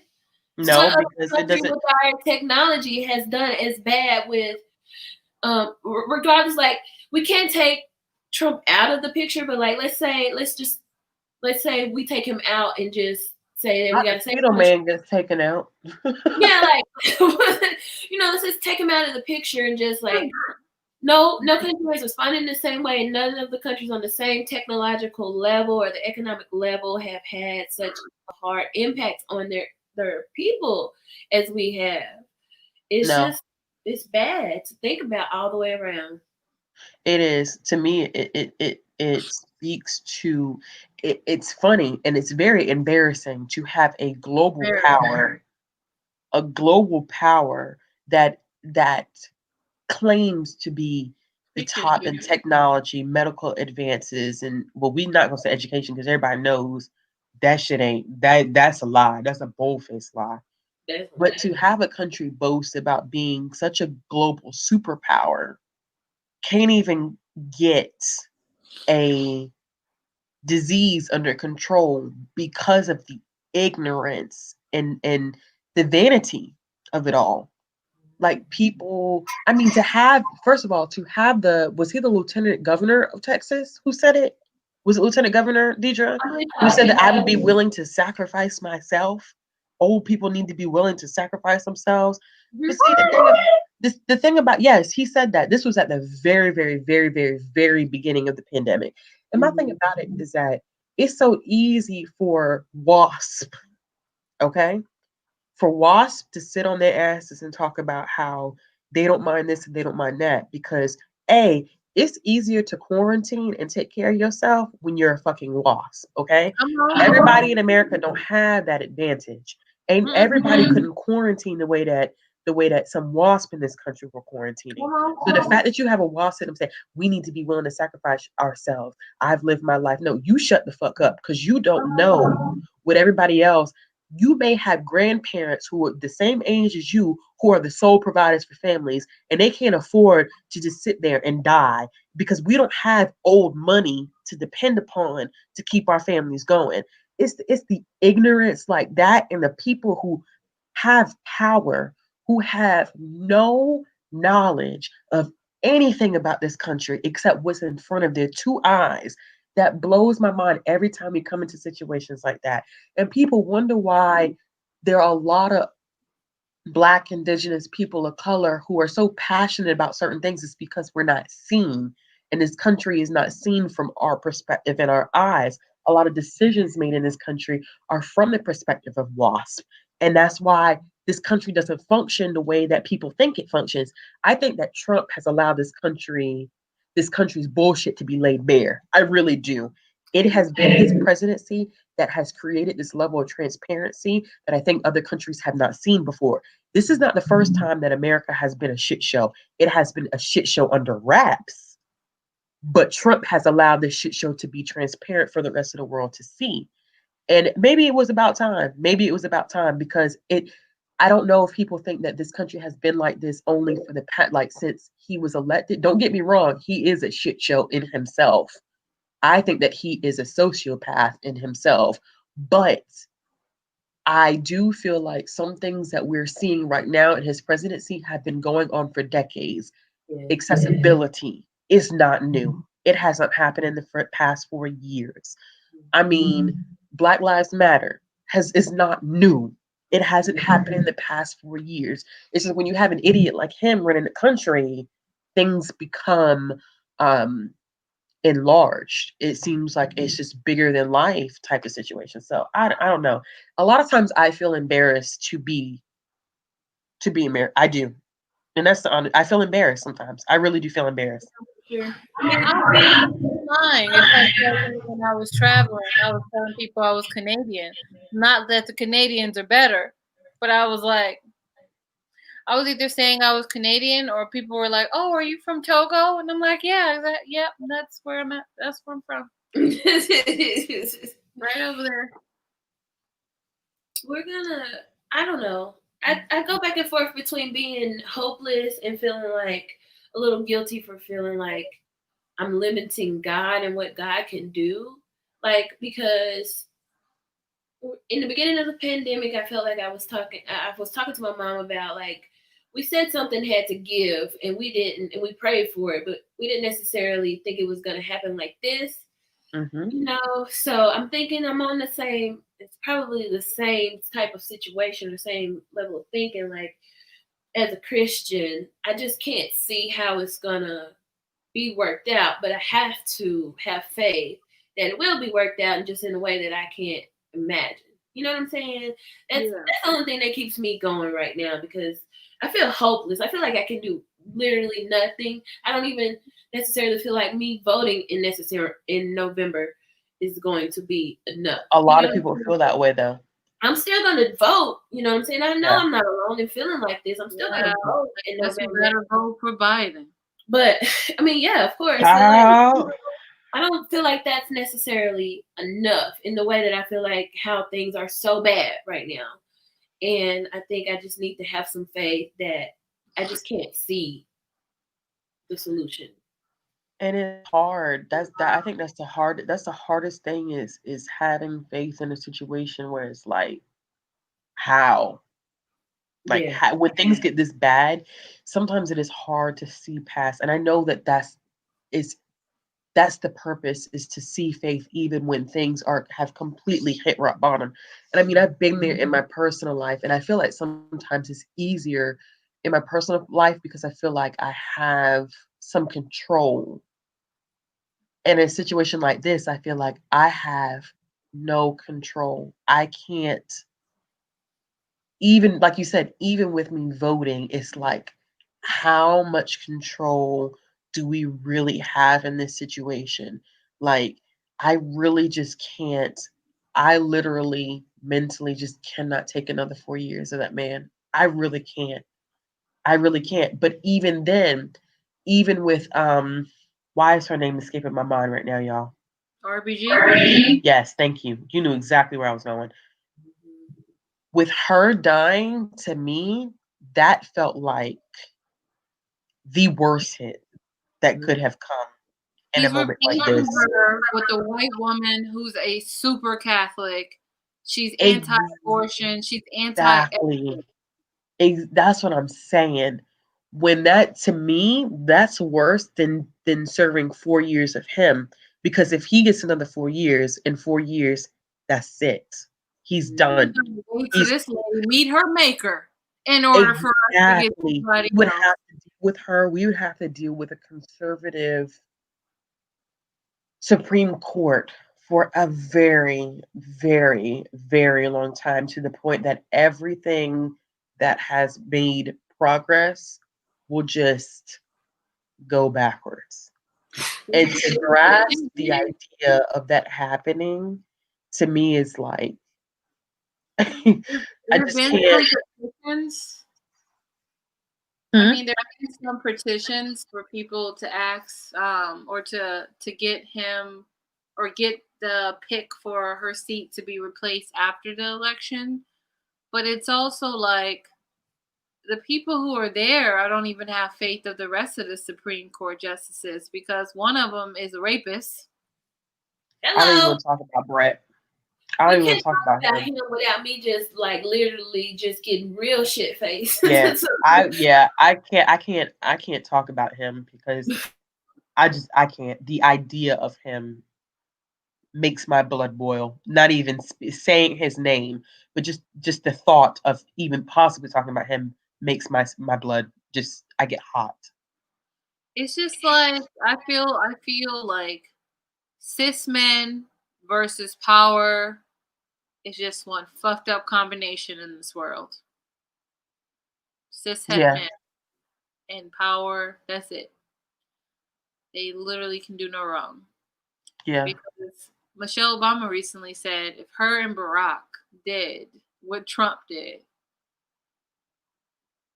Child, they didn't. I mean, what kills me is that okay, so D.L. Hughley, when I listened to D.L. Hughley's book, it wasn't, I didn't rate it that high because I felt like he wrote it, he wrote this book last year, but a lot of the conversations that he was having were conversations that definitely got brought to the forefront because of the pandemic and with the murder of George Floyd. Like, so he wasn't bringing necessarily a lot of new things to the table, but he was saying, like, even like listening to Mitch McConnell right now is like complete bullshit, because Mitch McConnell likes to talk about how we voted for a black president. And it's like, no, you shut the fuck up, because you single-handedly wanted to bring Barack Obama down. So don't talk about we did this. We didn't do shit, because as soon as you found out that he was president, you wanted to do in your best power to make sure anything that man tried to do, you were going to vote down.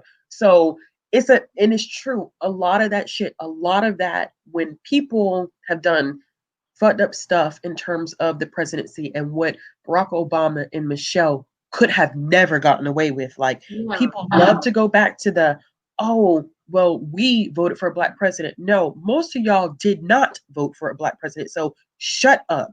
Like, y'all know that most of y'all didn't vote for no black president. So this we thing that they have going on now, and they like to use it as a justification for, like how this country has progressed and how this country has moved forward. Like, no, that's everybody's token, is we voted for a black president. No, y'all didn't at all. So, like, go sit in the corner. And for me, it's in a position, I always tell my mom, because my mom gets really, really frustrated just watching the politics that goes on. And, I tell my mom, like, it's not, for me now, it's never about doing what's morally right and wrong.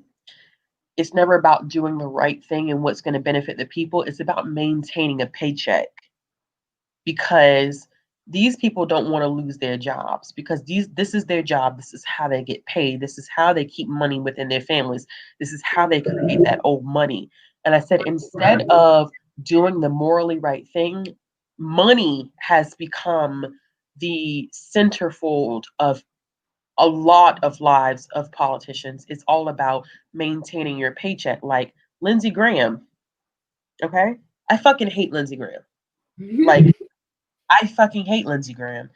And Lindsey Graham is the most two-faced back. Like, he's that chick that you knew, like, you couldn't trust. Because one minute that bitch should be saying she fucks with you, and the next minute she turn her back on you. Like he's that person. How do you go from 4 years ago saying Donald Trump is a scam and you don't like him to now in 2020? Well, let's say you go back as far as 2019, how much you support and rock with Donald Trump. It's all about money. It's a paycheck. He knows that his constituents will continue to vote him into office if he supports Donald Trump. And it's about money. Like, you sitting on making 6 figures a year, bruh. And most of us could barely maintain living above the poverty line. Come on. I'm trying to rob Paul to pay Peter. I'm just trying to make $1 out of 15 cents. Amen. Here's the thing. I'm gonna tell y'all this, and I just recently arrived at this conclusion from a lot of chats in the group chat about politics. Here's the thing that really boils my blood is the two-party system. You got Republicans who are really good at getting behind a candidate and one cause. Let's say pro-life. Let's say they're willing to forgive anything else about a candidate that they throw their money behind. For racism, fuck whatever they feel about immigration, Roe versus Wade. That's all they care about is the Roe versus Wade. How does that candidate feel about God and abortion? That's it. Nothing else matters. And then with Democrats, I'm going to say we have a problem with doing that same thing. We have a problem with, one, we have so many different causes because as we shouldn't just have one cause. But in the two-party system, we kind of have to do what helps us win. We don't do that with the Democratic Party. We don't get one candidate and we don't throw all of our weight behind them because they did that one thing that one time in college. You know what I'm saying? You know, and then we totally throw that candidate away based off of that one thing, and then we're always going behind multiple candidates. We can't get unified behind one candidate. That is what the Republican Party, and to the extent of the Tea Party, especially in 2016, that's what happened. Is they were able to unify and get behind one cause and one candidate, and Democrats just don't seem to be able to do that same thing for the greater good. And it just can't keep going like this. Something has to give. And I hope that it's not that we have to have a Civil War 2 for us to figure out that we need more than 2 political parties. I'm not real confident that we don't need another war to prove that, but I'm just going to keep praying that Democrats figure this out. Another thing that I have a problem with, and I'm just learning this too from listening to the news lately, is Democrats especially, this is not so much a problem with Republicans because they still do that thing, because let's just think about, I'm going to generalize people, but let's think about Mexicans in general in America. A lot of them are Catholic, so they're pro-life a lot of the times. And a lot of your Republican candidates are pro-life. The other thing with Republicans is they're about business and small business. And people that I know, I'm sorry, please don't get mad at me and cancel me for saying this, but all the Mexicans that I know, they're nothing if not entrepreneurial in spirit. You know what I'm saying? Like they'll start a business from anything, and they have several people in their households who are the same mind. And Republicans seem to notice that in Florida. I was watching a news broadcast out of Florida that they're seeming to understand that the Catholic part of Latinx heritage and that entrepreneurial spirit is something that they can latch on to get them behind their candidate. And I don't think Democrats have figured that out yet. They're still trying to be passing that worried about the immigration aspect instead of the people and the spirit of the culture. You know what I'm saying? Am I making sense at all? No. I get what you're saying. I get what you're saying. It's really frustrated with Democrats right now because they're trying to play nice, and they have been playing nice for way too long. And we have suffered so much damage because of it, and because they're trying to be, I wouldn't say politically correct, but they're just not looking at it on a on a political level. You know what I'm saying? This is a game. You know what I'm saying? There are things you can do to gain advantages. And they're not. No, I agree with you. I agree with you on that. It's very frustrating to me, because I feel like we have right on our side, but we're not playing the game right. You know what I'm saying?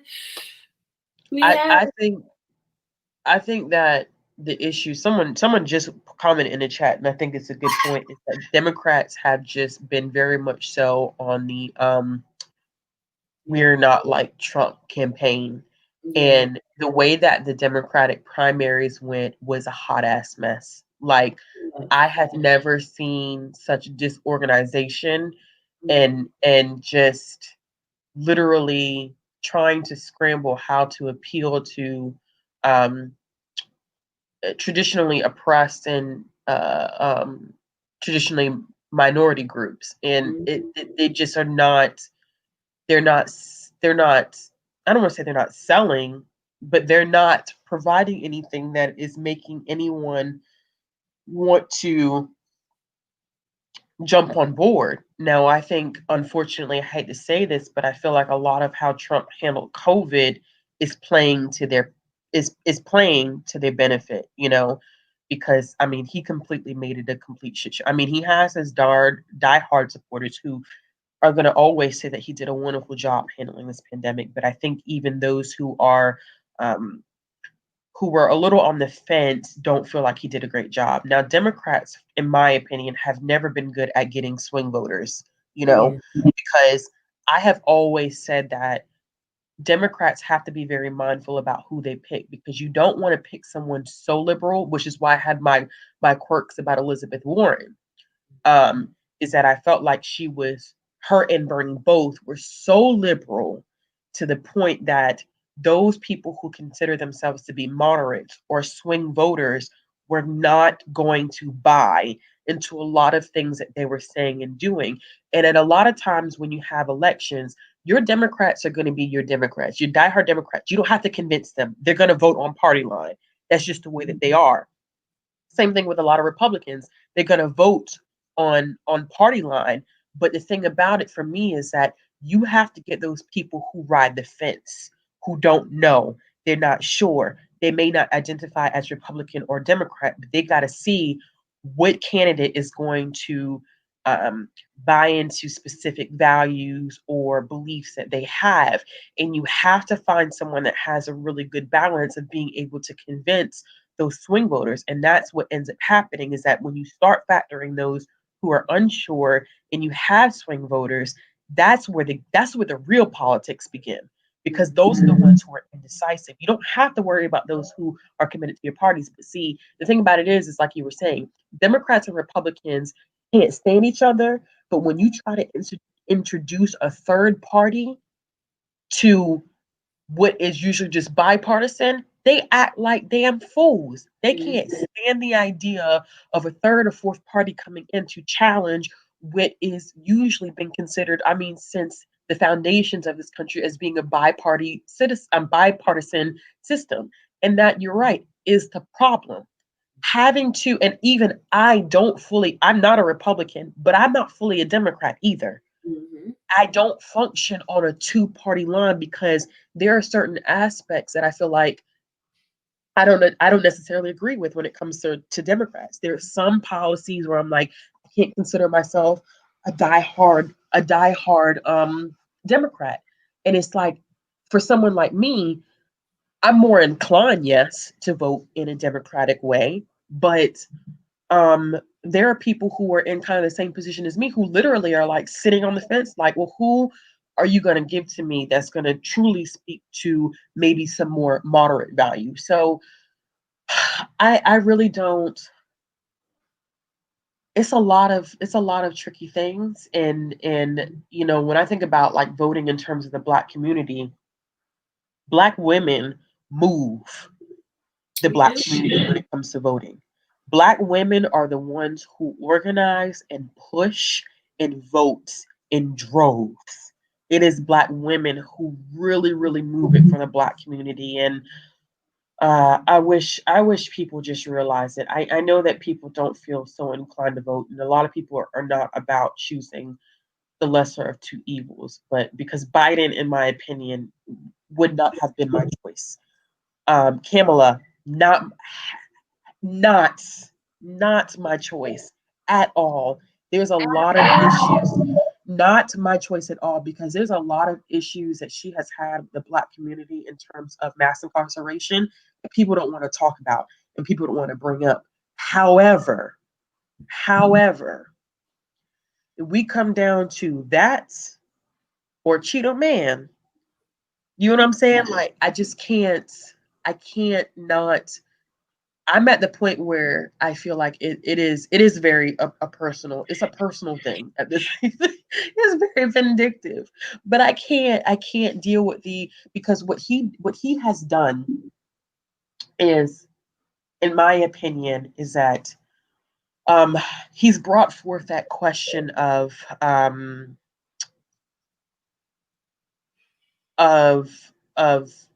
whether you want to live in a country where you don't know that people are racist, that they're willing to hide it, or do you want to know what you're dealing with up front?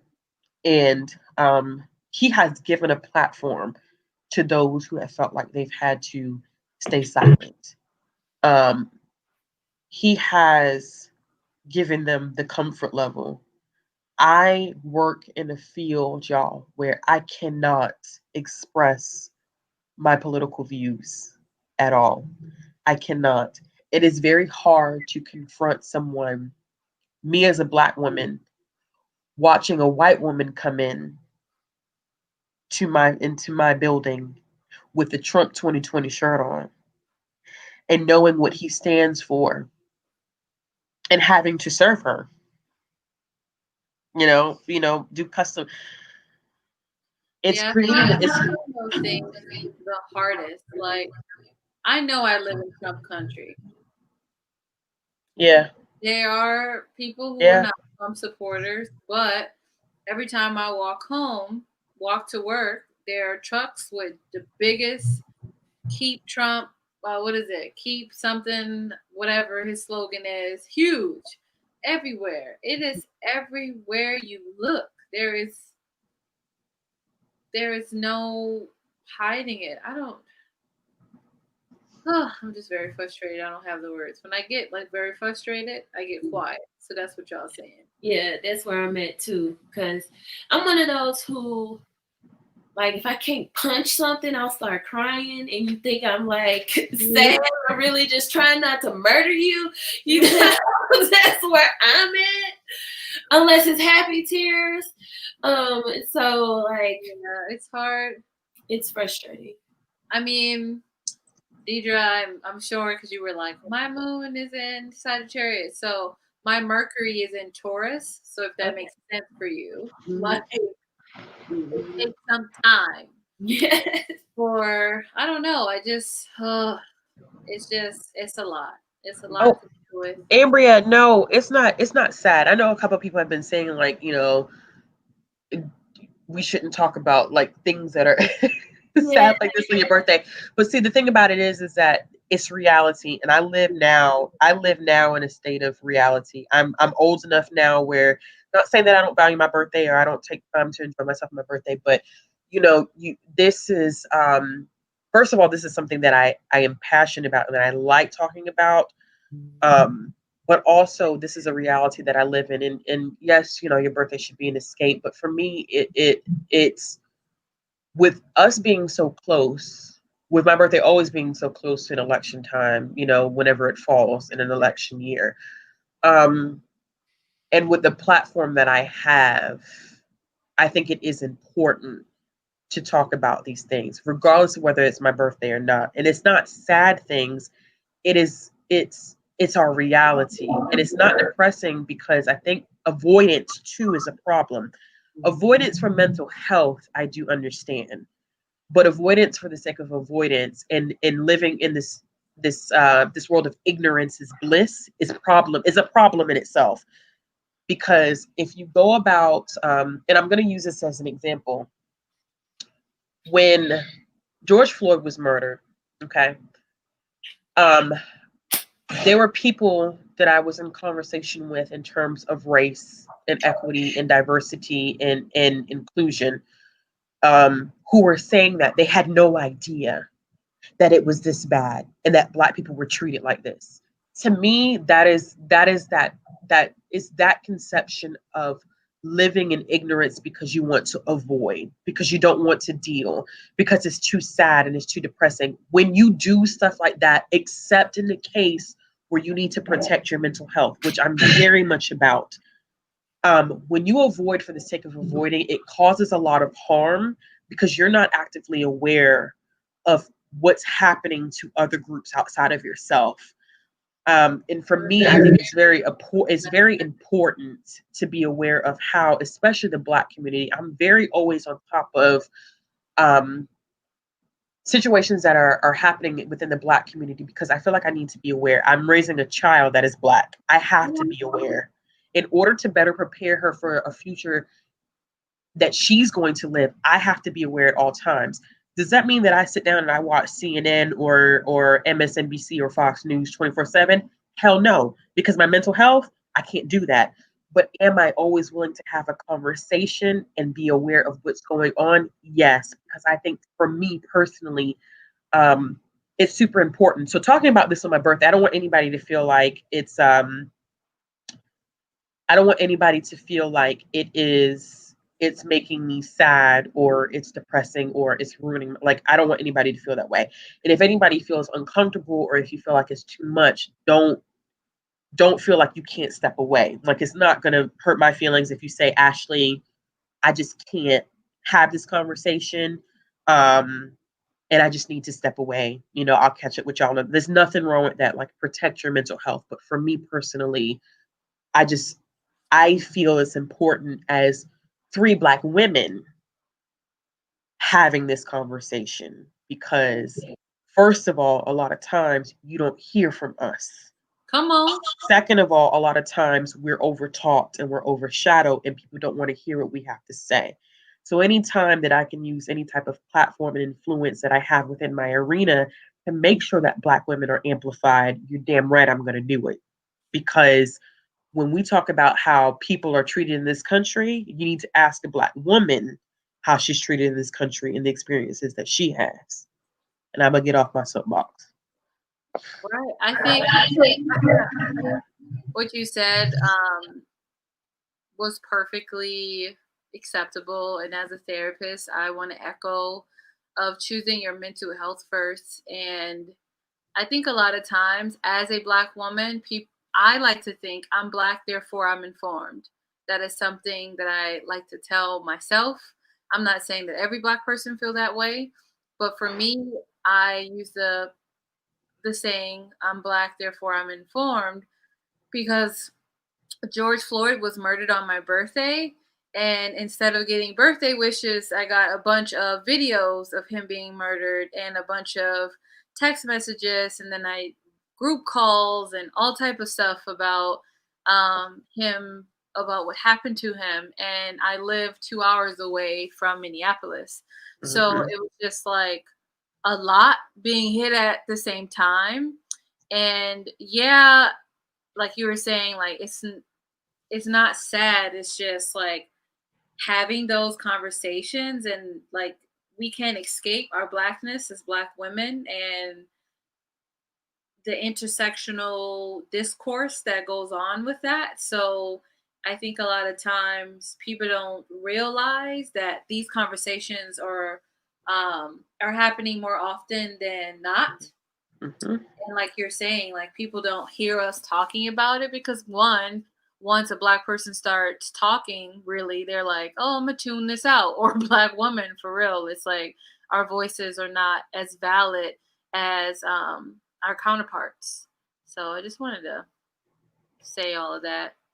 Mm-hmm. And yeah, I do feel a little sad that you got to talk about this on your birthday because I'm projecting.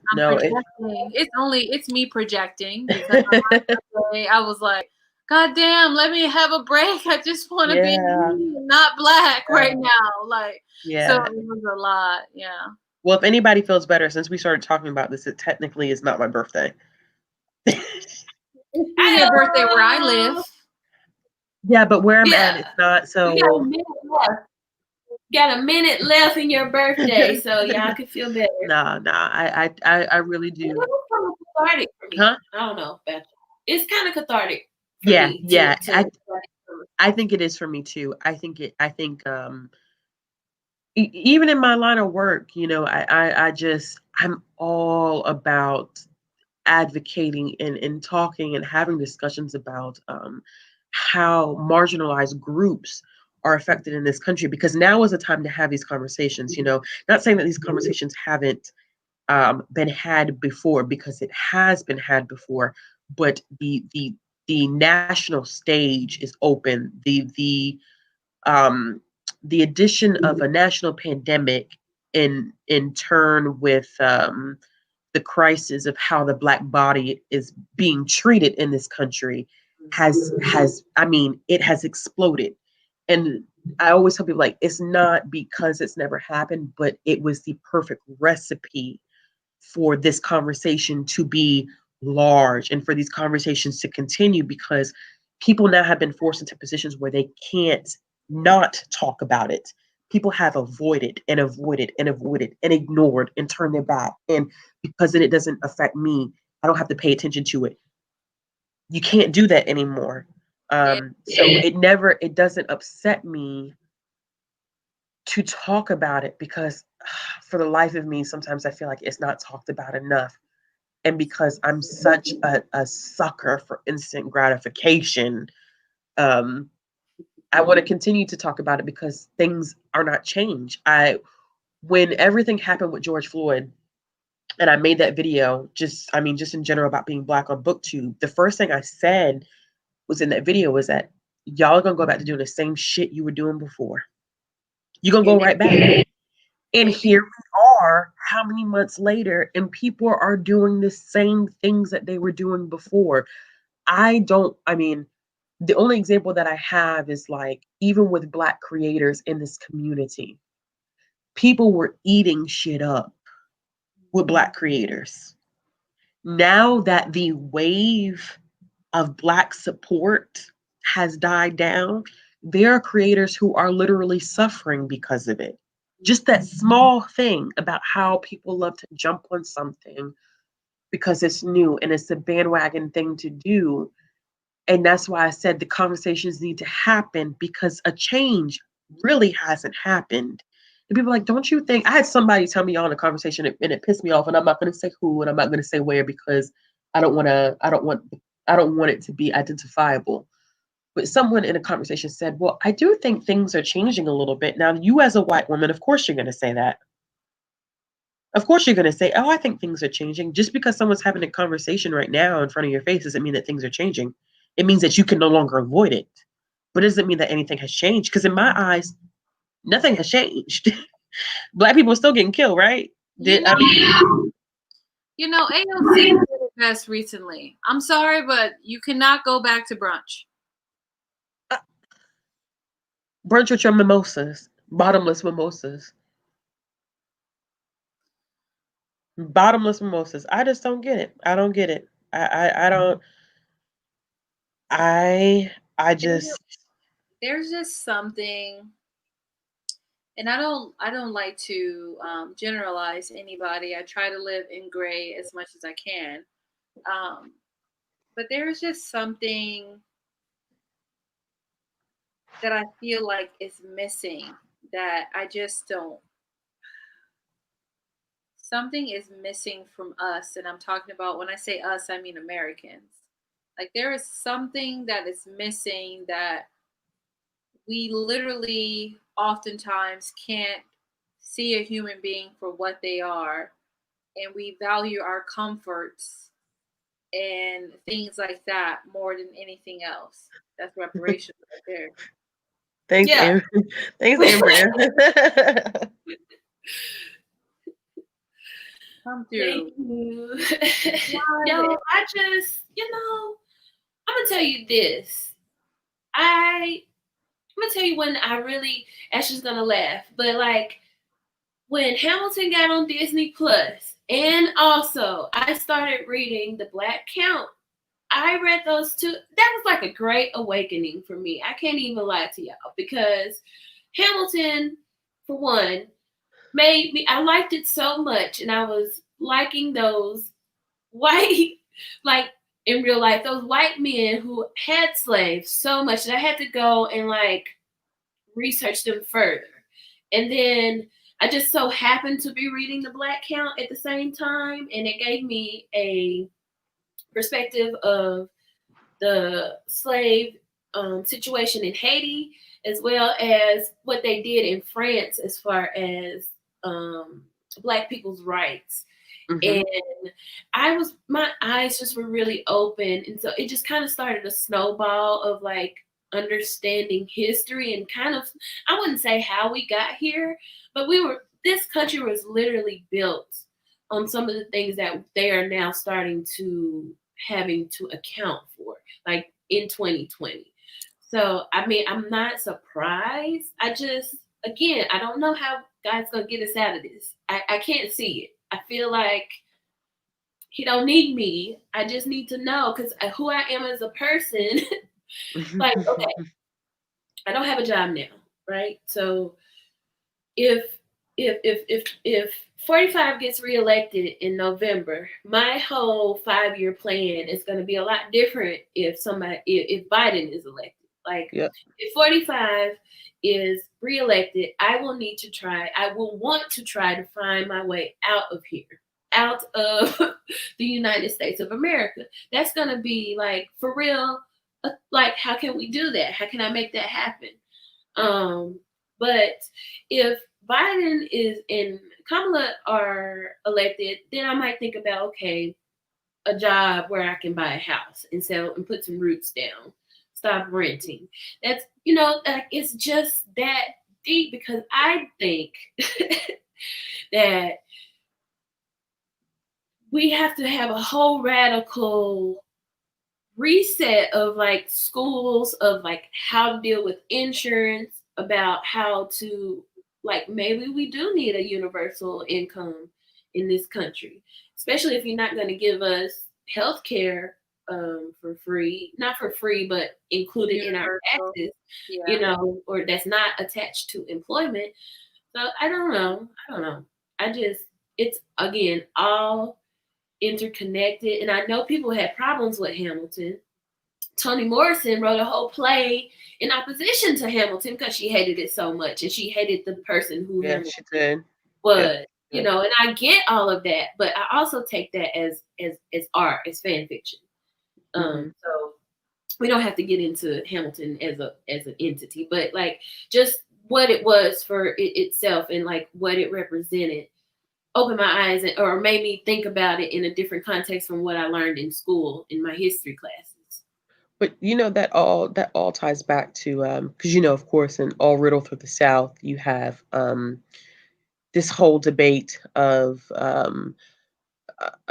Confederate statues being torn down because of what they represented in not wanting to glorify the Confederacy. My biggest hiccup with that is and I always say this, and I had somebody kind of come back with a rebuttal, but they're not really, because I was kind of like, I don't really consider that a rebuttal. But to me, it's not that it's stupid or asinine or unimportant to remove those statues. But to me, it's one of those situations where I'm like, if we really want to keep it 100, there's a lot of shit that would get torn down if we really want to remove any individuals that had any type of racist ideas. I mean, shit, you need to take people off of dollar bills in order to get to, because I mean, Jefferson running around talking about all men are created equal, and yet he was raping his own slaves. So we not going to even talk about the fact that that's why I'm always, people are so adamant about, oh, we need to tear down Confederate statues. I'm like, well, you gonna take Jefferson off whatever bill he's on? Are you gonna do that? Because our history the United States history is rooted in hatred, in misogyny, in racism. So you literally would have to start from scratch. You would have to start from scratch because everybody has dirty hands in this. The foundation of this country is dirty. So to me, it's like, oh yeah, to me, when I feel like people are like, we want to tear down the Confederate monuments, I agree, don't get me wrong. But I feel like some people want that as they feel like that's all they have to do to reconcile that the Civil War is the only point at which they were racist in this country. The Civil War is the epitome of racial divide. And it's like from the first time that you had anybody from whatever country, England, Portugal, Spain, whatever, as soon as they landed their boots on the soil, it was a problem because then you're messing with native territory. So how far do you take it? How far? If you go all the way, I mean, we literally would have to start from the beginning because taking away Confederate statues doesn't change shit. Nothing. People want to be reconciled. They want to feel like that is their that's their gratification for everything that their ancestors have done. And I say that loosely because like Bree said earlier, I don't like working in definitives because it's not everybody. And you can't hold everybody accountable because every white person in America did not have ancestors that were responsible for the slave trade, okay? But I do feel like it is a more complex situation than that. And to me, that also ties into like, I know we were joking about it earlier, but like talking about reparations, like people feel like I had a white woman tell me that reparations needed to be monetary. And I looked at her and I damn near wanted to pop her in her mouth because I said, how are you going to tell me what's going to be beneficial for my community and you're not Black? You can't give people who have never been taught financial literacy a stack of money and expect them to have a better position because you know what they're going to do? And I'm not saying that they're wrong. I'm not telling anybody how to spend their money. But when you don't have financial literacy and you're not taught to invest your money and to grow it and to put it in places where it can grow and it can be used from generation to generation, they're going to go and they're going to blow it. Because you're giving it to people who don't even have established bank accounts. So how the hell are you going to tell me that reparations needs to be monetary? No, the hell it doesn't. It needs to be, we need equal footing when it comes to job acquisition. We need equal footing when it comes to getting housing. We need equal opportunity when it comes to be able to invest money. That way our kids can see it. We couldn't even own fucking land. That's what a money is. That's what a money is. Where the hell is my 40 acres and a motherfucking mule? Where is it? Where's my 40 acres and a mule? Do you know how hard it is for Black people to own property? To own property and to pass it on to their kids.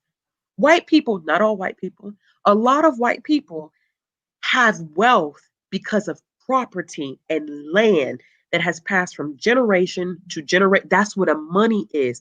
Owning land, owning land, owning realty, that's money that you can continue to flip and flip. And the only reason why I know that is because my mama flips houses. And another thing is that I read somewhere, I'm sorry that I'm blinking on where I was reading, but it was talking about reparations of like the controversy of Black people being like, where's our reparations? And people who are in power, that WASP, like we talked about earlier, is like, oh, there is no way for us to tell who is of slave ancestry. So you can tell me about Grandpa Joe O'Keefe, who came to power. That's what D.L. Hughley was saying. He was saying that people were complaining, saying like, we can't determine who was slaves and who's not. Well, what the hell you got genealogists for? They can tell you. They can trace your history. What you mean you can't tell? Make that test free for us. Child. Well, here's my other thing. The other side of that coin to that ancestry test for Black people especially is, I read somewhere, or maybe I was listening to a YouTube video, that in some cases there are some cases of people from Ancestry, or maybe it was 23andMe, that have turned that DNA over to police. Yep. Are you serious? Yeah. So it's like, damn, well, shit, I want to find out about my ancestors, but not if y'all gonna turn it over to the police for let me tell you something. They've put up parameters against that, but there was a case where the police had to get access to it because they needed to find the victims of a serial rapist, or I think it was a serial rapist, and they were able to find. It's a slippery slope. It's definitely a slippery slope, and I'm all, like you were saying, it should be free, which I agree. And then, but I feel like Black Americans, we kind of get the not so savory end of the stick, because I have a friend who is Ethiopian, and because she's Ethiopian, she got the test for free, but I couldn't get it. So it's like, it depends. It just, I don't know. It's just. Let me tell y'all something. When you read the Immortal Life, because people are saying like, well, didn't they catch? Yeah, I get that. I get that. When you read the Immortal Life of Henrietta Lacks, I promise you, as a Black person, you'll never want to leave any medical waste anywhere. Anywhere. Nowhere. No saliva, no pee, no nothing. Nothing that belongs to you that can be considered medical waste, you do not want to leave it anywhere, because once you leave it in a hospital, in a doctor's office, they can use it for whatever the hell they want. That's how they got Henrietta. That's how they got her and screwed her over. So it's very hard to convince some Black people, not all Black people, to even convince us to do stuff like 23andMe or whatever the DNA tests are, because once they take that sample, it no longer is yours. They can do with whatever they want. And I understand that it can be used in advantageous situations, such as catching a serial killer.